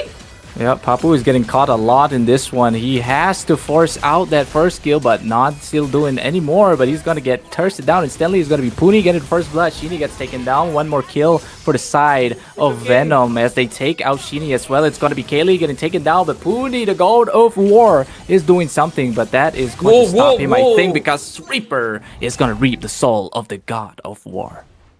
With it, pretty good start so far for both of these teams. I would say it's a 50-50 matchup. They do get the kills, but Puni getting those kills is not a good thing because that's a modest homie. He strives on getting those kills. So I think that might be a little bit of a danger right there. Kai, of course, gets a pressure because Zushin's early game is really strong, but once I think the Kimi starts getting a little bit of a scale up, Zushin is going to be the one suffering a lot. So far though, EXP lane, we see a little bit of a contention there, but early sprint use just to make sure he doesn't lose any of his HP and he can remain on the lane. I think that's a good decision, Bolty, because if he recalls right now, he might miss a few minions. Doesn't really want that. So, yep, there we go. Turtle spawned in.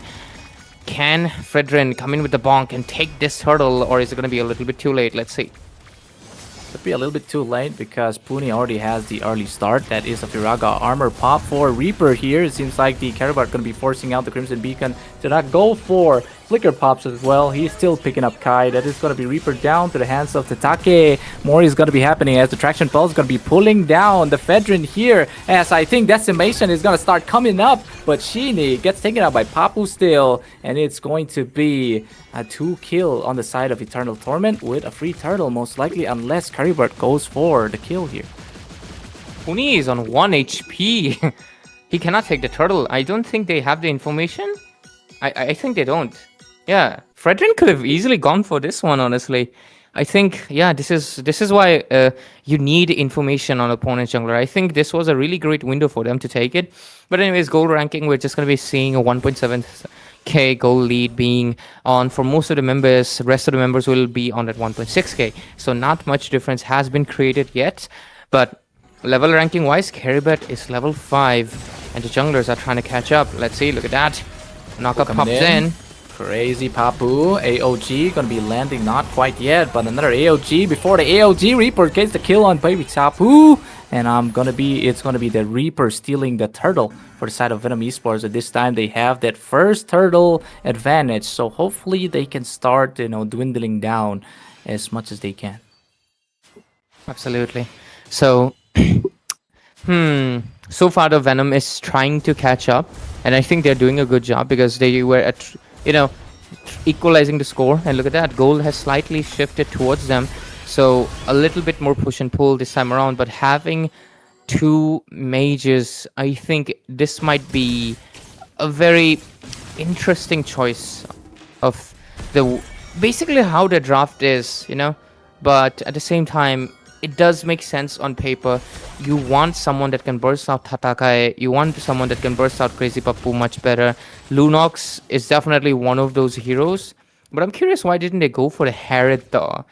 Like, yep, Herod does get kind of like, busted by the Esmeralda. But I think still...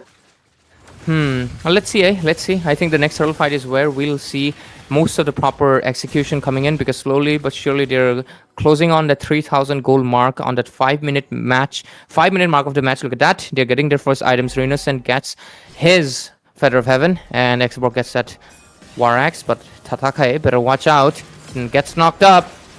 And that's gonna be the burst, the last insanity to take down Tatake. Back to the realm of respawning. And with that, it's going to be Vnom taking the tie, but this one going to be forcing out the Chaos Assault for Renuscent to force out the Flicker and the Entropy, I think. And with that being said, it's going to be a turtle spawning on 10 seconds on the top side with, just like we said, equalization on the kills, both of them with the same amount of gold, and they're just looking for this turtle skirmish. I think this might be more into the side of, Fredrin, but let's see. Okay, Contention popping in. There's more. It's gonna happen as Puni is gonna go for a decimation kill, but absolutely Sheeny is going to be evading that Puni, and it's gonna be the Karabart throwing down the Puni as well. Tatake gets a kill on Shine. It's gonna be a 1-to-1 trade on both sides right now. Reaper is still looking for a moment, but Kai also with a Praisers bonk. He didn't bonk to Kai, instead he bonked to Tatake. So that is gonna be him getting killed by Tatake, and it's the 2-for-2 trade. I think in terms of favorization, I think ETR still got the better out of it with their insane gold lead. 6-6, right? But just like you mentioned, I think they're still getting the upper edge for now. Just for now. The turtle still remains to be contested. But let's see. Look at the burst. Nathan! Innocent, he events commit, and he's gonna fall to Shini's spare as a centaur there, and that is going to be a smooth sailing, I guess, for Vnom Esports to try to take down this turtle. But Kai is still out there. He had got to go for a little bit of a jetpack joyride session there, as just have to escape. And Karabart is still looking for the lantern flare to zone people out, and I think yes, the turtle will be from the taking the side of Vnom. Anyways, let's just wait out, because so far the Vnom has been leveling up in this game. But ETR, I think they can still catch up, because look at that, bottom lane. Tatake kind of winning it out. But let's see. Oh no, it's actually the reverse. Almost a reverse. The fact that I think Zhuan wasn't in the range anymore to go for the final Chaos Assault there. But other than that, it's just going to be usuals. There is the tier 1 already down for the side of ETR on top, as Vnom are trying their best to secure this game number 3. I think so. They are trying to push in, and with 1,000 gold lead in their hands. But I'm still like, I think ETR having Kimi and Nathan, their late game spike is a little bit stronger. On the other side, you have Vnom with mostly the Lunox being the late game burst. Xborg will get that tankiness, but is it going to be enough though? Okay, look at those rushed Radiant armors, and it's Crazy Papu also doing the same. They just really don't want this Nathan or this Kimi to be doing anything, but I think they can just rush the Divine Glaive immediately, right? So you can just get a penetration early on and not really worry about building it later on, and just keep on amping up your damage pretty soon. But Pony, better watch out your positioning, because you're against Zushin, and with basically a 3-fighter composition, you are in a lot of trouble, because Gatot is getting knocked up, so is Tatake, and so is, Crazy Papu. So let's see what happens. Top lane, Nathan still trying to go for the traditional push in on the same lane, but I would recommend. What is that? Entropy being forced as well. Look at the last Insanity being popped by Reaper now. Reaper is in a bit of trouble, because 4 members are going to be clashing down. Have to force out the flicker. Even evades that traction pole coming in. Kaylee just comes in time to get that reinforcement, and I don't know what just happened there in that English, but anyways, it's going to be Karabart coming in with that Crimson Beacon to force things out. It's going to be the pull coming up, as Puni is getting taken out by Jiswan with a meltization on the mid lane here. Solo kill. That is ETR losing 1 member. They feel like they're going to be losing for more. Tatake is still dancing out, but it gets pulled by the throw, and that is going to be Karabart securing the kill for the side of Vnom with a killing spree, and that is all in favor to the side of Vnom, and they are going to be working towards this lore so that they can start cracking down these remaining towers. Yep. And let's see. Oh, look at those flying clouds. Boom, boom, pow. That's funny. But anyways, what's happened? Pow. Shini gets dead, and Rinesen would almost be the one to secure the kill. Kai still gets the kill on Shini, but here comes Crazy Papu, has to force out the AOGs. Yes, one is out. Rinesen gets the kill. Here comes Karabart here with the Lantern Flare, trying to do much, but Reaper has that secure retribution for the side of Vnom Esports. That's why they were able to take out, but then they traded 2 for a Lord. Not really sure of how long are they going to handle this, because 5 members of ETR are going to be farming freely in their lanes. Right. Venom's still pretty early, ahead with the gold. Like, not very ahead, 1.4k. It is still very combackable. It is not much of a big difference. Only 1 kill board as well, a kill score difference as well. But let's take a look at it into the macro wise. You can clearly see they're kind of equal, with both of the teams having 3 of their turrets down, which is of course the first tier 1s on both ends losing it out. But oh wait, look at the pressure coming on Tatake. I think he can retreat, no biggie. And that Lord is kind of gonna go 2 ways, because Rinesen can melt it on seconds, and yep, he does. So unless they can get the minion pressure on the bot lane and push that down, I think they can. I don't think ETR is really pressuring, but oh, Shini, better watch out. Yup, the Glorious Private used to kind of get himself to safety, and yes, he was successful in doing so, but Tatake has to dance out of the way. Kaylee gets caught in that entropy and the traction pulse as Kai takes a kill on him. More is going to be happening as on the bot side. They're still looking for the fight. Rinocent is going to take out Reaper right here. Another Sheeny falling, a double kill for Kai, and that is 4-0 trade. It seems like Karibard is going to be one to get chased down here. He won't fall, but he's trying his best to handle 5 dudes. Talking about an NTR session for Ray here. ETR session, of course, right?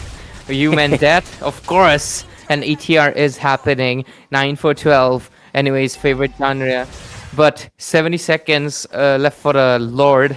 And Caribou just will get that Wishing Lantern. One of the core items, of course. I mean, Girl is carrying Wishing Lantern, so why not? Anyways, we get the item bills. Kimi. Oh, Kimi also got a Blood Wings for that. Look at that. Despite the Lord advantage, they're still behind 1,000 gold and 2,000 EXP. But they did dish out good amount of tower damage, 8,000. Talking about the itemization, Holy Crystal about to be coming in for the Lunox, but does need the penetration to dish out the maximum damage. But it won't really matter. Okay, stack wise, Maris is only at 1. So, I mean, that's 10 stacks, right? It's basically, you can also call it 1 kill, right? So, it's not looking that impactful for the Martis at least, but the Lunox getting that Holy Crystal will soon matter. Okay, Zushin also, but Zushin 0 deaths so far. Karibut, if he maintains that safe positioning, which I really, really enjoy, of course. But let's see, the Lord coming in 10 seconds. This is going to be a really important one because this time I think both of the junglers will contest. Puni is getting a little bit more area covered, but let's see. Look at the damage on Shiny. Damage is already too much for Sheeny to not sustain anymore. Has to back out, has to not get free hits on the side of ETR if they want to take this Lord, because the Lord also is going to deal a lot of HP-based damage now, which means Sheeny won't be able to sustain a lot if they want to dance through this Lord without actually taking the Lord. But right now, it's going to be on the side of Vnom trying to look for stuff, but Crazy Papu almost getting a full butterfly stack, almost getting pulled up. Actually, he gets pulled up, but that's not going to be an engage for the side of Vnom Esports because they know that they can waste their resources on one roamer alone because Tatake is also on the other side. But it seems like this is going to be a very long turtle dance. I mean, Lord dance. Sorry. Oh, but Zishuan just gets that Holy Crystal and Kalia as well. But look at that, Glorious Pathway. Same with the Entropy as well. The committed Entropy, actually. It's going to be Crazy Papu almost getting killed there. But that is a good session for now. But in terms of the Lord dance here, Vnom Esports, they can't afford to stay in this Lord because Kaylee is losing HP very easily. Eruption plays as well. He's ready to hit the Retribution as well. Crazy Papu is going to get melted down here, it seems like, but the AOG just enough time to take out just one. This guy comes in to get the better kill, but he's going to be Reaper as well coming in to take out Crazy Papu. 1-1 trade on both sides with the gold laner down for the side of Vnom, and as ETR, they seize this opportunity to take down the Sheeny as well. And with that being said, it will be a secured Lord for the side of ETR. I don't think Calibert can do anything at this point.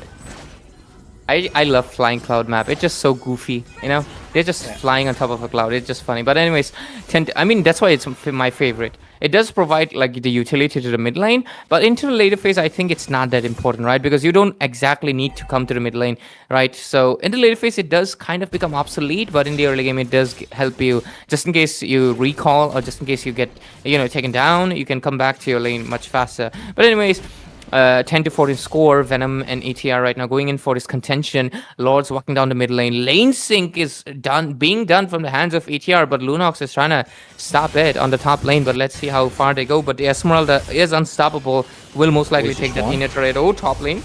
Brilliant's been forced out by just one now, but for how long? Because that is going to be a decimation from Puni. As the gold laner once again falls to the side of Vnom Esports. They are going to take this Lord down, but they sacrifice one. A fair-to-fair trade, a soul for a soul, it seems like. Thanos thing, guys. Thanos things. Soul for soul, there's no soul stole involved here, though. But, of course, there might be a vision involved because the vision might be a clean sweep because look at the pressure. ETR. Oh. That is Reaper. Look at his Firaga armor just melted down instantly from Rinocent there. You did say that Rinocent likes to peel off the armor of anybody, actually anybody. So having that, I think Starlium side also very helped out. and in terms of dealing true damage. And with that being said, Ray, what is gonna happen now? Let's get your prediction on this fight right here. I think they're just going to be waiting for a little bit while, maybe if they're patient enough and have the discipline and just fight it for the Lord. But let's see. I do think that was an angle they could have committed to. Maybe could have committed it, but anyways, Zushin's almost pretty much full build. Just need to fully build that Clock of Destiny. Lunox is building towards a Divine Glaive, and that might help win with the penetration if it's enough. Maris though, Skype is the first item because recently it did get buffed a bit. Look at the Lord advantage. They dished out around 14,000 turret damage, but EXP wise, Vnom is somehow still pretty much ahead with 600. But the goal lead pretty much favoring ATR as well as the map lead because they have chunked down all these inner turrets and they are basically going to be trying to pounce on those inhibitors ASAP. But they just gotta wait because it's pretty rocky and be a little bit patient. And I think, yeah, they will just wait for the Lord. I think that was a good decision. Crazy Papu gets that Athena to just... We saw that, right? He survived just a few seconds to come with that AOG. And I think that really creates an impact. But there we go. Oh my god, Ray. It's actually crazy that Carrybird hasn't fallen once. My blessing, man. Yeah, I think so too now. Respect. But it seems like there's going to be a fight here. Reaper is going to get reaped out of his Firaga armor. Almost 50% Firaga armor gone. That is going to need itself for the region to regen back the lost HP because they're going to need it in this fight right now. But Sichuan also is going to be handling the top lane. He is the top lane handler, but Shinny is going to get caught in the midst of it all. The Revitalize being forced out as well. It's going to be the free hitting of the Renaissance here. Going to melt down, but instead it's going to be the decimation coming up from Puni. They take down Shinny right now. They're going to go for more, it seems like, but the golden carpet is already wasted. So that is going to be, I think, a Lord possible for the side of ETR. Vnom Esports, they have to contest for this. If not, it is a sure loss for them. And with that, they also lost this one in the process. They shouldn't take this anymore. I think Zishuan was not prepared. He just got bursted. Yeah. Like, I think he thought he could... I mean, clearly, look at the ultimate. I think he thought he could use a brilliance at the last split second, but maybe it was just not fast enough. But look at that, AOG popping in. That is Kaylee getting caught in the funnel bits of the AOG. The Appraiser's bong, but not enough time for Kai to get the Sky Piercer. Shuts down the Appraiser's raft. And with that being said, that is 2 down for the side of Vnom Esports as ETR, they're looking for the comeback session. I just told you, right? Like, the burst of the Kimi as well as the Sky Piercer is just so insane. Like, Fredrin was just about to cast his Appraiser's Red, but he did not even get that last split second that he really needed to. And right now, Lord's working in the mid lane. Look at Shinny getting melted. Getting melted, absolutely, as Renaissance gets the final bits of this onto where Shinny as he falls. And look at Crazy Papu also pops out the Immortality, but then Carrybird is still there for the Sky Piercer, takes him out. All the inhibitors on the top, and the mid is down with the Godlike coming in from Kai, and Shutdown coming in from Reaper also. But that is going to be the Reaper reaping out souls as they take out Kai also. Carrybird would be the one to get the securing, but I would say I'm going to give it to Reaper for that successful defense, but at the cost of all the inhibitors.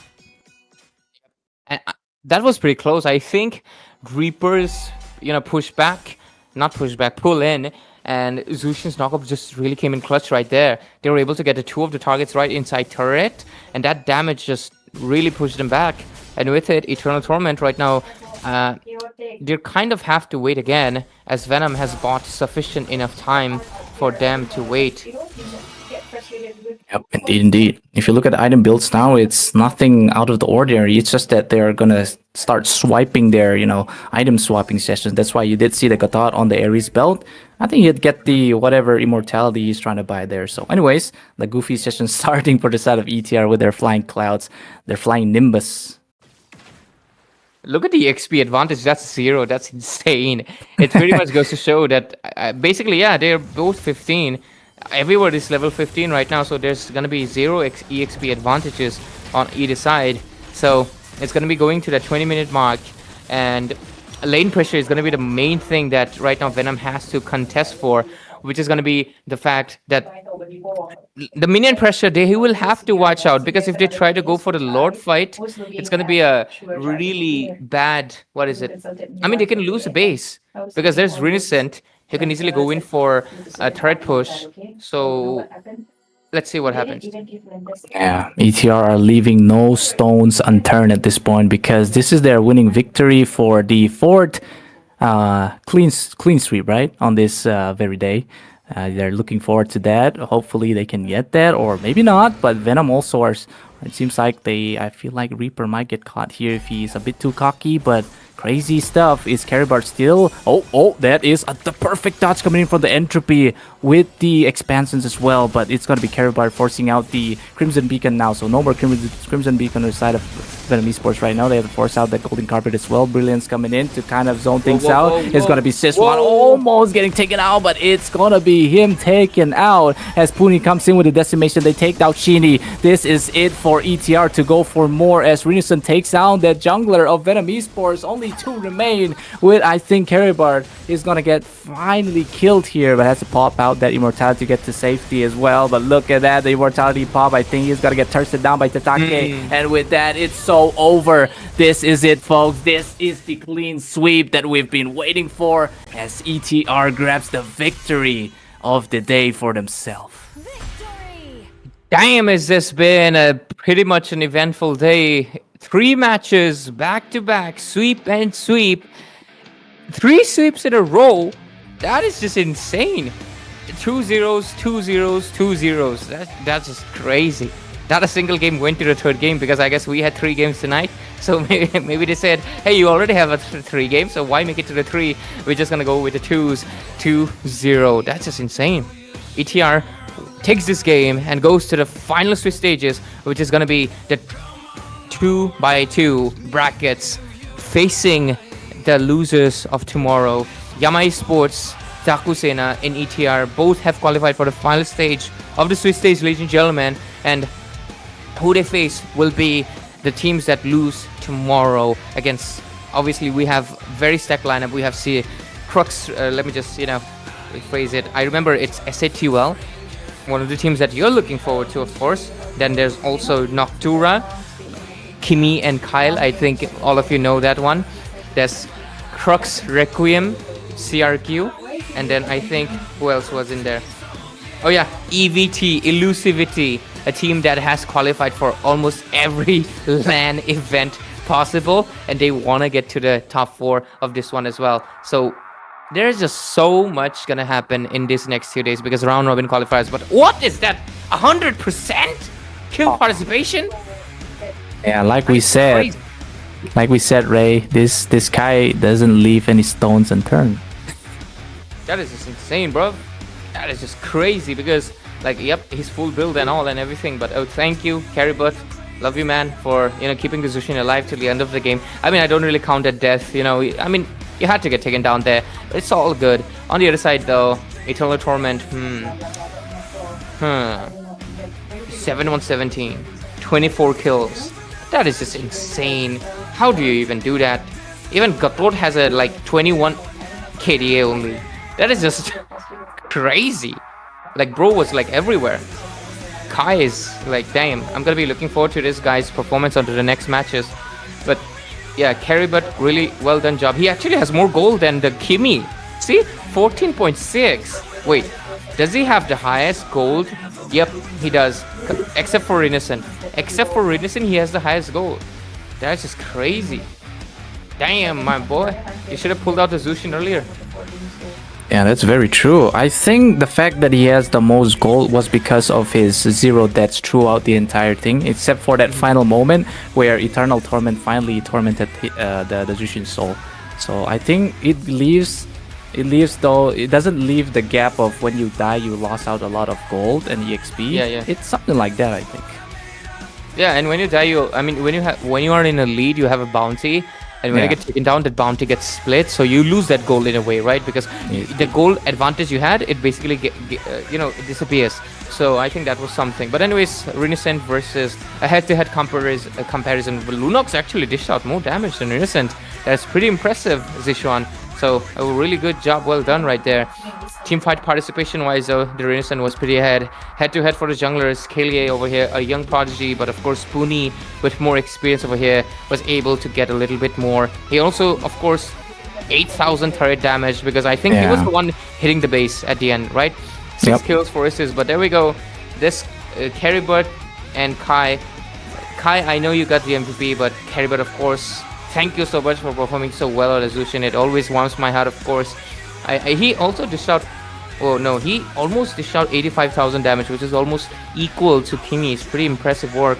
And a head-to-head for both of the roamers. Really great job, Shinny. I know the first game was rough, but this time around you were there for most of your team fights, as well as providing the golden carpet. But of course, it all boils down to execution and who's pretty much ahead. And of course, Reaper as well, really maintaining a good KDA. 2 deaths, right? Almost identical to Tatakai over here. And he even dished out more damage, 20,000. But still, there can only be one winner tonight, of course. Rich Guy, the carry, Sandbag, Wingman. We all get it. Renascent, carry, and Rich Guy, he gets both. Sandbag, of course, goes to the Hylos for taking in the most amount of damage. And Crazy Pappu will, of course, get the Wingman for having 20 assists. Which is pretty crazy because the Kimi is the one with 100% teamfight participation.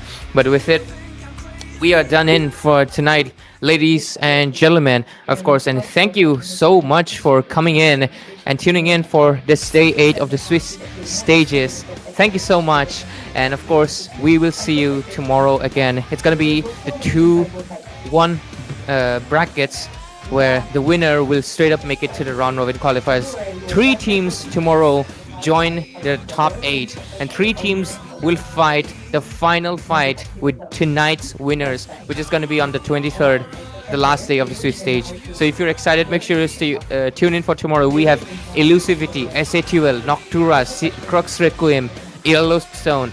We got all those teams tomorrow. So if you're one of those fans, make sure you tune in. And with this, ladies and gentlemen, good night, take care. We'll catch you tomorrow at the Mythic Showdown Season 2, brought to you by the one and only War Drum Games. Good night, ladies and gentlemen.